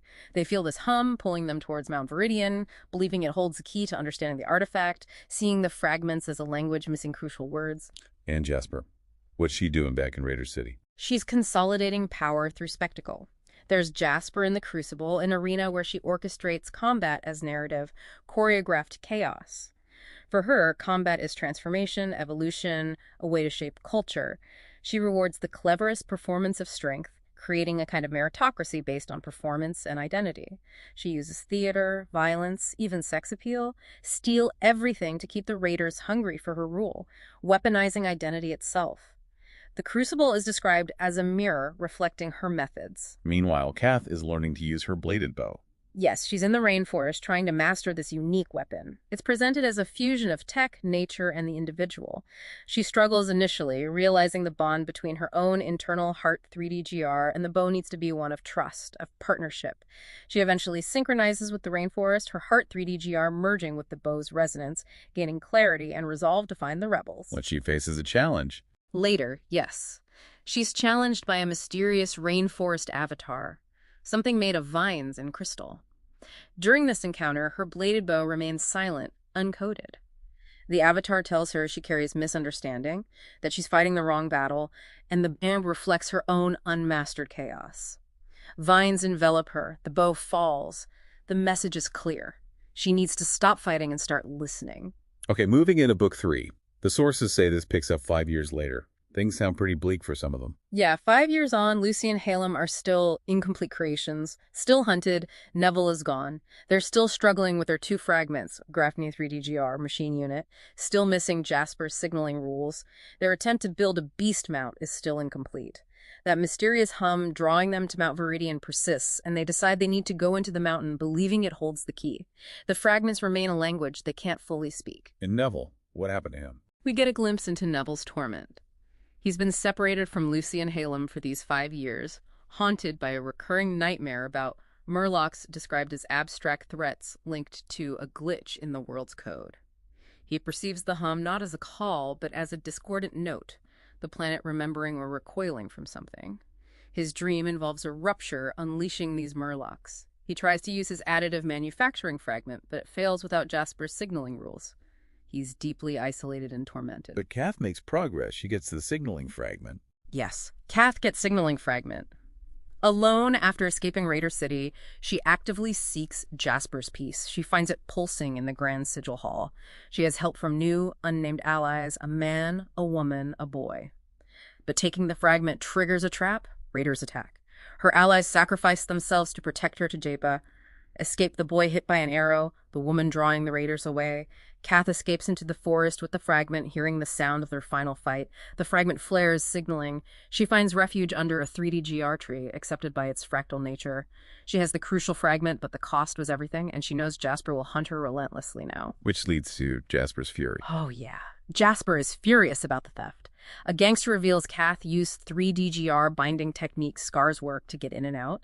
Jasper sees Kath purely as Scar's puppet, the theft of declaration of war from him. But interestingly, she shifts her immediate focus away from Kath and towards the rebels, calling them the true architects who cower in the rainforest. Why them? She seems to believe they're close to understanding the fragments, thinking their stolen pieces make them gods. She unsleeves her own synchronic swords, named Strand and Spiral, spitting 3DGR energy, and declares she'll show them what a god truly is. She dismisses her lieutenant's question about pursuing Kath, rallies her raiders with bloodthirsty promises the trees will bleed platinum, and leads the charge into the rainforest herself. And back at Biofex Reed, there's a prophecy. Yes, Theodora's prophecy. She's with Scar in the castle, sensing Jasper's movement as a storm. She prophesies the fall of the wild fringes around the mountain, followed by the fall of Biofex Reed Castle itself. She says Jasper will breach the castle's song, scatter its chorus, and crucially, that Scar won't be there when it happens. Or won't be there. That's the prophecy. His anchoring 3DGR dims as she speaks. Theodora adds cryptically that abandonment isn't betrayal if the structure being abandoned was hollow, and the castle falls because the idea of holding it was. Then she vanishes, leaving Scar alone with this grim forecast. So the attack begins. The raider advance. Jasper's platoon, the Platinum Scourge, advances ruthlessly through the rainforest, which, remember, is made of 3DGR units. They use synchronic swords, spiral, slice, and the signaling 3DGR cannons. It's a synchronized, unyielding march. Energy arcs through the trees. Jasper leads from the front. The rainforest seems to whisper Lucy and Halem's names, but they remain hidden. Jasper declares the forest won't hide them. The march is relentless. And Kath finds Neville during this chaos. Yes. Kath finds Neville. She's in the Rainwood, near Mount Veridian, a place of ancient, majestic 3DGR trees. Her bladed bow is dormant, but humming with the forest energy. She carries the signaling fragment. She follows a trail and finds Neville, described now as a warrior scholar, exiled, armed with twin swords, named Channel and Moat. There's this moment of silent knowing between them. Just then, raiders attack. Neville fights, seeming attuned to the forest. Kath uses her bow from cover, shooting down a raider aiming a 3DGR cannon. Another spots her, calls her a spy. As she fights, she glimpses Neville, their gazes meet. She recognizes something in him, chooses him as her ally. He acknowledges with the tilt of his blade. Two threads of fate twisted together as the battle rages. Veridaegis weeps blood, the source says. A lot happens quickly there. Then the capture of Halem. Right. The air in the Rainwood is heavy. Nomads are scattering, being guided by Halem and Lucy towards a dangerous area called Blackwater. Jasper's forces are closing in, swords cutting foliage, cannons humming. The raiders' synchronized stride consumes the villagers. Halem fights his graphene 3DGR fragment, feels like dead weight, useless alone. He has Neville's additive manufacturing module, though Neville is gone. He sees Lucy directing a group towards Blackwater. They share a fleeting look, then she's swallowed by the forest. Halem covers their escape, but is captured. And the fragments. They're torn from him.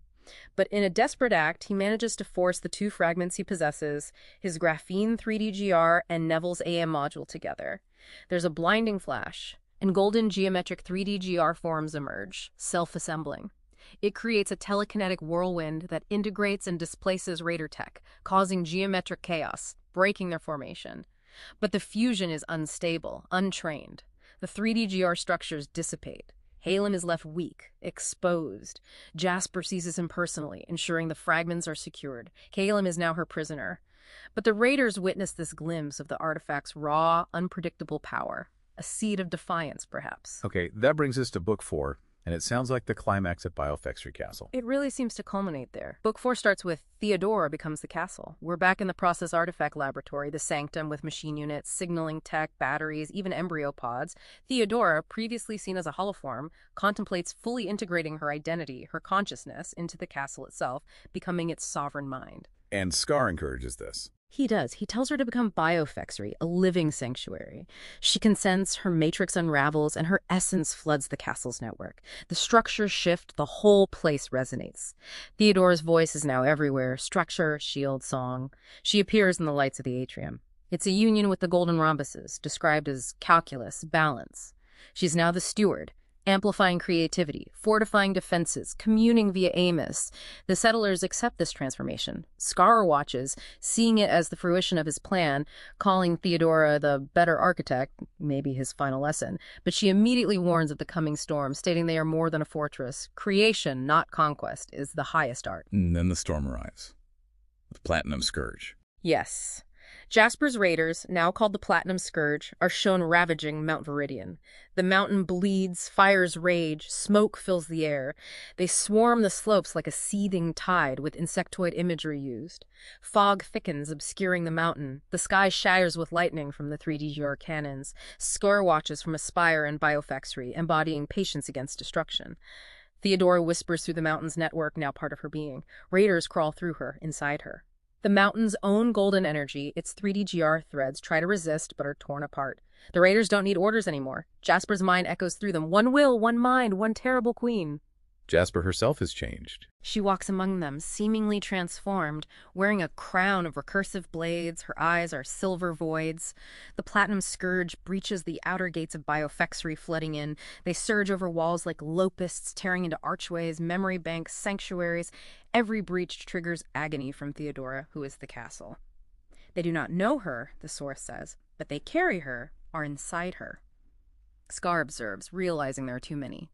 Platinum limbs begin to rack around Theodora, around the castle itself. The structure strains. The raiders are coming home. Theodora whimpers that Jasper does not know what she claims. Jasper finally approaches the spire where Scar waits. He smiles. An invitation. She crosses the threshold, and Theodora welcomes her home. Wow, that's quite the climax for the Veridaegis storyline. But the sources, they hinted something even bigger about Scar, don't they? That his apparent death or defeat there wasn't really the end, and this whole 3DGR focus might extend beyond just that one universe. That's exactly right. There's this section labeled Chapter 0, and it's crucial. It reframes his death in Veridaegis completely. It wasn't permanation, it was fulfillment. The completion of a specific narrative arc for him within that particular reality. So he didn't die, conventionally speaking. No. He drifted. He entered a state of unbound awareness, as the text puts it. He was in this in-between space, which the sources call the void. The void. What's that space described as? Pure stillness, infinite saturation, a place where single dimensions are irrelevant. There's no gravity, just this echo of rhythm, a ghost of memory. He existed there simply as awareness, completely unbound by the specific truth or laws of any single universe. It was in this void state that he encountered other realities. Precisely. These orb universe lights started to appear. Soft white spheres described as potential realities, universes waiting to be engaged with. And as these grew, a presence coalesced. Not a being exactly, but the singularity. Also called the Almighty. It wasn't a shape or a sound, just an absolute isness, the nexus of all universes. It's described as the embodiment of rhetorical ethos, conveying absolute truth directly. And Scar, or his awareness, absorbed knowledge there, from Veridaegis and elsewhere. Yes, the cumulative knowledge from his entire 33-year span in Veridaegis, plus experiences from countless other lives, time spent exploring or existing within those other orb universe lights, all of it coalesced within his awareness. This state, this accumulation of cross-universal experience, is presented as the fundamental condition of being a planeswalker, someone who exists between realities. And then he chose, or was chosen by, a new reality to enter. A specific orb universe light resonated with him, pulled his awareness, he accepted it, and the next thing described is him simply standing in a new reality, fully formed, fully aware. And this new world is described very vividly. Soot, steel, the smell of candle wax, factories, broken neon signs, a clouded amber sky. It's a stark contrast to Veridaegis. And he's equipped differently. He's wearing something called Aware Armor Friend. It's described as a suit made of lattice-bound rhombi, maybe 3DGRs again. That's sentient, responsive, resonating with his knowledge. Others around him, identified as comrades, are similarly armored. The city itself seems to respond to his rhythm, recognizing his presence. People call him Mayor, but the text hints that older histories in this world remember him by other names or roles. And his weapon? Scathe. It came with him. Yes. It was drawn from the void alongside him, described as part of his core armament, something that resonates across realities. Its pommel is again described with that golden geometry, spinning with impossible ratios. It's not just a weapon from one story, it's intrinsic to his being as a planeswalker. And then another planeswalker shows up, Megra. Megra's arrival is depicted as inevitable, almost destined. Her presence is described paradoxically, grace and ruin together. She embodies impossible geometries. You can see collapsed timelines in her eyes. Her voice is like ancient dust. She's theater, arrogance, beauty, hunger, all at once. And she recognizes Scar. instantly, by a resonance of shared experience. She speaks his true designation, not Scar or Mayor, but the name that resonates in that in-between space, the void. She approves of his presence there. The city responds to their convergence, this meeting of two planeswalkers. And Scar meets her gaze not with aggression, but with invitation, an acknowledgement of their equivalence, because he too has seen the Almighty, the singularity. So this world wasn't random. He was meant to be there. The sources state it clearly. This world wasn't random, it was his to visit. He had returned to the specific reality now as Scar, the planeswalker. Okay, this adds a completely different dimension. It suggests the 3D GR, or at least the principles behind it, the rhythm, the geometry, might be constants, things that recur across different realities for Scar. And the sources also give us Scar's own account of how this whole geometric obsession began for him. It wasn't about inventing complex tech first, was it? It started with rhythm. He states it very clearly in one section. Rhythm was the root, the drum was first. His origin story, as presented here, wasn't some grand technological invention out of the blue. It started when he recognized the 3D GR shape itself. He saw it as the shape of the seven-sealed scroll from the Bible's book of Revelation. For him, it was this spiritually encoded fractal connecting geometry to constellations. That initial insight, that connection, sparked everything else. And his very first invention wasn't physical, but geometric and rhythmic. Yes. The drum triangle. Initially, it wasn't even a physical object. It was a geometric interface he visualized, derived from 3D GR principles. He mapped it onto a Fibonacci triangle using vertices that corresponded to those face numbers we discussed, 1 and 7, 2 and 8, 3 and 9. And he used this mentally. Mentally, or gesturally, maybe with rhythm wands or tempo wands. Each strike on a point of this mental triangle represented a syllable. Multisyllabic words created spiraling patterns across the triangle. He defined 30 syllables as making up one linguistic glyph. He saw this as the very origin of linguistic time itself, a way to structure language rhythmically and geometrically. Which then led directly to his alphabet code system. Exactly, a system for encoding language into this geometric structure. A syllable strikes a point, a word becomes a dance through the triangle's vertices, a whole verse forms a symbol. This code became the absolute foundation for all his later inventions, dictating their timing, movement, and function. And music came out of this rhythmic structure, too. Yes, the Seraphian singing style. It's described as a musical structure built directly on that drum pulse. It had a specific form, 3 concepts per line, 3 lines per verse, 7 verses per song. That totals 63 conceptual units per song. And that number, 63, is noted as mirroring the geometry of the 3D GR and its related constellations. This music was performed, timed precisely by the drum triangle. Then eventually, he made a physical version of this rhythm keeper. Right, the 6-inch 3D GR. This came after the internal triangle rhythm was established. It was a physical, tactile metronome. He'd hold it in his hands, clicking the different color number faces with his thumbs in these time cycles. The geometric motion of the physical object served as a clock for speech, externalizing the abstract mental triangle. Followed by a split. He divided it. Mentally, yes. He mentally bifurcated that 6-inch 3D GR into 2 distinct functions, assigning one to tempo, controlled by the left hand, and one to rhythm, controlled by the right hand. Effectively, he was now dual-wielding drums, dual-wielding language, coordinating 2 rhythmic streams at once. And these rhythmic tools, these wands or mental drums, they eventually became his signature swords, tempo, and rhythm. That was the final metamorphosis described. The wands, or whatever he used to strike the rhythmic syllables, transformed into the swords we know from the Veridaegis story. They were named Rhythm and Tempo. They had those mirrored 3D GR hilts, and their functions were encoded with behaviors derived directly from his alphabet code. So he wasn't just fighting, he was simultaneously singing and fighting. Each verse of a Seraphian song was a duel, each syllable a strike. This led directly to those 12 distinct behavioral patterns for the swords, like the awakening. So this abstract geometric rhythm, rooted in his interpretation of a biblical shape, was literally the seed for everything that followed for Scar. The language, the music, the technology, the weapons. That's exactly how the sources present his perspective. From that initial drum triangle came the clock, the lexicon, the gesture system, the ritual tool. It was proof, for him, that rhythm is the absolute foundation of meaning and creation. He says it point blank. The drum gave rise to the alphabet, to the songs, to the swords. Rhythm was the root. The drum was first. Okay, let's zoom back out for a second here. We've covered a lot of dense detail. For you, the listener, trying to get that quick handle on this universe, What does it all boil down to? I think the absolute core idea, the takeaway, is that this single shape, the 3D-GR, isn't just, part of this world the sources describe. It is the fundamental code. It's like the operating system, the DNA for everything. Yeah. How energy works, how things are built, how intelligence is structured, even how conflict happens and how communication works. It's like the sources are saying within this specific fictional context, this one shape defines reality itself. And it creates this incredible, maybe terrifying system where, at least from Scar's viewpoint, geometry literally dictates destiny. Information can be structured as a weapon, and rhythm. Rhythm is the very root of all creation and meaning. And it sets up this really powerful central conflict, doesn't it?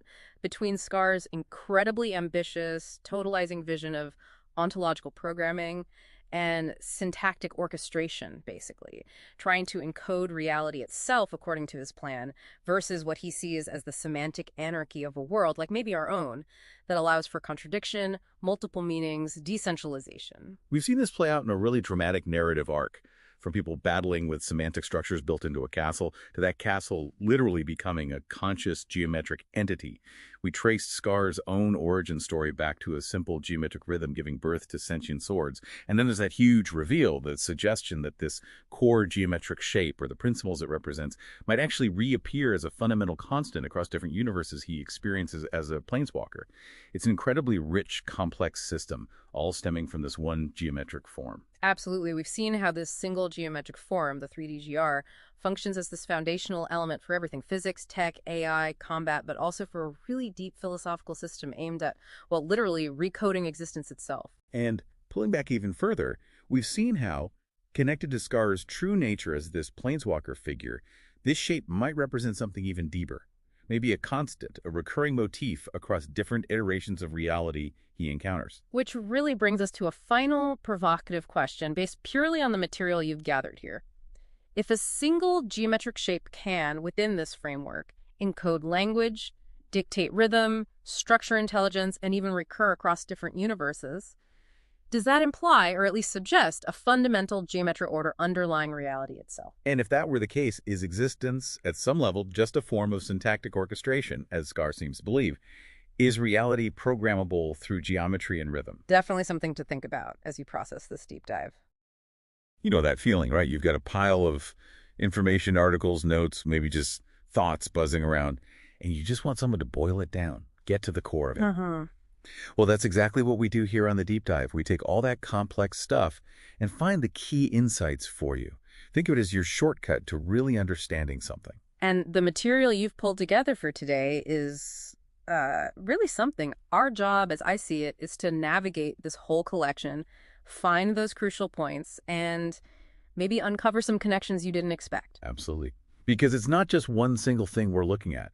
We're diving into the world surrounding Scar, who's described as a designer, a developer, and the mind behind this concept called the three-dimensional golden rhombus, the 3D-GR. Right. And the sources cover so much ground. The 3D-GR itself, how it's supposedly used, Scar's philosophy, bits of story from this place called Veridaegis, and even some more abstract ideas about Scar's nature. It's definitely a rich mix, and our goal here is clarity.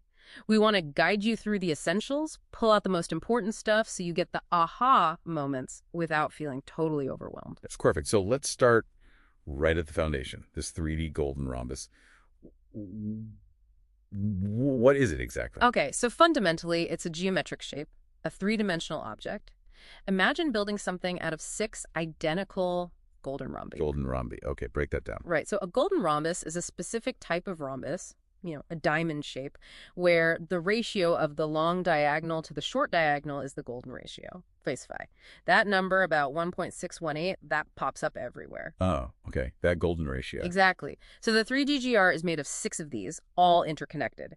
It forms a structure with 8 points, or vertices, 12 equal edges connecting them, and importantly, 6 distinct faces. And these faces aren't just blank. They each have a specific number-side color identity. It's like they labeled from the start.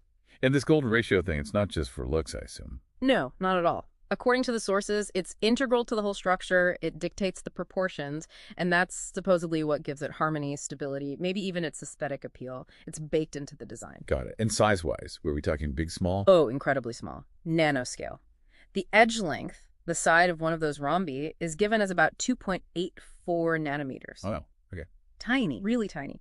And interestingly, that length, 2.84 nanometers, is mentioned as aligning with the bond length in graphene, which, as we'll see, is important. Graphene, right. We'll get back to that. So what about the faces? Diagonals, angles? Yeah, very specific. The rhombic faces have a long diagonal that's phi times 2.84 millimeters, and the short diagonal is just 2.84 millimeters. The angles inside the rhombus faces are 120 degrees and 60 degrees. It's all very precise geometry. Okay, so incredibly tiny, precisely built. You mentioned the number side color faces, 6 of them. Yeah. What's the deal with the numbers and colors? Is it just labeling? It's more than just labeling. Each face has a color, a number, and a symbolic meaning, often in action or direction. Let's see. Top is yellow, number 1, linked to lunge or strike. Okay. Front right is red, number 2, meaning rightward or clockwise. Front left is blue, number 3, leftward anti-rotary. Bottom is purple, number 7, for grounding foundation stabilization. Interesting. 7. Why jump from 3 to 7? That's a good question. The sources list it that way, 1, 2, 3, then 7, 8, 9. The reason for skipping numbers isn't explicitly stated in the provided text, just the assignments. So back right is orange, number 8, rightward anti-rotary again, and back left is green, number 9, leftward clockwise. So each face is like an instruction set. Sort of, yeah. It embeds potential actions or orientations directly into the geometry. Wild. And there's more, right? Yeah, Symmetry, fractals. Yes, it has symmetries. It can be mirrored in certain ways, but also some asymmetry. And then there's the fractal aspect, like a coastline or a fern. Yeah, so similar patterns.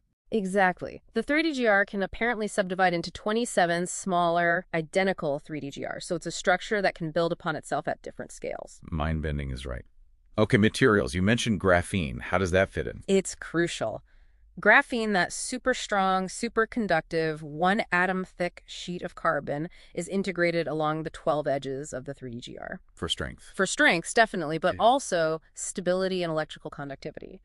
And in some uses, like the battery application, a material called graphene aerogel acts as a high-density electrolyte. Electrolyte, like in a regular battery. Exactly, the medium that lets the charge move. Using an aerogel form gives a huge surface area in a small space, which is great for battery performance. Okay, so this isn't just theory. It's designed as a functional, buildable thing using advanced materials. Let's get into those uses. First up, energy systems. The 3D-GR battery. How does the shape help store power? Well, the design uses the geometry very cleverly. The 8 vertices, the points of the 3D-GR, are divided into cathodes and ennodes the positive and negative bits of the battery. There are specific vertices designated as sacred cathodes. One set is called bonia. That's where yellow 1, green 9, and orange 8 faces meet. Another is sterin, where purple 7, red 2, and blue 3 faces meet. Sacred cathodes and dynamic anodes.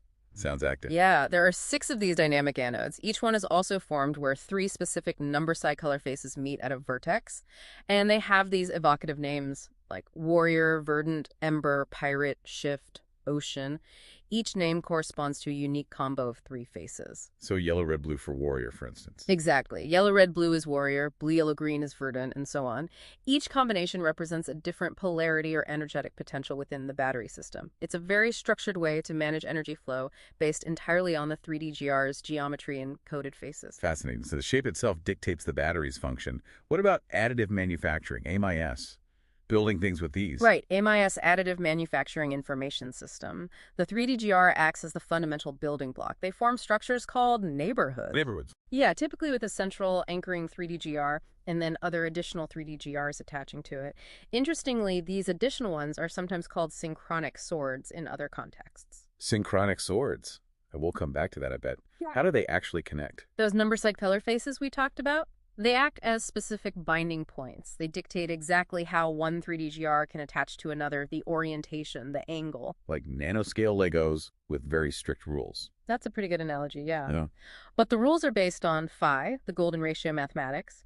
You iteratively add these additional 3D-GRs, maybe inverted or rotated, following these phi-based rules to build up complex lattices, like Fibonacci patterns or even fractal structures. Wow, so molecular level construction. Okay, the outline also mentions signaling, computation, even artificial citizenry. How does the 3D-GR handle information? Well, the sources suggest the system can be used for information processing. The additional 3D GRs, the ones attaching to the anchor, can apparently represent and process binary data, your basic zeros and ones. And the anchoring one. The anchoring 3D GR acts like a processor. It takes inputs from the attached units and generates signaling pathways that spread across the whole neighborhood. It creates these adaptive information networks built from the 3D GR structure itself. Okay, and this feeds into the artificial citizens. What Sure. are they, and how do 3D GRs make them work? They seem to be constructs, maybe synthetic beings, built entirely using this 3D GR tech. They're described as having machine units. There's a radiation core, a central 3D GR, plus 26 others around it, supposedly emitting computational output. Okay. Those surrounding 26 form the interactant body, which is like a fractal processing network. Hmm. And extending out from that are 54 dendritic arms, which seem to be for communication, receiving, and sending signals. So the 3D GR provides the energy source via the battery principles, the physical structure via AMIS, and the computation and communication network, all in one package. Exactly. It's a totally integrated design from the ground up, based on this single geometric unit. All right. Now let's pivot to SCAR's specific context in this world, Veridaegis. The 3D GR shows up in weapons. Tell us about the synchronic swords. Right. SCAR uses a pair called Tempo and Rhythm. They're described as mirrored edge 3D Dristos. Mirrored edge, 3D GR, Astos. Yeah, Astos means rapier, a type of sword. So they're rapier-like. They incorporate all 6 of the number side color face attributes, and one sword is a mirror image of the other. Okay. And other weapons. There's one called Scathe. It's described as a 3D GR pommel grip blade arrow. Sounds like an arrow, but with a blade, a grip, and a 3D GR at the end, the pommel. It uses 5 of the face attributes. An arrow sword hybrid. Something like that. And then for another character, Kath, SCAR apparently made a bladed bow. It has a central 3D GR nook, a specific configuration, and the bowstring itself is made of refined 3D GRs. A bow made of 3D GRs. Yeah. And what about this anchoring 3D GR heart? That sounds personal. It seems to be. It's described as a single 3D GR unit physically bound to SCAR's chest, over his heart area, specifically aligned with the purple 7, the bottom face. Why? What does it do? It acts as a fixed point, an anchor for his combat movements. When he strikes out, the force seems to originate from it. When he blocks, the impact is directed back into it. It's like the core of his kinetic energy in a fight. A focal point for attack and defense. No. Well, okay, last point in this section. Huh. The 3D GR as language. How does a shape become a symbolic framework? Well, the whole system, the components, the faces, their associated actions and directions, it's all designed to function like a language. The structure is the grammar, in a way. How so? The specific colors, numbers, and their meanings, yellow for lunge strike, purple for grounding stabilize, create a direct link between the physical form and abstract concepts or actions. SCAR apparently sees the 3D GR as the base lexicon, the fundamental vocabulary needed to recode society itself. Recode society. That's a big ambition. So the 3D GR isn't just a tool. It's the foundation for his whole way of thinking and acting. That seems to be the idea, yes. Okay, let's move into the 3D GR in action. Swordplay, movement. It sounds incredibly precise. Oh, extremely. The descriptions mention synchronic footwork and swordplay. It's timed meticulously, 48 beats per minute, 48 BPM. That's quite specific. and 3 clicks per beat. His footwork follows a pattern heel down, ball of the foot down, then either stabilize or lift off, all synchronized to those clicks. Each main beat corresponds to a specific sword stance. So it's like a martial dance almost. Very much so. And there are defined movements. 12 specific swordplay movements are listed. 12 movements. Like what? They have names like lock, side, tide. Each involves a combination of strike, bind, which means controlling the opponent's weapon, and block. And each is coordinated with either the right foot, RF, or left foot, LF leading. So lock, RF, strike, bind might be one. Exactly. There are sequences for moving forward, backward, each with a specific order of bind, strike, block, depending on which way you're going. It's highly structured. And those special swords, the mirrored ones, they have programmed behaviors. Yes, Weapon System 1 outlines 12 encoded behaviors. Each behavior is a specific combination of actions for the left sword and the right sword simultaneously. Give me an example. Okay, the Awakening. Left sword does an inverted defensive move, Viper inverted, while the right sword strikes forward. Or the Duet. Left sword strikes forward, right sword parries left. It creates this complex, synchronized offense and defense. It really does sound like a performance. What about Weapon System 3, the arrow and bow thing? Right. The Scathe arrow and the bladed bow anchored at his heart 3D GR. This system uses the 3D-GR components, the pommel on the arrow, the nook on the bow, to enable very specific rotations. Think movement along X, Y, and Z axes. How does that work? It depends on how Scar holds the 3D-GR element. Is it between his thumbs or his palm base? Is the blade pointing towards him or away? This determines the type of move, binding, striking, blocking, and the specific stance. And the bow itself has different stances based on the grip. Precisely. The median 3D-GR nook on the bow is the key interaction point. Different hand placements on that nook define stances like endguard, pike, anchor, hold, shield, wall, viper, row, estos, scathe, piercer, knock. Each one corresponds to a specific thumb palm configuration relative to the blade or a blocking point. It's an entire martial art built around this single geometric shape. Ah. Incredible. Okay, let's shift gears a bit. Scar's philosophy, his view of the 3D-GR as a societal framework. What's this 3D-GR sovereignty execution framework? It sounds like a methodology, a step-by-step plan for embedding the 3D-GR as the core principle of a society. It has 4 stages described. Okay, what are they? First, sovereign nexus. Establish the core, unchanging identity, the 3D-GR itself. Second, harmonic expansion. Variations based on this core are introduced, maybe through culture. Those that resonate spread, those that don't fade. Sort of like natural selection for ideas. Kind of, yeah. Third is crystalline threshold. Selectively integrate things that harmonize with the core 3D-GR principles, strengthening them, while filtering out things that don't fit. And finally, immutable lattice. The 3D-GR becomes the stable, unquestioned foundation of the culture over time. A systematic way to build a society around this one idea. And this connects to his architect's sanction, what's driving him.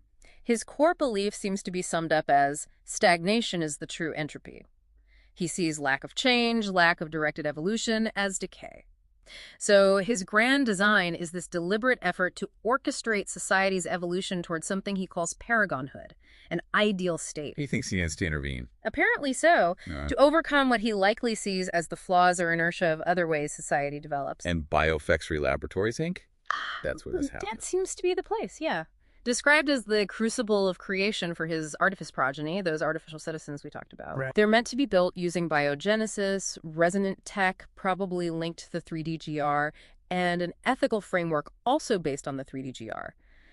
These artificial citizens are intended to be paragons, examples, maybe catalysts for this societal shift. He also talks about a synaptic network of power and a plan of correspondence. Strategies for making this happen. Looks like it. The synaptic network of power sounds like placing influential people or systems strategically throughout society to spread his ideas.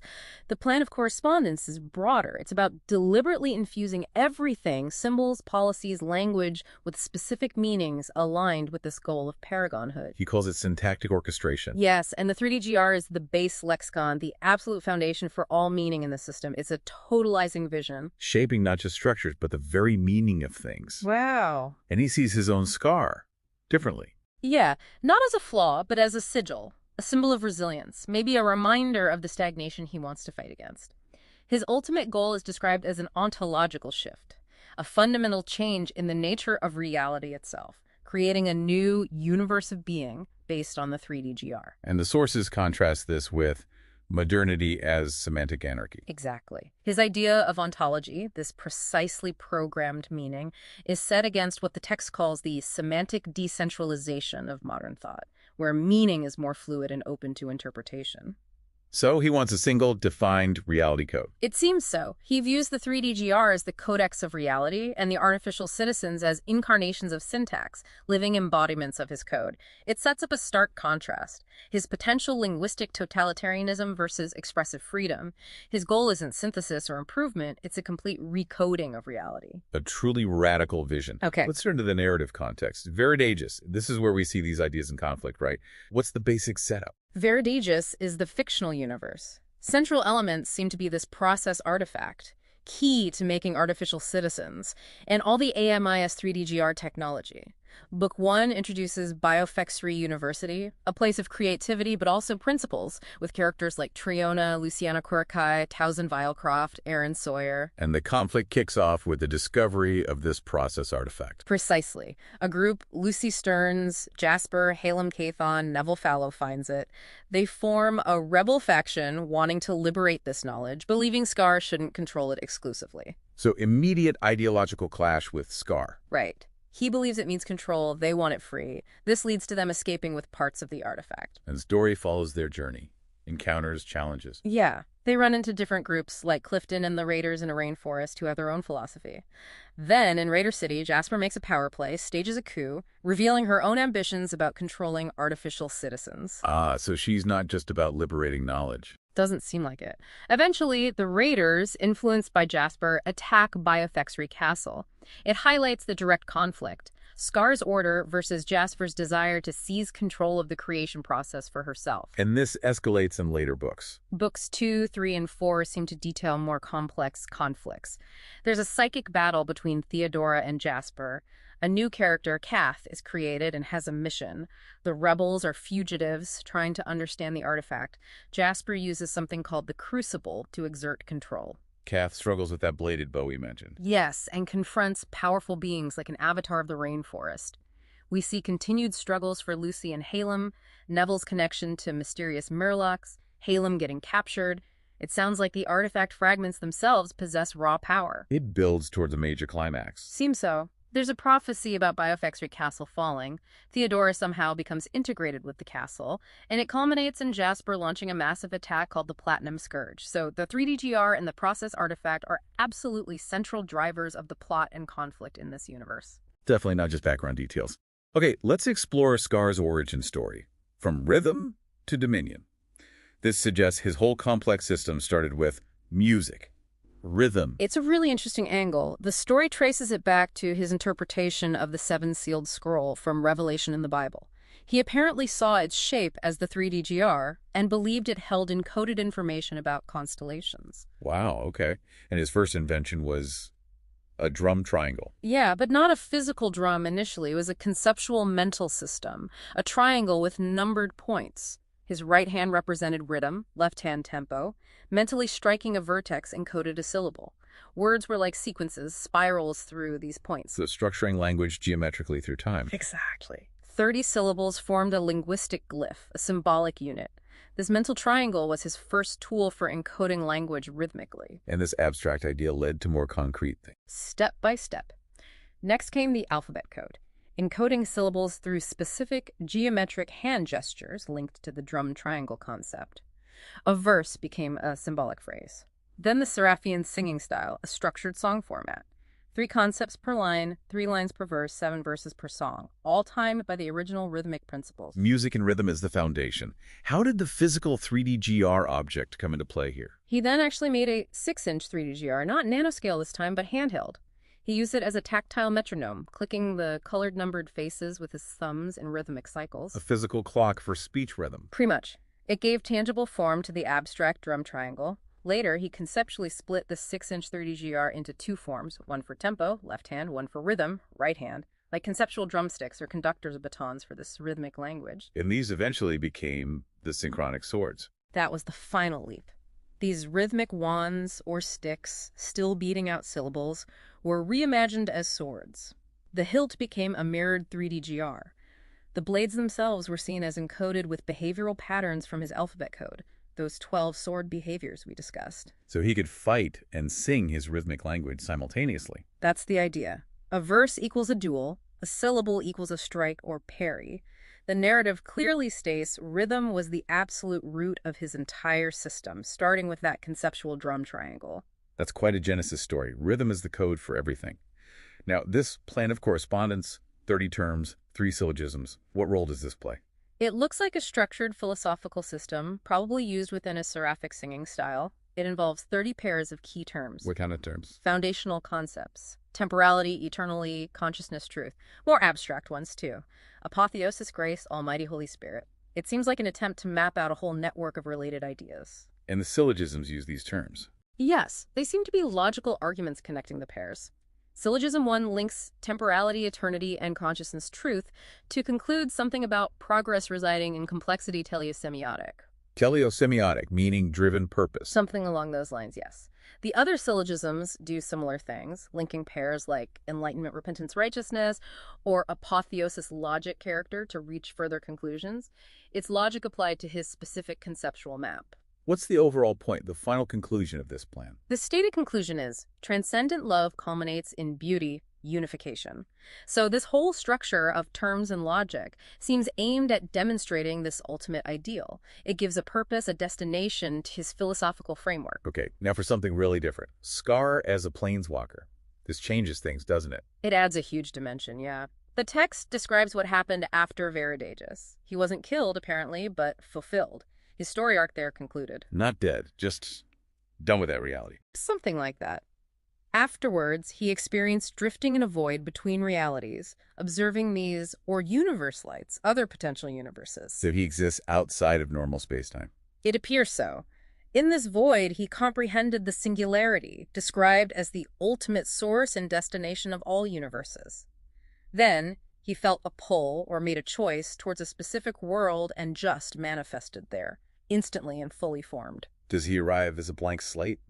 No, quite the opposite. He arrives in his aware armor friend, sounds like sentient armor, and retains all his knowledge and memories from across different realities.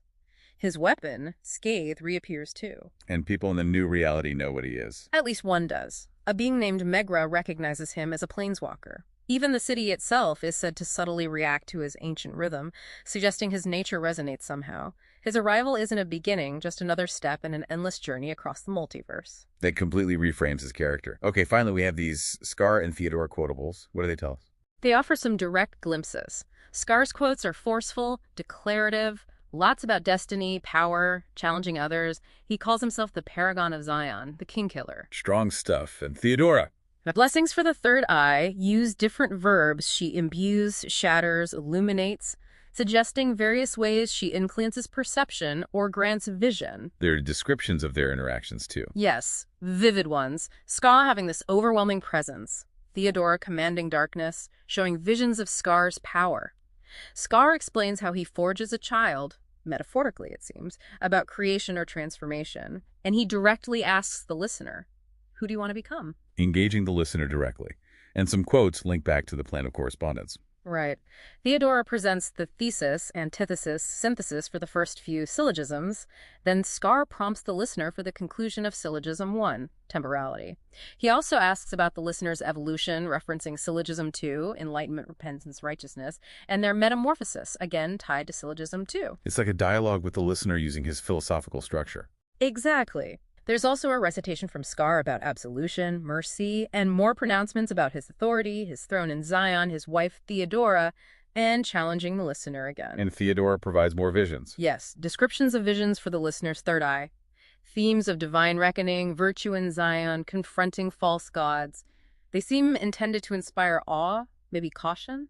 And it ends with Scar challenging the listener. Very directly, urging you to face the tempest, reveal your true self, choose your destiny. It reinforces his belief in active participation in shaping your own becoming according to his framework. Wow. Okay, so we've gone from the nanoscopic geometry of the 3DGR through its applications in energy and building into combat, philosophy, a whole fictional narrative, Scar's rhythmic origins, and even his reality-hopping nature. It's a lot. It really is. But the core thread seems to be this intricate, deliberate connection Scar makes between geometry, language, energy, power, rhythm.